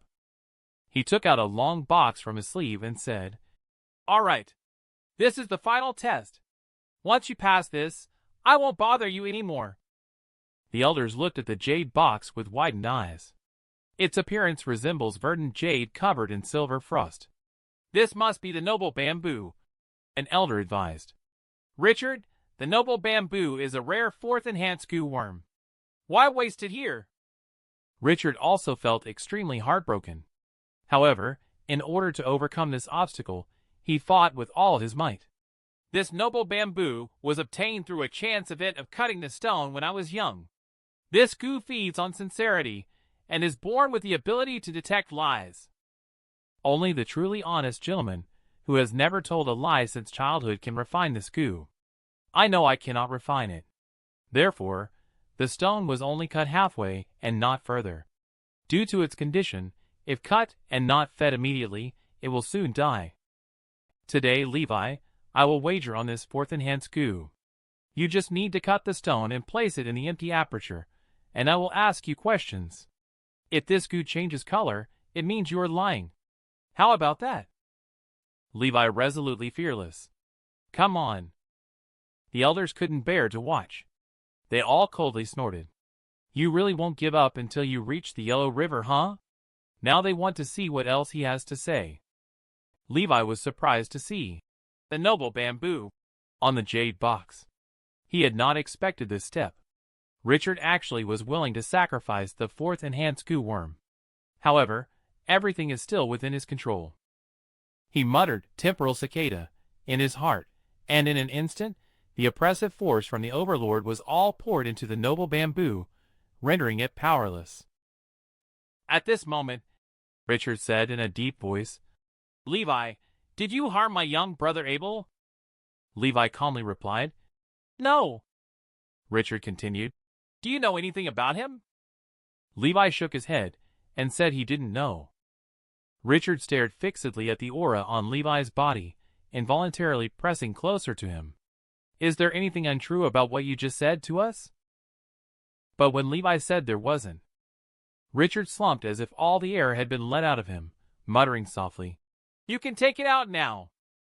After a moment, Levi took out the noble bamboo and placed it in the palm of his hand. The noble bamboo did not change color apart from trembling slightly, indicating that Levi had not lied. The elders began to speak one after another, making intentional or unintentional insinuations. Richard clasped his fist in front of Colt. "I have offended you this time," Colt replied calmly. "No worries. Revealing the truth is what we want to see. It's just a pity for this piece of the noble bamboo." Suddenly, a few more traces of firmness appeared on Richard's face. "I have tried my best to investigate this matter. Unfortunately, I fell short. When I return to the clan this time, I will hire the capture god Nash with a high price. He will definitely investigate this matter thoroughly. Farewell." After speaking, he turned and left with his men. But no matter how you looked at it, it felt like a defeated rooster. Richard's departure lifted the gloom hanging over the Moon clan. Colt sighed and said, "All right, you can all go now." But when the Academy Elder turned to leave, Colt called out to him, "Academy Elder, please stay. I have something to tell you." The Academy Elder was left alone. He bowed slightly and said, "Clan leader, is there anything else you would like to instruct me?" Colt said lightly, No, there's nothing. I just want to tell you a story. After Ancestor revealed the names of Rule and Standard, he subdued them. The two Gus worked together to capture a longevity goo, allowing Ancestor to regain his youth. Rule said, "Although you have subdued us, remember this. It's best not to let other beings know our names. The more who know our names, the more we must also submit to them. Furthermore, after each command you give us, we must add a new rule and standard. This time, we captured the longevity goo for you, and this is the first command. Our new rule and standard is, we will not capture the same goo worm for you again." Ancestor could only accept it calmly. "All right then. Since this is the case, then I will ask you to capture all the countless goo for me except for the longevity goo." Rule and Standard goo received this command. Immediately, the Rule goo transformed into an infinite circular shape, and the Standard goo turned into an infinite square. They covered the vast world, with one square and one circle forming a huge network that enveloped the entire universe. When they shrank back down, all the goo in the world were captured by them except for the longevity goo. Ancestor was overjoyed. This way, all the goo worms in the world belonged to him. From then on, he would be the ruler of the world. However, when he opened the silk net, with a loud noise, a surge of huge worms gushed outwards. The goo worms that had been captured with much effort using Rule and Standard instruments all flew away in a panic. The Ancestor was shocked and turned pale. "What's going on? Why did they all run away?" Rule said, "Without power and wisdom, how can you subdue them? We can only capture goo worm for you, but you need to rely on yourself to subdue them in order for them to serve you. This is your second command. We will now add another rule and standard. From now on, we can only capture one goo ancestor for you at a time." The Ancestor sighed in relief. Luckily, in the midst of his panic just now, he randomly caught 5 goo worms. When the Ancestor took a closer look, he was shocked. "It's you guys. Power goo. You left me back then. Do you regret it now? If you submit to me now, I can give you back your freedom." Power goo said, "Human, you are mistaken. It's not that I had no chance to fly away, but that I chose to stay. I only submit to a power greater than mine, and you do not qualify. However, we can make another deal. Give me your youth, and I will temporarily obey your commands." Upon hearing this, Ancestor felt somewhat disheartened. "What? I have just regained my youth. But without power, I am also unable to control other goo worms. All right. I'll make a deal with you." Then Ancestor turned to Wisdom Goo and said, "You left me back then. Do you regret it now? If you submit to me now, I will return your freedom." Unexpectedly, Wisdom Goo also said, "You are wrong. I had the opportunity to fly away, but I chose to stay. I only submit to beings wiser than me, which you are not. However, we can make another deal. Give me your middle age, and I will temporarily obey your commands." "If I agree to your proposal, wouldn't I be repeating the same mistake again?" Wisdom Goo said. "All right. You win, human. I am defeated by you this time. As long as you tell me how you captured me, I will serve you from now on." Ancestor felt a little smug at the words. "It's simple. I captured you using the Rule and Standard goo. So, the names of these 2 goo are Rule and Standard. You can't capture me anymore." Ancestor realized the enormity of his mistake. It was simply extremely foolish. Rule sighed and said, "Oh, humans! We've long told you. Don't let other beings know our names. Otherwise, we'll be used by other beings." Ancestor deeply regretted it. He knew that he had lost the only chance to capture Wisdom Goo using Rule and Standard. Academy Elder was taken aback. "I understand. Clan Leader 1, are you making an analogy? You have compared Levi to Wisdom Goo and treated the clan as ancestor. Although you caught Wisdom Goo with rules and standards, in the end, Wisdom Goo still managed to escape. Is the clan leader asking me to let Levi go and stop suppressing him? But he is becoming more and more outrageous." Colt said calmly, "Don't get excited. Sit down first. You are a smart person. You see through it with just a hint. It's a pity that you only focus on your own little world. Your vision is still not broad enough. Now I tell you. Academy is small. Clan is big. I know you are worried about other students being suppressed by Levi. In the end, their spirit will all be crushed. But you are worrying too much. Do you think the clan relies solely on your academy to train new recruits? Of course not. Every student has parents, elders, and friends behind them. They won't collapse so easily. Levi did surprise me. He has a sense of emerging unexpectedly. However, as I just said, it's important to cultivate these young talents well. This is truly being responsible for their future. The academy elder is very worried. But too many setbacks can crush these young talents. Especially with Levi making rapid progress with the windworm. I'm concerned that during this initial enhancement period, other students may not be able to catch up. Colt said in a deep voice. So what if they can't catch up? Is this bit of setback even scarier than death? The clan has new members every year. If this group fails, there will be a next generation. As for Moon and Liam, starting from tomorrow night, I will personally guide them secretly. Colt doesn't intend to give Academy Elder a chance to retort. In short, you should be more magnanimous.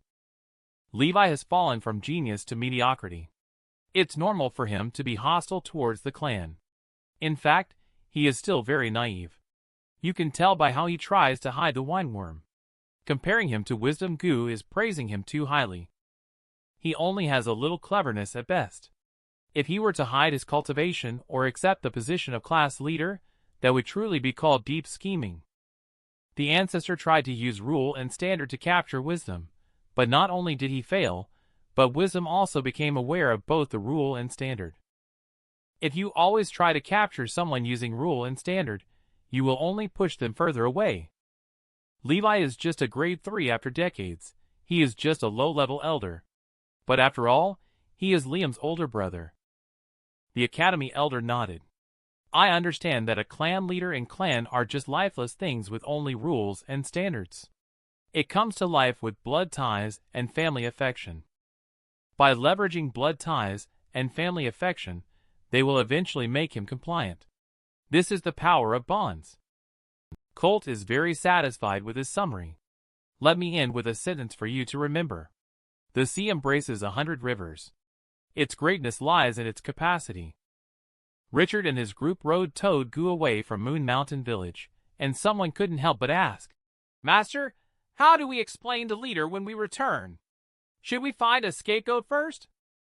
Richard calmly responded, Do you know what else is in Ancestor's web besides power and wisdom? At this point, there are still 3 Goo left in the web, Belief Goo, Doubt Goo, and Attitude Goo. Ancestor is unwilling to let them leave. These 3 Goo had to negotiate with Ancestor and propose to gamble. As soon as Ancestor opens the mouth of the web, they will fly in 3 different directions. Whoever gets caught will be subdued.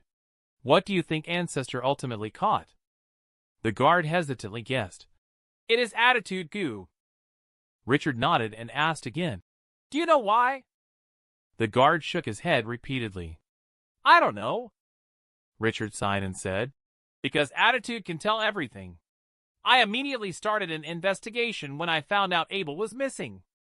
As soon as I had a clue, I rushed back to Moon Mountain Village, risking being surrounded by a clan to confront them face to face. To verify Levi's words, I even used the 4th enhance of the Noble Bamboo. And after I go back, I will also spare no expense to hire the capture god Nash to investigate this matter. Whether Abel is alive or dead, as his elder brother, I have done everything I can. My attitude has been very clear. And I did not kill the person. I have a clear conscience. Whether father believes it or not, anyway, I have already played the role of a good brother. Perhaps if I really find someone to take the blame, I might just fall right into Tucker's hands. Guard asked in confusion. Master, do you really suspect that it was Tucker who did it? Richard snorted coldly. If it wasn't him, who else could it be? Earlier, I was considerate of our brotherhood and didn't act like this. I didn't expect him to be so cunning. Since you are unkind, Don't blame me for being unjust. On the mountaintop not far behind them, a slender figure was observing their departure. The trouble of killing Abel has finally been resolved. My careful planning in these days has not been in vain. After this incident, the conflict within the Richard family is about to escalate. I wonder if the Goo Duel tournament will be advanced. The person known as the Capture God, Nash, is quite a character on the right path. It's a pity that he is extremely busy with his affairs. If he really wants to come over, it will probably be at least 2 or 3 years later. However, in 2 or 3 years, I will have reached the cultivation level of 2nd Enhance, or even 3rd Enhance. By then, life will be a whole new world. This incident reminds me of a fable on Earth called Monkeys Snatching the Moon. When the monkeys linked their hands together and finally touched the water's surface, the water rippled and the moon scattered. Then they realized it was just an illusion, a mirage. People in this world often act like this. They see moon shadow and mistake it for the real moon, not realizing it is just the moon in the well, the moon in the heart. The bright moon shines among the pines, as clear springs flow over the stones. He wishes to become a true moon in this life, leaving the heaven mountain, playing in the sea of clouds, illuminating the past and present, walking above the dark heavens, time quietly passing by. In the blink of an eye, half a month has passed. With a rumble, Moon Levi breathes heavily. He finally broke through the entrance of pleasure-seeking buried treasure. Early the next day. Today is the day to choose the second goo worm. Levi, who has leveled up to the intermediate level, holds the privilege of making the first selection. The students below are all very jealous, but they have no way to do anything about it. It's impossible to persuade Levi to give up his turn. After choosing the goo worm, Moon and Liam were taken by Colt to a dense forest. Colt lightly spoke. Liam, today you chose the second goo worm. I wonder what it is. Moon respectfully reported to the clan leader.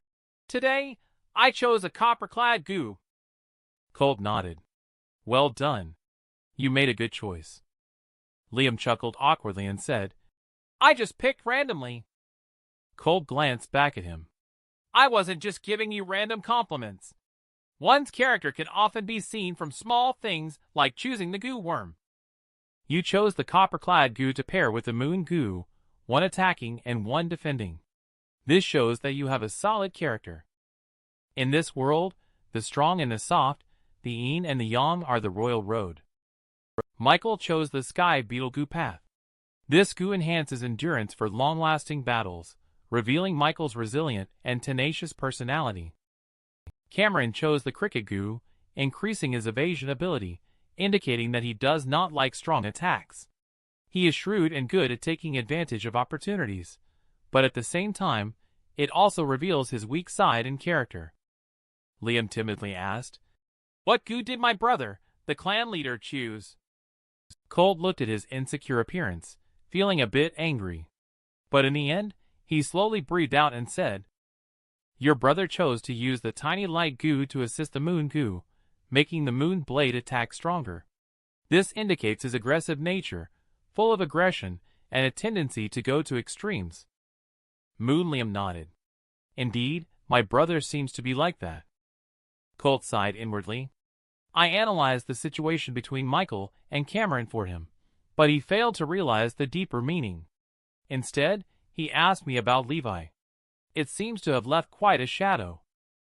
If Liam could have Levi's wisdom, that would be great. In terms of political wisdom, Levi is definitely number one. What a pity. Colt was searching in his arms. By the way, Liam, can you see what this is? Moon. Liam stared at it in his hand for a moment. He exclaimed, This is jade-clad goo. Colt continued, Compared to copper-clad goo, jade-clad goo not only consumes less, but also has stronger defensive capabilities. How about it? Do you want it? Moon and Liam widened their mouths slightly. Of course I want it, Moon said. Colt's tone was extremely calm. I can give it to you, but I can't just give it to you for no reason. So I have a condition. I need you to first reach the second enhance and become the first person in cultivation. And this jade-clad goo is my reward to you for your early advancement to the second enhance. Moon Liam was stunned. He was somewhat disbelief in what he heard. It was as if he was dreaming. But he has always been oppressed by his brother. Suddenly one day, someone told him that it was time to stand up for himself. He was somewhat disbelief.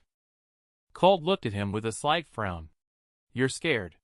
If that's the case, then this goo will have to be given to someone else. Maybe this time it'll be Levi's turn again. This might be his only chance. Colt smiled contentedly. That's more like it. On the other side, Levi finally found the location of the buried treasure of the pleasure-seeking wanderer. However, he was suddenly blocked by a smoothly shaped huge rock that clearly showed signs of being worked on. This was obviously a deliberate roadblock set by the pleasure-seeking wanderer. But why did he do that? I must have missed something. At this moment, Levi noticed that the soil by his feet was actually wet. He unconsciously felt that something was wrong. With the mindset of giving it a try, he squatted down directly and started digging into the soil. Suddenly, his pupils slightly dilated. Because beneath that wet and slippery mud, there was actually an tomb flower goo. It is slowly blooming, revealing something from the inner core. It's another goo worm. It seems like this is the key to this level. Levi guessed so. Soon after, Lotus's inner core emerged. It was a white boar goo. The function of white boar goo is to enhance one's strength. It seems that the pleasure-seeking wanderer wants me to refine this white boar goo to push away the giant stone after I have gained a certain amount of strength. Then I can proceed to the second test.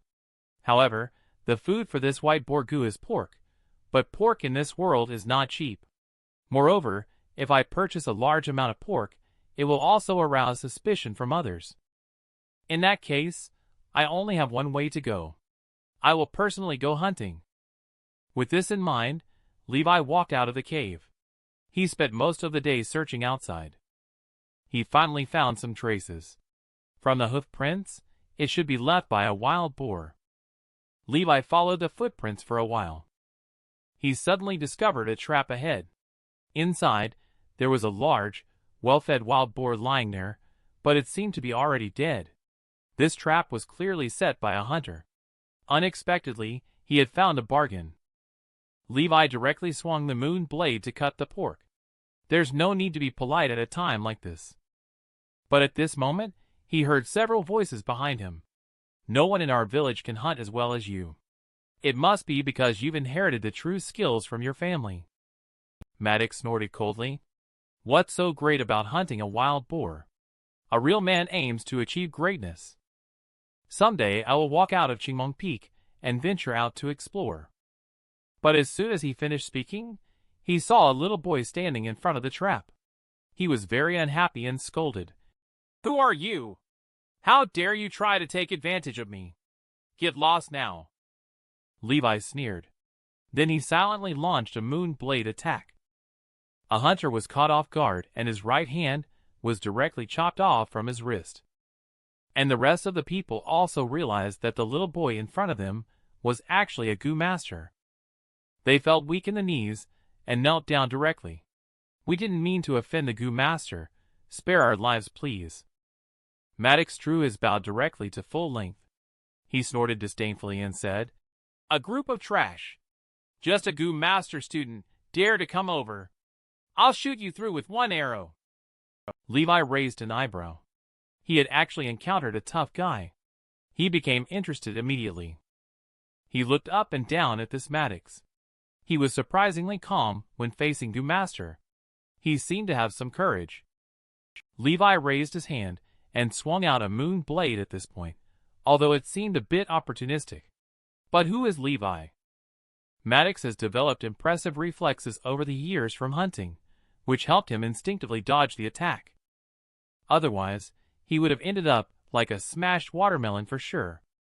In a fit of rage and embarrassment, Maddox shot an arrow. But in Levi's eyes, the speed of the arrow was as slow as an ant crawling. He easily dodged it with a slight sidestep. The next second, he flew out like a cannonball.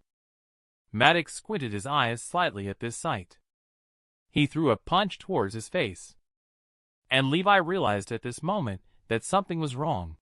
His physical fitness was not good enough. He was not on the same level as Maddox. He couldn't rely on brute force. He utilized his speed and the advantage of his small stature to maneuver around, continuously looking for Maddox's weak spots. But at this moment, Maddox seized a loophole from Levi. His punch was about to land. But just as he was about to succeed, suddenly a bright light stung his eyes. At the same time, it blocked his attacking vision. A moon blade is already approaching him directly. However, at this moment, a white light flashed before his eyes again. His vision was lost once more. Lost his sight. He could only rely on instinct to dodge the moon blade. His body twisted to an extremely exaggerated extent.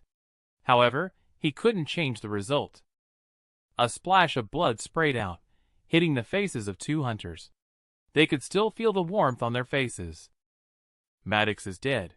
He fell into a pool of blood. This is the fate of challenging Levi. The two hunters knelt down in a panic and begged for mercy. Levi gave them a glance. He was also too lazy to waste true origin. Both of you take me to your village. I will spare your lives. After speaking, he followed behind them, all the while thinking. This Maddox is very strong. Stronger than that thug David. Any ordinary student who encounters him will surely be defeated. Even a first enhanced advanced level Gu master will fall into his hands due to carelessness. Since the Maddox family is the most famous hunter around here, there must be that thing in his house. In a dense forest somewhere, lush branches and leaves intertwine in midair. Under the envelopment of these trees, there are several wooden huts. The huts are all made of sturdy tree trunks, emitting a strong and solid scent. At this moment, a young and beautiful girl is drawing water by the well. Although her clothing is extremely plain, it is difficult to conceal her beauty. The sunlight shines through the dense foliage, illuminating her face and making her skin seem as white as snow. Suddenly, the door of the wooden house creaked open. An old man walked out from inside. This bucket is too heavy. I said let me carry it. Why did you secretly water the plants behind my back? Young girl sweetly called out. It's okay, Dad. You came back so late from hunting yesterday. Just sleep a little longer this morning. It's just a water bucket. You see, I've already lifted it up. Old man's tone was full of helplessness. You, always seeking to show off. Let's water the plants together. In no time, a quarter of an hour passed. The vegetable patch was also watered once. Old man sighed. He was old after all. After lifting it a few times, he could no longer lift the bucket. Young girl hummed and said, You finally understand. I've told you so many times. Let Maddox go hunting. You should be resting at home at your age, enjoying your peace. The old man did not argue either. Relying on Maddox's skills is indeed enough.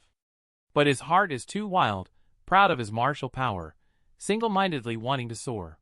Perhaps he just needs to experience a setback. By the way, you are not young anymore, and should find a good husband's family. You are so beautiful, you won't have trouble finding a good match. With a deep sigh, he continued, Life is really not easy. How many hunters can have a peaceful ending? My young companions are all gone now. When Maddox becomes more mature, I will never go to the mountains again. I'll watch you get married and have children, take care of my grandchildren. I will be content in this life. Father and daughter both frowned slightly and looked over. Levi was holding Moon Gu with the two hunters behind him, carrying Maddox's body. The old man gave Levi a glance. His nerves instantly tensed up. He kneeled down directly before speaking, paying respects to the Gu master. Levi got straight to the point. Your son dared to offend me. He has already been killed by me. He ordered the two people behind him to bring Maddox's body. The old man's expression suddenly froze. He had fantasized about his son getting into trouble before, but the worst he had imagined was getting beaten up. But now, the outcome was completely different. The young girl wailed as she shook Maddox's body. Two hunters watched her cry so miserably. They'd both felt a bit sorry for her. But together, they were not a match for what Levi could do with one hand. Levi looked down at Old Man and said, "I heard you are the most famous hunter among the nearby villages. Please draw me a picture now. Mark all the trap locations on the nearby mountains. Also, draw the distribution of wild animals you have observed and summarized during your hunting over the years. You can draw it. I will spare your son for offending me gravely. If you can't draw it," Levi snorted coldly, and did not say more, because there was no need to continue. The old man shuddered at the sound of that cold snort. He knew that if he didn't obey, one Maddox's death would not be enough. The murderer. But as soon as she finished speaking, the old man, who had regained his senses, slapped her directly across the face. The old man was trembling all over. "Nonsense, rubbish. Do you want to die too?" He choked out, then bowed deeply to Levi. "Good master, if my son offended you, his death is justified. I will draw a map for you now. Please forgive us generously." Levi nodded to assure him. "Rest assured. As long as you draw it truthfully, I will definitely forgive you. However, if I find the slightest doubt, your lives will be in danger." Old Man hurriedly kowtowed 3 more times. I understand. Levi turned to Hunter behind him and instructed, "Go inside and bring out the paper and pen." An hour passed quickly. With Old Man's final stroke, the nearby mountains and the map of the distribution of wild beasts were all drawn out. He presented it respectfully with both hands. "I have finished writing it. Please take a look." Levi took it and threw it directly to 2 hunters. He said in a tone devoid of any emotion, "Take a look to see if there's anything wrong. For every mistake you find, I'll reward you with an essence stone." 2 hunters excitedly took the map and started checking. One of the rewards is an essence stone. The second is that this map represents their lifetime of experience and hard work. These valuable pieces of information can be said to be the bread and butter for hunters. After whispering to each other for a while, they said to Levi, "No problem. The positions of the traps on here are all correct." The old man hurriedly kowtowed again and said, "The matter of the Goo Master concerns the lives of my daughter and me. I absolutely dare not deceive you."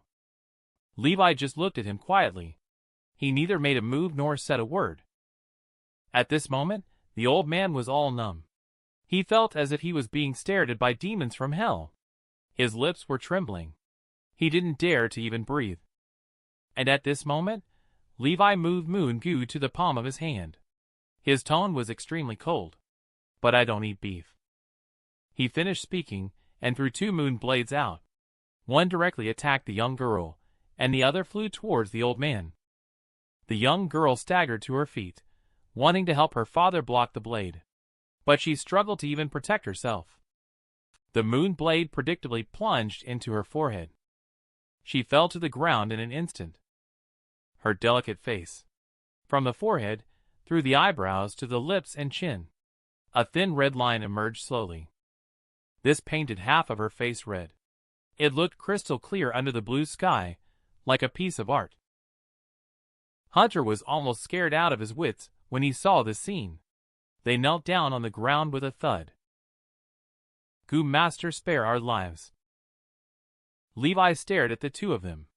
"You both get up and go into search. I know that every hunter family keeps an animal skin map with a clear distribution marked on it. If you can find it, I will let you off." The 2 hunters, hearing this, rushed into the wooden house in a panic. They smashed and searched everywhere as if their lives depended on it. After a quarter of an hour had passed, Levi's voice came from outside. "Can you move more quickly with your hands and feet?" The 2 of them were so scared that they shook all over. They smashed even harder, but they ransacked the room in a circle. They found only some useless things, and the animal skin map that Levi wanted was never found. Their heart rates are getting faster and faster. If this continues, they really have no way out. At this time, Levi walked in from outside. The hunters knelt down with a thud and begged for mercy. Levi took a survey of the room. It had indeed been ransacked. But this shouldn't be the case. Almost every hunter had an animal skin map passed down from their ancestors. Generation after generation constantly adds modifications to the map. It records the distribution of herds and the layout of traps.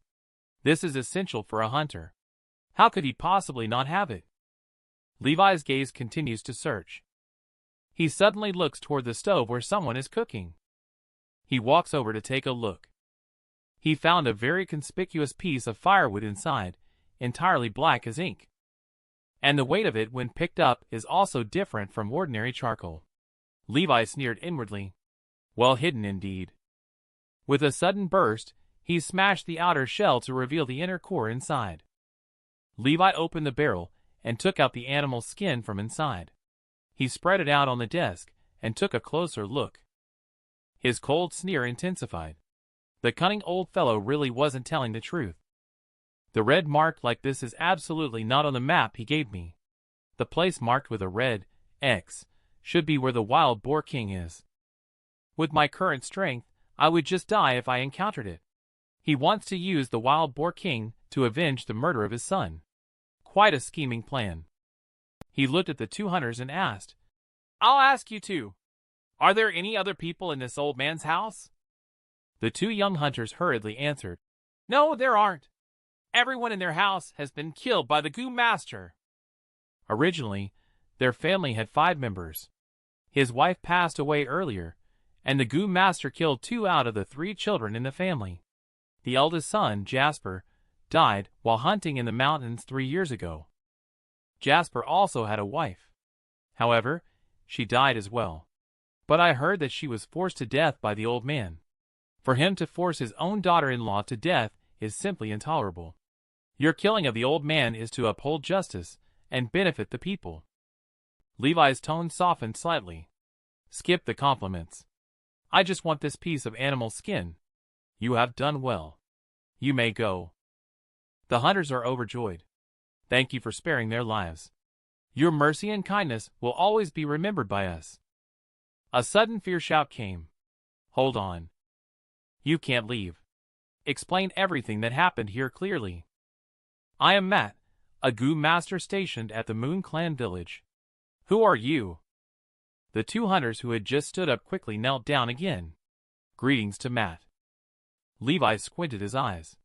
The Goo Master stationed in the village remembered. He is a Goo Master specialized in enhancing the defense of the clan's perimeter. Levi had a thought. A soft moonlight slowly emanated from the palm of his hand, where the moon goo was stored. Goo Master Matt saw the moonlight in Levi's palm. His gaze immediately softened. Levi boldly admitted directly. The matter is simple to tell. Old man's second son offended me. In a fit of anger, I killed the family. The 2 of them can testify for me.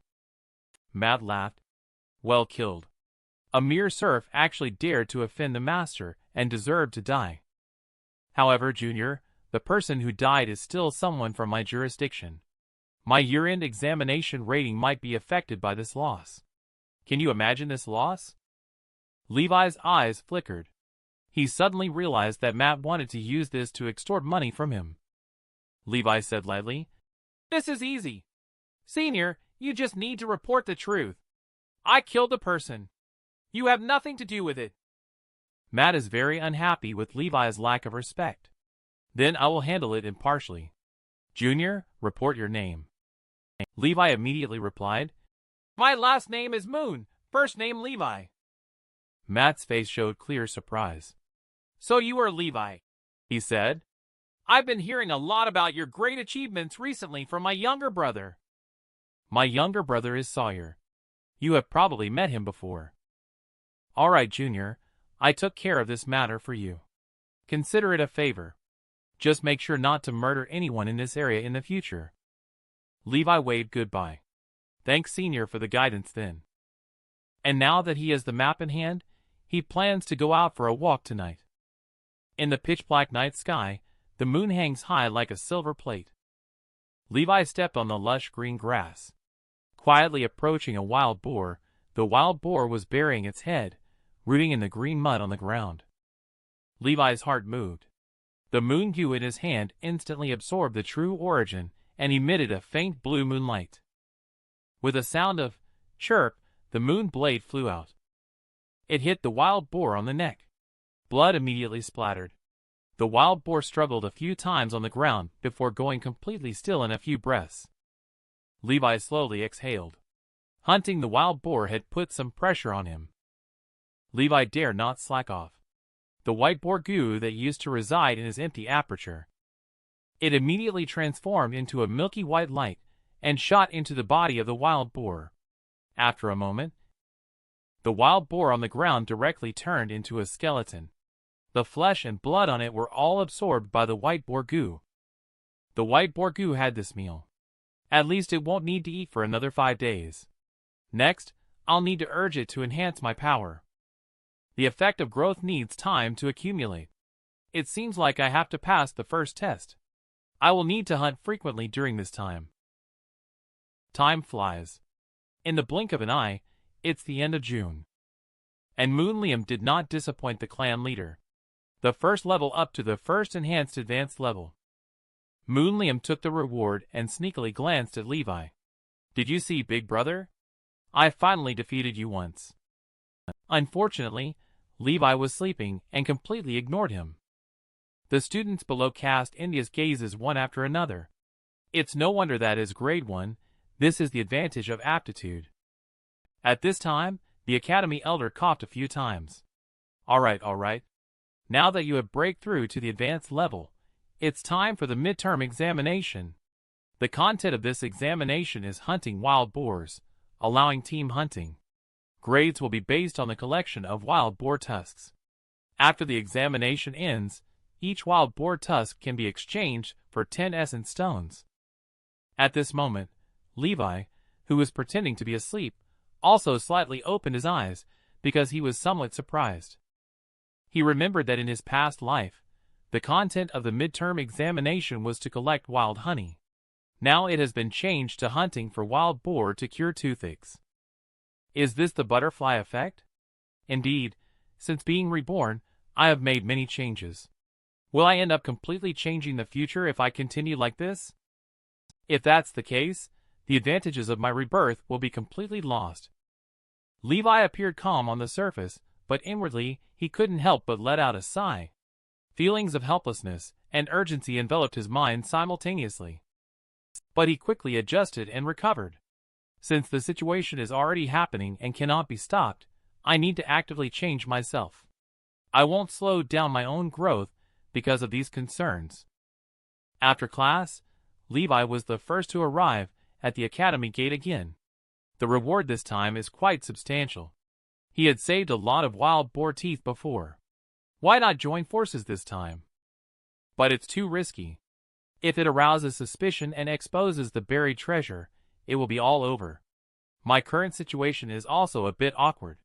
The entire clan thinks I'm not loyal enough. As my cultivation level rises, the higher-ups will target me more. This label is very unfavorable. I need to find a way to establish a new image. What should I do? Suddenly he saw several people walking towards him from the corner of his eye. Levi immediately smiled. Hasn't the solution come? Moonliam angrily shouted. Brother, I can't believe you dare to come and rob. Today, you have already lost to me on Cultivate. I advise you to stop while you're ahead. Levi sneered. You still like to talk nonsense. My foolish young brother. Moonliam said displeased in a deep voice. I was rude, brother. Today I won't show any mercy. After he finished speaking, he exhaled slowly, building himself up in his heart. That's right. I am different from before. Today, for the first time, I have defeated my brother. Under the guidance of the clan leader, I am no longer the weak me. The huge mountain between my brother and me has disappeared. Thinking of this, Liam released the enhanced advanced level aura for the first time. He took a firm stance and said in a deep voice, Come on, brother. Let me show you my difference. However, in the blink of an eye, Liam was knocked down by Levi's slap. Liam felt somewhat embarrassed and angry. He was aware that there might be some gap between himself and his brother. But the current result is not acceptable to him. Levi rubbed his wrist mockingly. "My silly young brother, consider yourself lucky. From today on, I won't snatch your essence stone anymore." And this matter soon spread to the Academy Elder. Although Levi defeated Liam, Cameron, and Michael, his thoughts are in disarray once again. This is not Levi's style. What on earth is he up to? He's becoming stranger and stranger. He has hundreds of essence stones on him. Perhaps he doesn't care much about these 30 essence stones, but why not take them since they are free anyway? Cameron, Michael, and Liam represent the three major forces of the clan. When the clan leader said he would eventually submit to the clan, could this be a sign of his goodwill towards the clan? He is ultimately just a young boy. Perhaps he is starting to worry about his future now. In the blink of an eye, 3 days have passed, and the midterm examination is coming to an end. Moon Mason and a few students killed 5 wild boars during these 3 days. In his opinion, this number has already secured the first place. And there are also Academy guards following them in secret. They provide protection and keep track of their kill count. The examination for all the elders is progressing smoothly. No students were injured this morning. The martial art master chuckled. This group of students is definitely the most proficient in martial arts. The Academy elders are truly skilled instructors. The elder nodded lightly and then asked, "So how are the current results?" The guard reported, "Cameron, Michael, Levi, and Liam are currently leading. The other 3 each have 5 boars, while Levi has already harvested 8 boars. Levi is here. He has already collected 27 teeth. Just with this bag, he can secure the first place. What expressions will the others have if I take out another bag later?" He thought of the map here. The location to bury the wild boar's teeth is nearby. Not far from it, there is also a red circle mark drawn by the old man. He might as well go see what this red circle represents. If there are any discrepancies, his Proctor Gu master behind him can also come out to handle it. He arrived at the destination not long after, but he didn't find the wild boar king. There was only a wooden house built on a tree. Levi frowned slightly. Is this old man's temporary residence? Let me go up and take a look. Levi climbed up and opened the door of the wooden house. There was no one inside, but there were obvious signs of life having been there. It also looked like it had been recently used. However, I had already killed old man and his family. Who could it be? Suddenly, his expression froze. His brows unconsciously furrowed slightly. Because there was a portrait on the wall, and the protagonist of the portrait was Levi. Levi's brow furrowed even more tightly. What does this person want to do? Why target me? No. Perhaps he is targeting Liam after all, as he is the hope of the Moon Clan. It's not uncommon for representatives from other villages to send people to assassinate him. But why would the treehouse be marked on the old man's map? Perhaps the old man is a covert operative for another faction. Suddenly, he seems to have realized something. He remembered how courageous Maddox was in the face of the unusual Gu Master.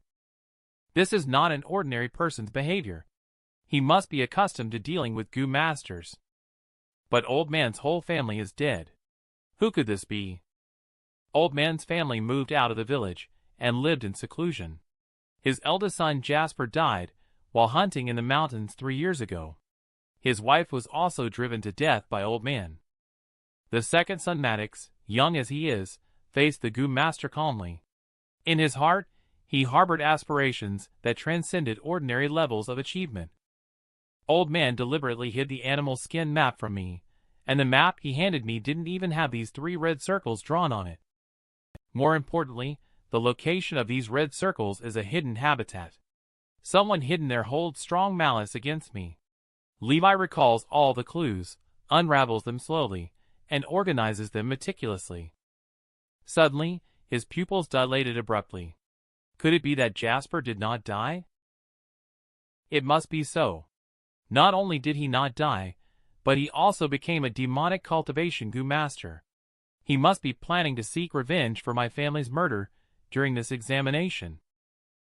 And not far from the wooden house, inside the bushes, a person was staring intensely at the wooden house. At this moment, Levi was still unaware that danger had quietly arrived. He was still analyzing the answer he had received. Suddenly a smell of blood wafted over. Levi turned his head to look over. He found something covered under a piece of cloth. The smell of blood was emanating from it. He stepped forward and lifted the cloth to take a look. His pupils suddenly contracted. Covered underneath were the 2 hunters he had released. All of this confirms Levi's speculation. It seems Jasper has obtained my complete intelligence. He quickly got up and ran outside. And somewhere, a pair of eyes were fixed firmly on Levi as he ran. He chuckled coldly. Don't think I won't dare to make a move just because you have a few Proctor Goo masters following you. I will take care of them first. He cursed inwardly. He had no idea about Jasper's strength. He has been struggling in the squeeze between the 3 major villages for the past 3 years. It shows that his abilities are not sufficient to venture out. His cultivation is at most around the level of 2nd enhancement. He disappeared 3 years ago. Now, his 2nd enhanced aptitude should be a grade 3 or grade 2 true origin, with a quantity of around 40% to 70%. Moreover, he can live in Matt's home right under his nose. Then he must possess a stealthy goo worm. Sure enough. Watching Levi walk away, Jasper directly summoned a goo worm emitting a sinister aura, murmuring, "Shadow follows!" In an instant, his figure disappeared on the spot, moving swiftly, at a speed almost invisible to the naked eye. The goo master hiding in the dark was yawning and complaining. So boring. It's like babysitting these juniors and nonnies. As his words fell, a ghostly figure appeared behind him. His left hand instantly covered his mouth. His right hand, with fingers like knives, pierced his heart directly. A vibrant life that quietly faded away in just a few breaths. Jasper shook the arm that felt like a demon's. He used up 1/10 of true origin and had 4/10 remaining. He breathed heavily. Obviously, the sprint just now had also put a significant burden on him. We must settle it quickly. Otherwise, my true origin will not be sufficient. Levi is still running wild. No, he is a goo master of demonic cultivation from the Dilemma lineage. With my current combat power, he is definitely not an opponent. However, Jasper knows I have the animal skin map, so he will surely ambush me midway through the hunt. Only by going against the flow can I seize a chance of survival. Another Proctor Goo master was boredly watching Levi, when suddenly a faint bloody aura came from behind him. He turned his head in confusion to look. Then a bloodline flew up. The 2nd lifeline disappeared silently just as well. The 3rd goo master lay hidden on a branch of a large tree. He suddenly turned around as Jasper made his move. Who is it? Jasper chuckled. 10 fingernails suddenly grew crazily, piercing into the front arm of the goo master. Fresh blood flowed down his forearm, quickly turning into a dark purple color. The 3rd goo master slowly said, "This is love leads to parting." He knew he was doomed this time. He suddenly yelled, "Then let's die together." He opened his mouth and stuck out his tongue. There was a crescent mark on his tongue. It was the symbol of Moon Goo, the one who resided there. He pierced Jasper's left shoulder and came out through his back. Jasper grunted. But this goo master's eyes had already rolled back. He fell straight to the ground. To cultivate love leads to parting requires a lover's heart. You damn demonic cultivator. Yes. In order to refine this goo worm, I personally killed my beloved wife. I dug out her heart. Jasper glared at him with a ferocious expression. You truly understand nothing. You are not ordinary people. You will never understand. In this world where life is as insignificant as a blade of grass, without power, people cannot survive. Let alone being ordinary individuals, who can only be at the mercy of others. I have no choice but to choose power in order to survive. He roared hoarsely. I will make you deeply regret what you have done. Jasper growled lowly. He suddenly swooped down from the treetops, closing in on the enemy. Suddenly, 3 moon blades shot towards him, hitting his left leg squarely. Jasper's heart sank suddenly. Jasper fell to the ground. He could barely stand due to his injured left leg. Jasper gritted his teeth and felt a sudden surge in his heart. Shadow follows Goo retreated just as he was about to turn into a shadow. A goo worm flew out into the air. Suddenly, it exploded, creating a dazzling white light. Then an old figure appeared. I am Moon Adriel.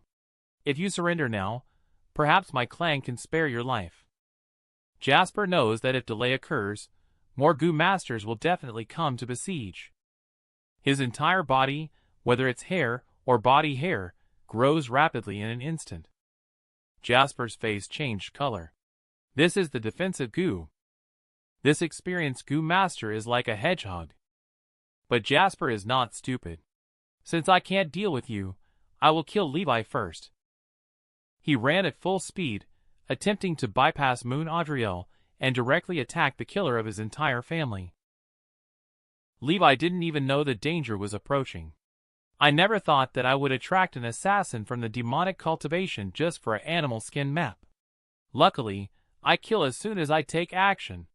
Otherwise, Jasper would immediately become aware of my information.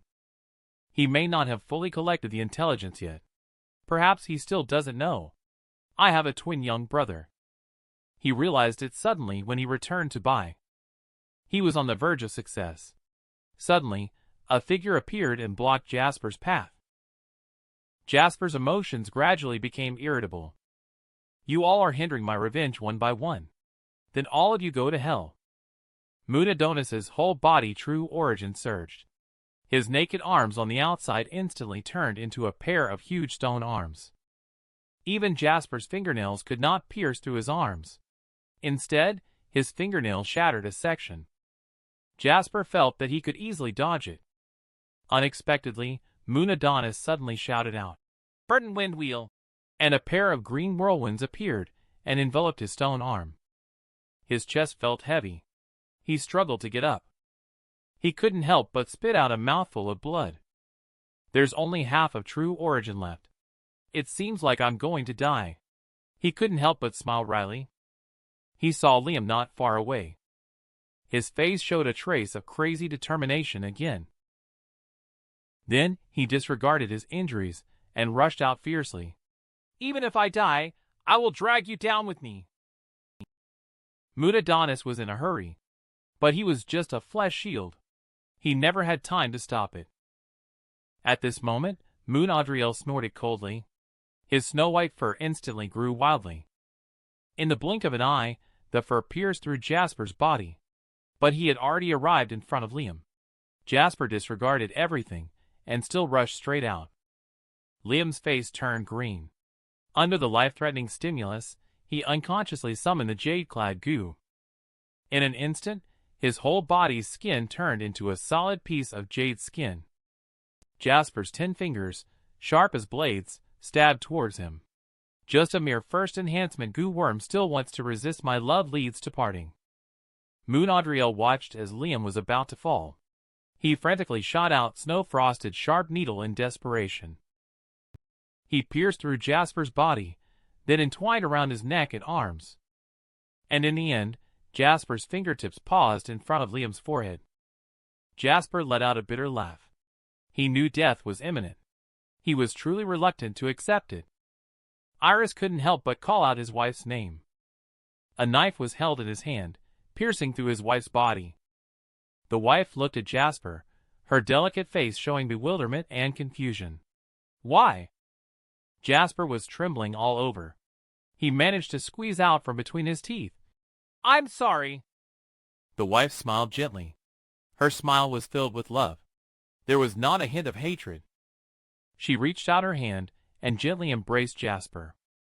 She acted as if nothing had happened, hugging her husband and giving instructions. "I understand. Take care of yourself. After that, her hand fell down, killing his wife to claim her heart. Cultivating love leads to parting. He gained power and embarked on the path of demonic cultivation. Does he regret it? Since then, Jasper has asked himself countless times. Regret? He regrets so much that he finds life unbearable. So he swore to himself. He must protect his only remaining family. If everything starts over, I would still do the same. Liam stared with wide eyes. He was deep in confusion and doubt from beginning to end. A stranger Goo Master crazily rushed towards him. He looked like he was going to cut him into thousands of pieces. But Liam didn't know him at all. Liam was panting heavily. His eyes lost focus. Then a strong dizziness hit him. With a thud, he also fell to the ground. Love leads to parting. Second enhanced first poison did not pierce all of the jade skin, but the toxin has entered Liam's body. Moon Mountain Village over here. A group of Goo Masters gathered together, discussing in a flurry. Liam was assassinated. Not only was he severely injured, but also several second enhanced Goo Masters died. Levi, who was running around frantically, has just returned to the village. Liam was assassinated. No wonder nothing happened to me on the way. It seems he really underestimated the intelligence and got the wrong person. I'm afraid the higher-ups are now suspecting the other two villages. The face of Academy Elder looks very bad. Damn it, although he had expected there might be an assassination. But he didn't expect the assassination to come so soon. Whether it's the White Village or the Bear Village Guard presented a piece of paper. Elder, this is the result of this examination. Academy Elder took the paper and read it absent-mindedly. The results of this midterm examination are as follows. Moon Cameron with 16 wild boar teeth. Michael was so angry that he stomped his foot. He lost to Cameron again this time. Academy Elder went on to announce. Next, I will announce the first place in this examination. Suddenly, Levi pushed through the crowd and stepped forward. Slow down. Moon Cameron immediately shouted, Levi, you're late. The examination ended an hour ago. According to the rules, for wild boar teeth will be deducted from your tally as a punishment. Levi chuckled coldly. Just 4? I accept the punishment. He then emptied 3 full bags of shiny white boar teeth. Moon Cameron jumped up again. Levi, you cheated? How could you have so many? Academy Elder frowned and asked. Levi, are these all hunted by you? Levi chuckled a few times and said, I only personally hunted a dozen or so, but I accidentally discovered a bag. It might have been hidden by another hunter. The rules don't say they have to personally slay the wild boar, just that they need to bring back the boar teeth, right? The Academy Elder was quite helpless. But now, he didn't have the mood to argue about Levi's exploitation of loopholes. He hastily announced Levi as the first place, then let everyone disperse. He went straight to the head of the family pavilion. He gathered all the elders and explained the situation to them. Colt frowned and said in a serious tone, Medicine Maiden, as the first healing Goo Master of our clan, I ask you, how is Liam's condition? Medicine Maiden respectfully replied, I report that his current condition has stabilized. There is no concern for his life. He is still in a coma. His aptitude has not decreased as a result. Colt breathed a sigh of relief. It's good that his aptitude has not decreased. Have you found out the situation with the assassin? One elder stood up to report. It has been found out. A 35-year-old male. Unknown identity. Suspected to be a Goo Master practicing demonic cultivation. He possesses 2 Goo worms, namely Shadow Worm and Love Leads to Parting. The rest of the elders were all shocked and stood up upon hearing this. Colt nodded. Love Leads to Parting has been enhanced as the first poison. No wonder he was able to kill 3 Goo Masters from my clan. I'll just say it straight to the clan leader. Moon Mason snorted coldly. Perhaps it was an outsider, a demonic cultivation Goo Master, trying to show loyalty. He took the instructions to assassinate Liam from 2 villages. Colt nodded without saying anything. He thought to himself that he didn't expect these two old foxes to be quite united at a critical moment.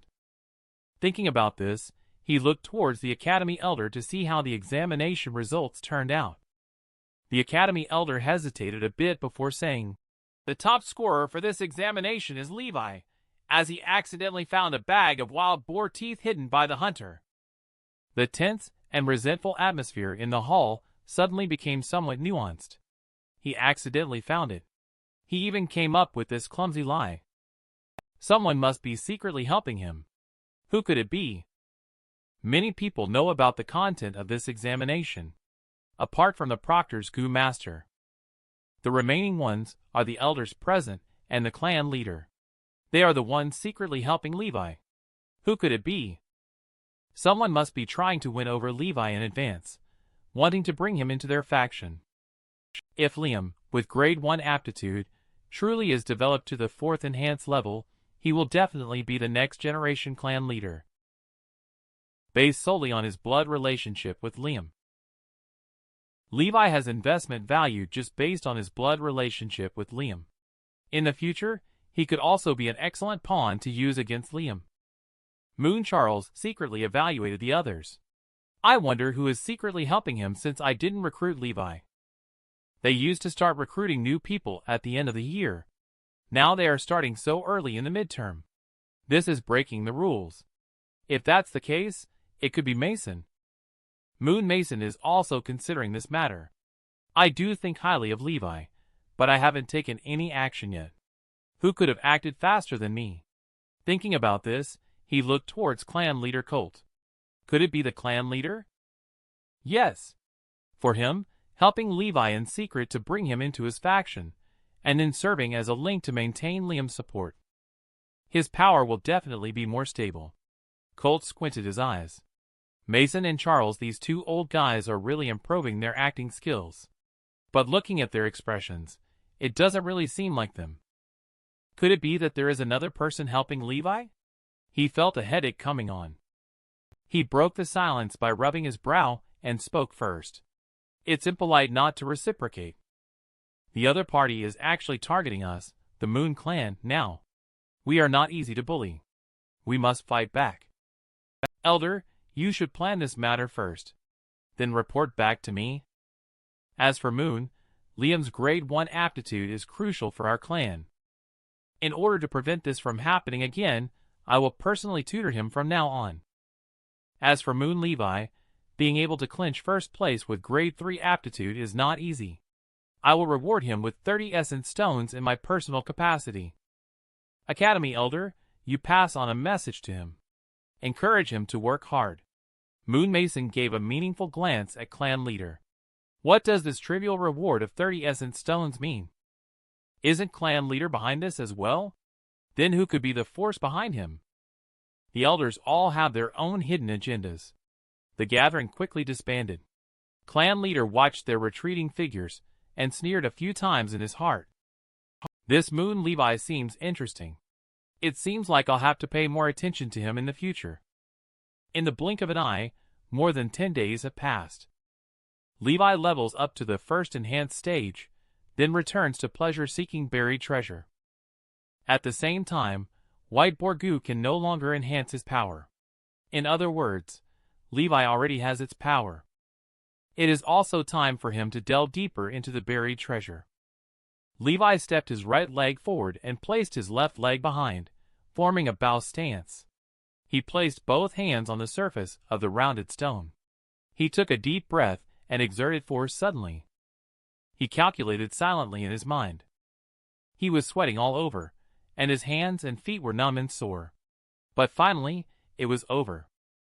Levi found himself in a secret room, which was completely empty except for a crude gray stone door. This should be a rushed work of the pleasure-seeking wanderer. Levi did not immediately push open the stone door, but made a new discovery. He found that the ground in front of the stone door looked damp. He dug up the soil and found a golden lotus flower underneath. The inner core of the golden lotus is a jade-clad goo. It looks like the pleasure-seeking wanderer has already figured it out for me. I am still thinking about where to get another one. Then I can directly fuse it with the white boar goo to create a stronger white jade goo. The jade-clad goo is a good defensive goo. In this way, it can unleash its maximum effectiveness when combined with the strength I am growing. However, the feeding of this jade-clad goo is too expensive. It needs to consume 2 taels of jade every 10 days. Previously, I had to regularly hunt down wild boars for the white boar goo.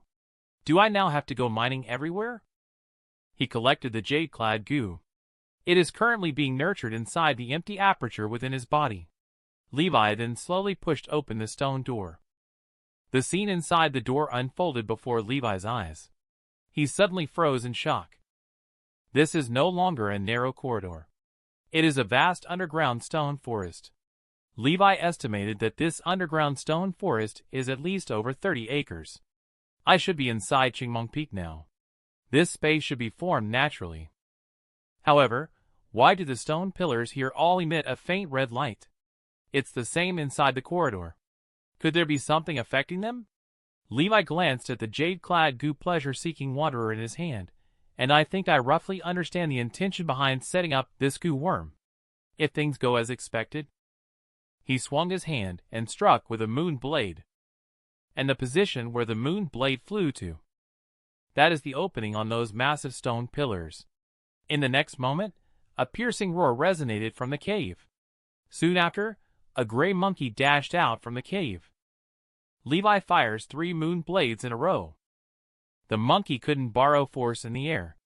It was hit by 3 moon blades. It fell to the ground with a thud and lost its breath. The gray body suddenly petrified. In an instant, it transformed from flesh and blood into a stone monkey statue. And at this moment, more monkeys emerged from the stone cave. Their eyes shimmered with a faint light. Levi chuckled. Indeed, they are the underground creatures, jade-eyed stone monkeys. After they die, their bodies will turn into pieces of stone. Only their eyes will form into 2 jade-green beads.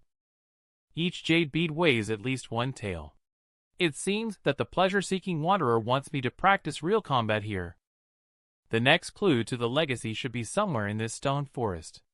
This pillar alone houses at least hundreds of stone monkeys, let alone the whole stone forest, which I have no idea how many are there. With my current strength, being surrounded by 4 monkeys would lead to my demise. Fortunately, they won't leave the pillar on their own. As long as I stay outside their 10-meter range, they won't attack me. His days after that were spent feeding and training this jade-clad goo. In the blink of an eye, 2 months had already passed. Levi stood quietly.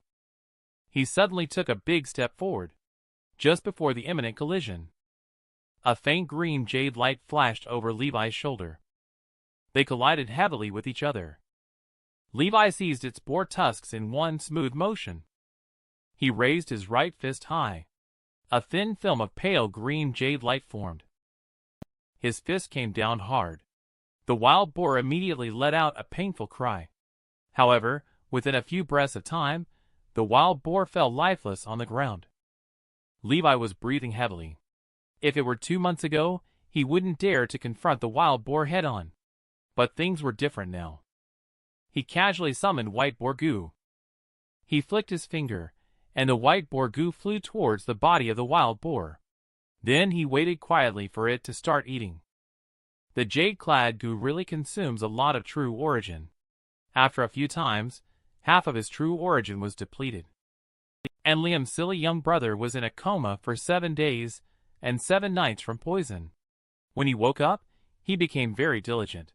He must have leveled up to the first enhanced pinnacle by now, right? I'm not far from pinnacle either. It's just that it's really difficult to cultivate with grade 3 aptitude. In addition, I have to keep looking for clues to legacy in the stone forest recently. That's why my progress is slow.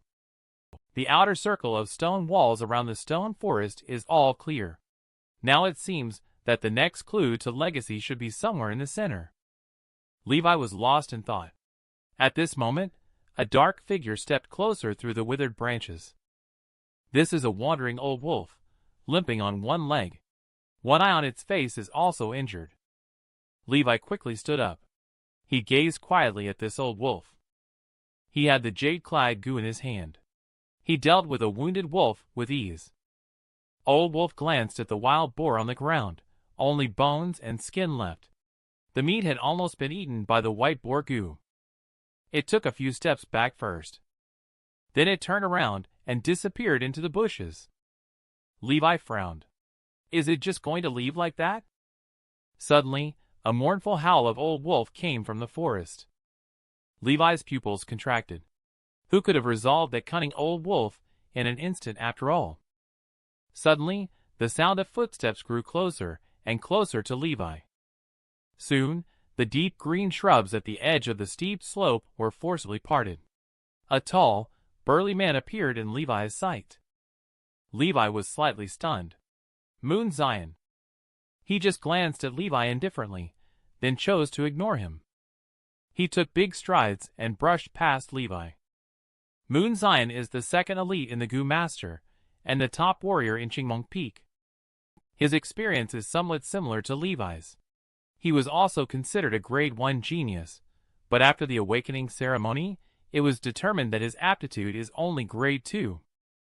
As he thought about it, Levi suddenly became despondent again. After the year-end examination this time, he won't be able to stay in the academy dormitory anymore. Moving back to his uncle's house is not an option. Where will he go then? And now I have to raise 6 gu worms, and then push for the second enhanced essence stone, which is already insufficient. It seems that I must achieve the first place reward at the year-end examination. The martial arts arena for the year-end examination. An academy elder stood on the high platform and spoke loudly. In the blink of an eye, a year has passed. Throughout this year, you have acquired the aptitude that a Gu Master should possess. Tomorrow is the year-end arena assessment. At that time, not only will the elders be present on the scene, but also your seniors will be observing and evaluating. Your performance tomorrow will greatly impact your future. Outstanding performers will be selected and absorbed into different groups. The first place winner of the examination will not only receive a reward of 150 essence stones, but also have the priority to select a new Gu worm. Now, begin your final cultivation inspection in the academy. Then, one by one, the students took turns to come on stage. Moon Valerie first enhanced an intermediate level Moon River, Moon Austin first enhanced an advanced level Moon, next is Moon Levi. Under the watchful eyes of the crowd, Levi walked onto the martial arts stage. The examination Gu Master directly reached out to press Levi's abdomen, continuously manipulating True Origin to observe Levi's empty aperture. Finally, he announced loudly, "Moon Levi has reached the first enhanced pinnacle." The people below all doubted if they had misheard. Levi has actually cultivated to such a level. His good luck plays a part. With the help of the wine worm, of course, he can. However, the wine worm cannot refine the true origin of second enhancement for him, so he won't have this advantage in the future. Although he is like us at the first enhanced pinnacle, he is ultimately only a grade 3 aptitude. Next, Elder Lang announced. Next one. Moon Liam. The students below were in an uproar again. It's that grade 1 genius. He's so strong. He should also be at the first enhanced pinnacle, right? At this moment, Liam is extremely excited and joyful. Big brother, you really surprised me. But next, you have to watch me closely. Examination Gu Master said in a loud voice. Moon Liam's cultivation has advanced to the second level of the beginner level. The students all gasped in shock. Academy Elder also smiled. He was indeed the hope of our grade 1 aptitude in the clan. Liam was very much enjoying the attention at the moment. He gave a cold sneer and looked at his own brother. Clan leader, I have not disappointed your expectations. I have achieved it. Brother, you have already been left behind by me. I will definitely defeat you tomorrow.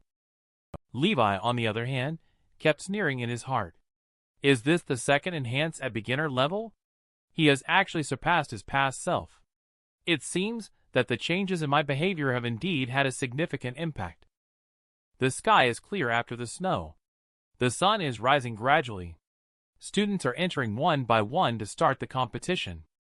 The clan leader and elders, who are observing from high positions, have also arrived. They are calmly watching the competition among the students below, one by one. Suddenly, a very pleasant female voice said, "The level of martial arts in this session is quite high." She is at the second enhanced intermediate level of Moon Alani Cultivation. Beside her, Moon Nathan at the pinnacle of second enhanced laughed. All of this is thanks to a student named Levi.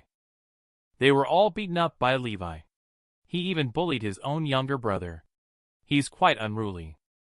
At this moment, Teacher Proctor shouted, "Next battle, first enhanced intermediate level Moon Valerie versus first enhanced pinnacle Moon Michael." Moon Michael leaped up. Moon Valerie walked up the steps with a serious expression. The audience below curiously asked, "Is first enhanced pinnacle the child of the Mason family? Valerie is only an intermediate level first enhanced. It seems almost impossible for her to win." The two sides on the stage exchanged greetings and did not say much before directly engaging in the fight. But not long after, Moon Valerie fell weakly to the ground. She directly admitted defeat. Moon Michael's victory. The Mason family cheerleaders went wild. Nova was the most enthusiastic. At this moment, Liam sneakily glanced at Levi. "Did you see that, brother? This is the gap brought by the level of cultivation. At the moment when we engage in combat, I will make you experience the terror of the second enhancement. However, before that happens, I hope you can last until the end." On the other side of the arena, Moon Cameron is using his agility to taunt his opponent. There's a feeling of, "Come at me," in his actions. However, Moon Cameron is not falling for it, and continues to maneuver gracefully with his footwork. When he finds an opening, he strikes again with a sneak attack to win. Moon Alani watched this scene and chuckled. Indeed, he deserves to be called the first enhanced pinnacle. Intermediate level opponents pose no threat to him at all. This should be interesting. As time passed, Moon Liam emerged victorious. Moon Levi also emerged victorious. However, they went through rounds of showdowns without actually meeting each other. There are people watching the competition attentively in the audience. There are also people who have already started wandering around. "I heard that your innate goo is sustenance grass, and our team is in need of a healing goo master." Moon Nathan smiled. "See? The team leaders have already started recruiting in advance." Moon Alani is not interested in these at all. The competition is getting more and more boring. "I'm already sleepy." The truly outstanding students are Liam, Michael, and Cameron. It seems like there's nothing interesting to watch before the final. What she said does make sense. Even the clan leader, who was originally sitting in a high position with a serious expression, looks a bit drowsy now. As time passed bit by bit, with the setting sun in the west, the audience had lost patience. They all intended to go back and do whatever they needed to do. However, at this moment, the examination teacher announced, "Next match, second enhanced beginner level Moon Liam versus first enhanced pinnacle Moon Michael." As the words of Proctor Goo Master fell silent, Moon Mason jumped onto the platform with a flash. "Today, I am going to challenge beyond my current level."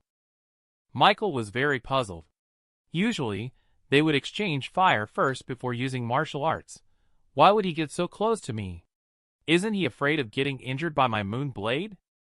He skillfully turned his wrist and cut out a moon blade. Liam remained calm in the face of danger. He calmly avoided these moon blade attacks. Then a ball of moonlight appeared in his hand, and he threw it towards the airborne Mason. Michael knew the danger, but it was already too late. As a bloodline soared up into the sky, Mason fell heavily onto the stage. The loud crash attracted a large number of spectators. They all turned to look in this direction. Moon Alani was suddenly interested. He dared to get so close to his opponent. Liam is quite brave. Moon Nathan's gaze flickered. This should be the credit of the clan leader's training. The usual distance for a student duel is 10 meters. Beyond this distance, Moon Blade will dissipate. Within this distance, there is not enough time to react. Now Liam's fighting distance has been compressed to 6 meters. It seems that not only does the clan leader value Liam, but Liam himself has also put in a lot of effort. After compressing the distance to 6 meters, Liam continued to use moon goo for counterattacks. Michael can only cope hastily. Nova in the audience looks worried and anxious. She really wants to go up and give Liam a beating. Zion, on the other hand, has a blank expression. He just looks without speaking. The only outcome of Mason being passively beaten is destined to lose. Liam's eyes sparkled with a sharp light. Clan leader, I will not disappoint you. Under the moonlit night, clan leader's earnest teachings came to mind. He taught him dodge moves in a hands-on manner, imparting his experience without reservation. Liam, you are both talented and diligent in your studies. Go display your brilliance. This year-end examination is your best stage. Michael stubbornly shouted. I haven't lost yet. Let me go. I can still fight. The goo masters under the stage let out waves of admiration. Is this level of battle already at the standard of 1 year after graduation? Grade 1 geniuses are truly geniuses. It is said that he was personally taught by the clan leader. How could he not be amazing? Moon Liam walked off the stage gasping for breath. He rested for half an hour. Examination Goo Master announced again. Moon Cameron will battle Moon Liam. Cameron looks at Liam confidently. Good job, Liam. You defeated that kid, Michael. Now if I defeat you, it will be killing 2 birds with 1 stone. But he was well prepared. Cameron smirked triumphantly. Liam, you've got no goo worm for speed boost. You won't catch up with me just relying on 2 legs. Your tactics work against Michael, but they are useless against me. Liam stopped in his tracks and stared intently at Cameron. Is it like this? Just go ahead and keep avoiding it. Each time you use cricket goo, you will consume True Origin. And I already have a True Origin that is 3 times more durable than your second enhance. When your True Origin is depleted, it will definitely be you who loses. Moon Cameron's face immediately turned dark. What he said seems to make sense. The spectators below began to cheer. Liam is so strategic. Right, after all, he is the direct disciple of the clan leader. Moon, who was watching the battle, smiled at Nathan. It seems that Liam has not only become stronger, but also smarter. It looks like he is no longer the impulsive greenhorn he used to be. He is indeed outstanding in grade 1, and might really be the hope of our tribe. If he grows up, perhaps he can truly compete with Ruby from the White family. But first enhance pinnacle is always a bit worse than second enhance. Moon Mason on the high platform chuckled. It seems that Liam should be this session's number 1. Moon Charles snorted coldly. He stared intently at the field. However, things did not go as planned. Cameron's fighting spirit was frustrated on the stage. He couldn't perform at his usual level. He was eventually caught by Liam due to a mistake and swept off the stage. Liam unsurprisingly secured the victory this time. For a moment, he was the center of attention and stood out from the crowd. Did you see it, brother? I am not the same as before anymore. This time I must defeat you.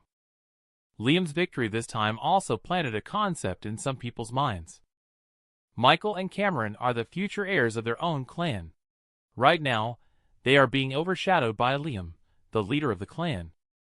It seems that in the future, the clan leader's power will overshadow the 2 major elders. At this moment, the Goo Master hosting the arena shouts. The final battle between Moon Liam and Moon Levi is about to begin. This showdown is destined to be exciting.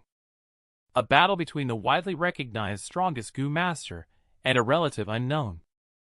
Colt's smile faded slightly. Liam, your biggest shadow in your heart is your brother Levi. Defeat him. You possess the Crimson Iron True Origin and the Jade-clad Goo. I believe you can defeat him. Liam stared at Levi intensely. Surrender, brother. I have already enhanced my Crimson Iron True Origin to over 80%, while your Bronze True Origin is only at 44%. You don't stand a chance. Levi looked calmly at his younger brother. You are quite aware of my True Origin. But you'd better not say these nonsense words anymore. If the outcome could be judged solely based on the abundance of true origin, why bother fighting between Gu masters?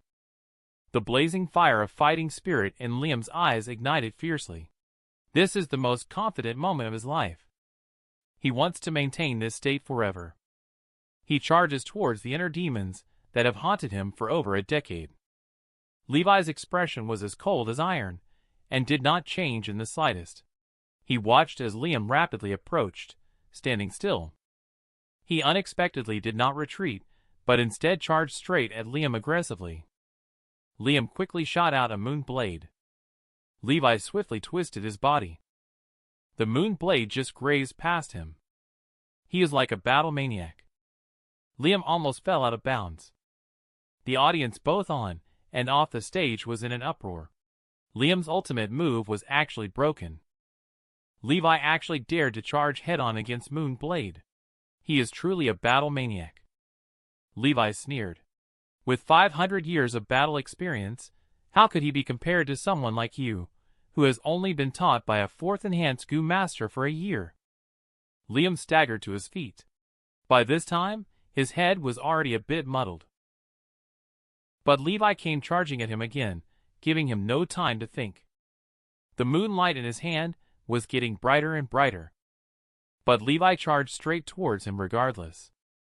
He dodged instinctively by sidestepping. His combat experience was terrifying. He sneakily punched Liam in the abdomen. The force of the punch made him spew out a mouthful of blood directly. But it's not over yet. Levi immediately delivered the second punch. Liam's body crouched down, and his arms protected his head. But at this critical moment, the punch he had imagined didn't fall as expected. He couldn't help but be stunned. However, when he opened his eyes again, he found that his brother had already disappeared from view. This idea had just come to mind. Suddenly, he lost his balance. His whole body was thrown out. And clan leader Colt on the stage doesn't look very good at the moment. Liam slid to the edge of the platform again. He lay on the ground for 2 breaths before recovering. He suddenly realized how ugly his situation was. He lay on the ground like a dog, while Levi stood tall, looking down at him. Liam felt a deep sense of shame and anger as he tried to get up. But all of this played out in full view of the public eye. Levi lifted his foot and viciously stomped on his head. He crashed onto the platform like a stone ball, producing a loud sound. He wanted to stand up again. Levi looked at him coldly. Then Levi stepped on him again.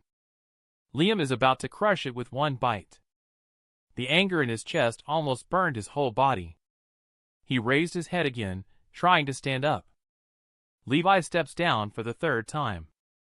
A huge force pressed down on him. This scene was deeply imprinted on the souls of everyone. Only one impression remained in their minds.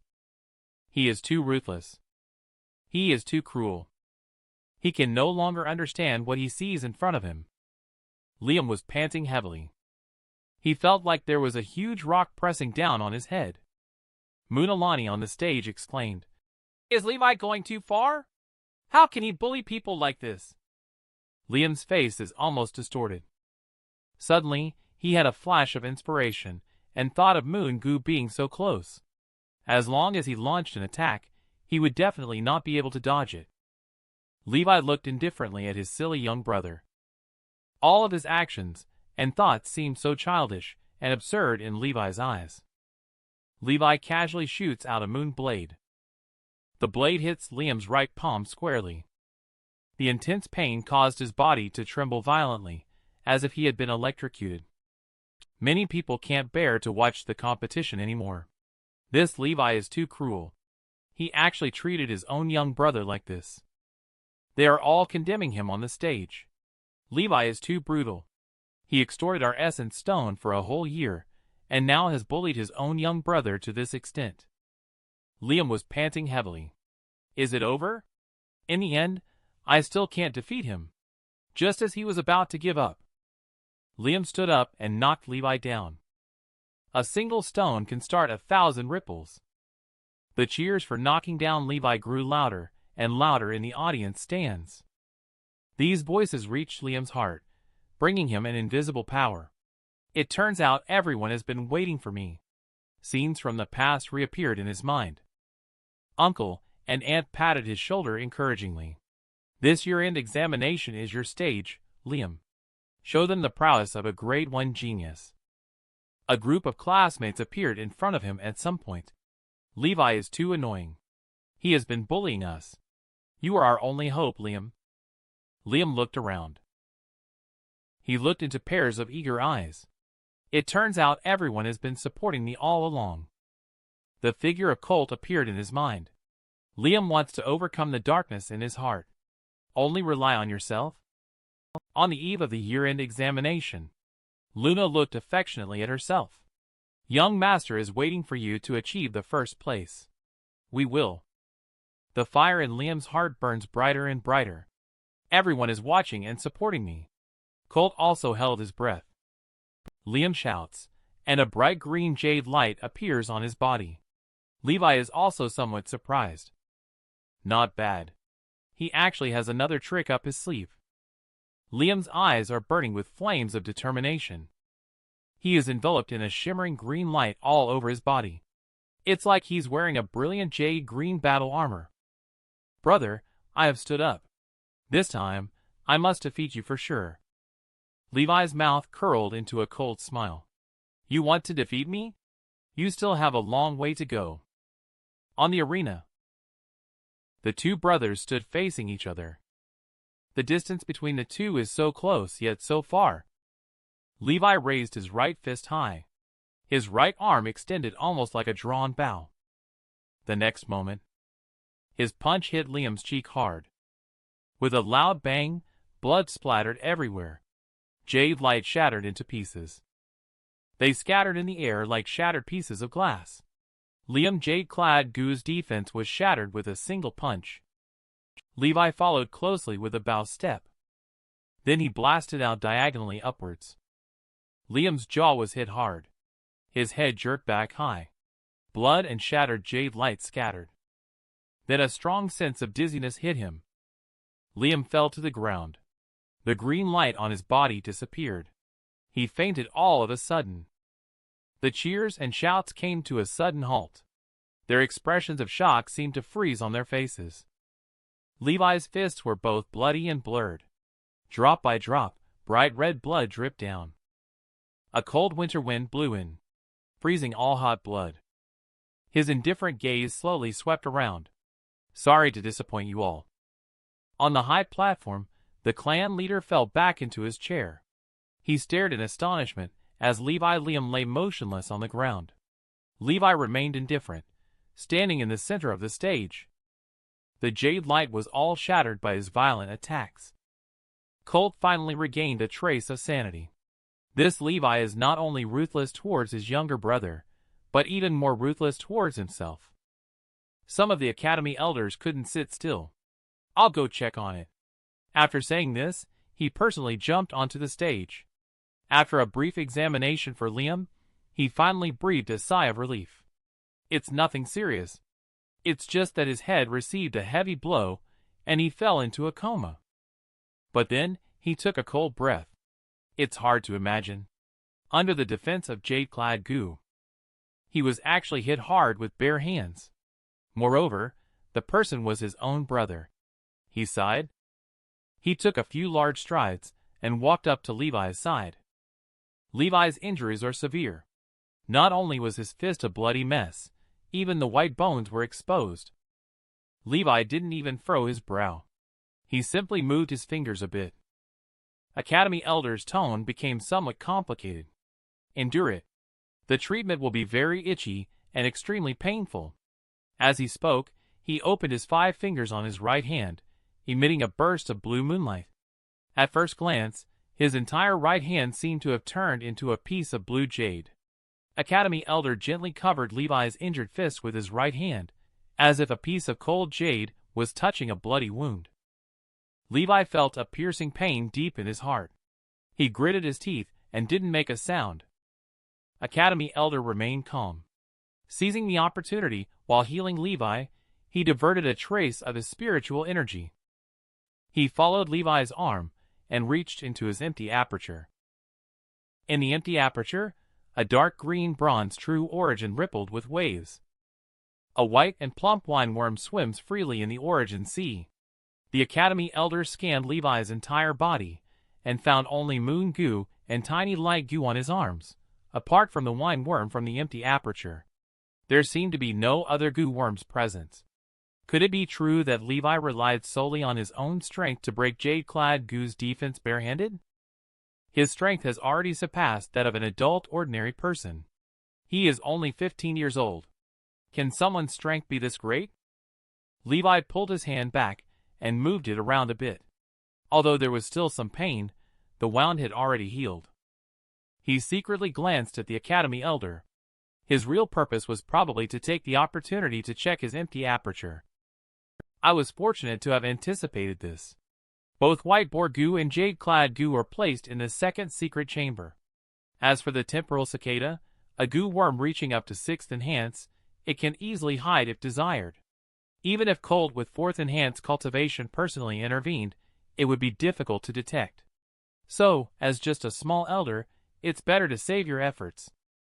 I never expected that Levi would have the last laugh in the end. What is there to not understand? It's either might or wit that prevails. Just think about that person. Moon and Zion were very resentful upon hearing those voices. So noisy. Can't you all just shut your dog mouths? And the discussion below the stage didn't stop at all. It seems that God had another purpose and compensated him with some strength. Levi sneered as he walked off the stage. Half a year ago, I took a risk. The second layer protective umbrella created using the wild boar fangs has started to take effect. Colt sighed inwardly. He naturally felt a slight annoyance towards Levi. With my guidance and arrangements, Liam took the lead in leveling up to the advanced level, but this confidence will probably be shattered after this battle.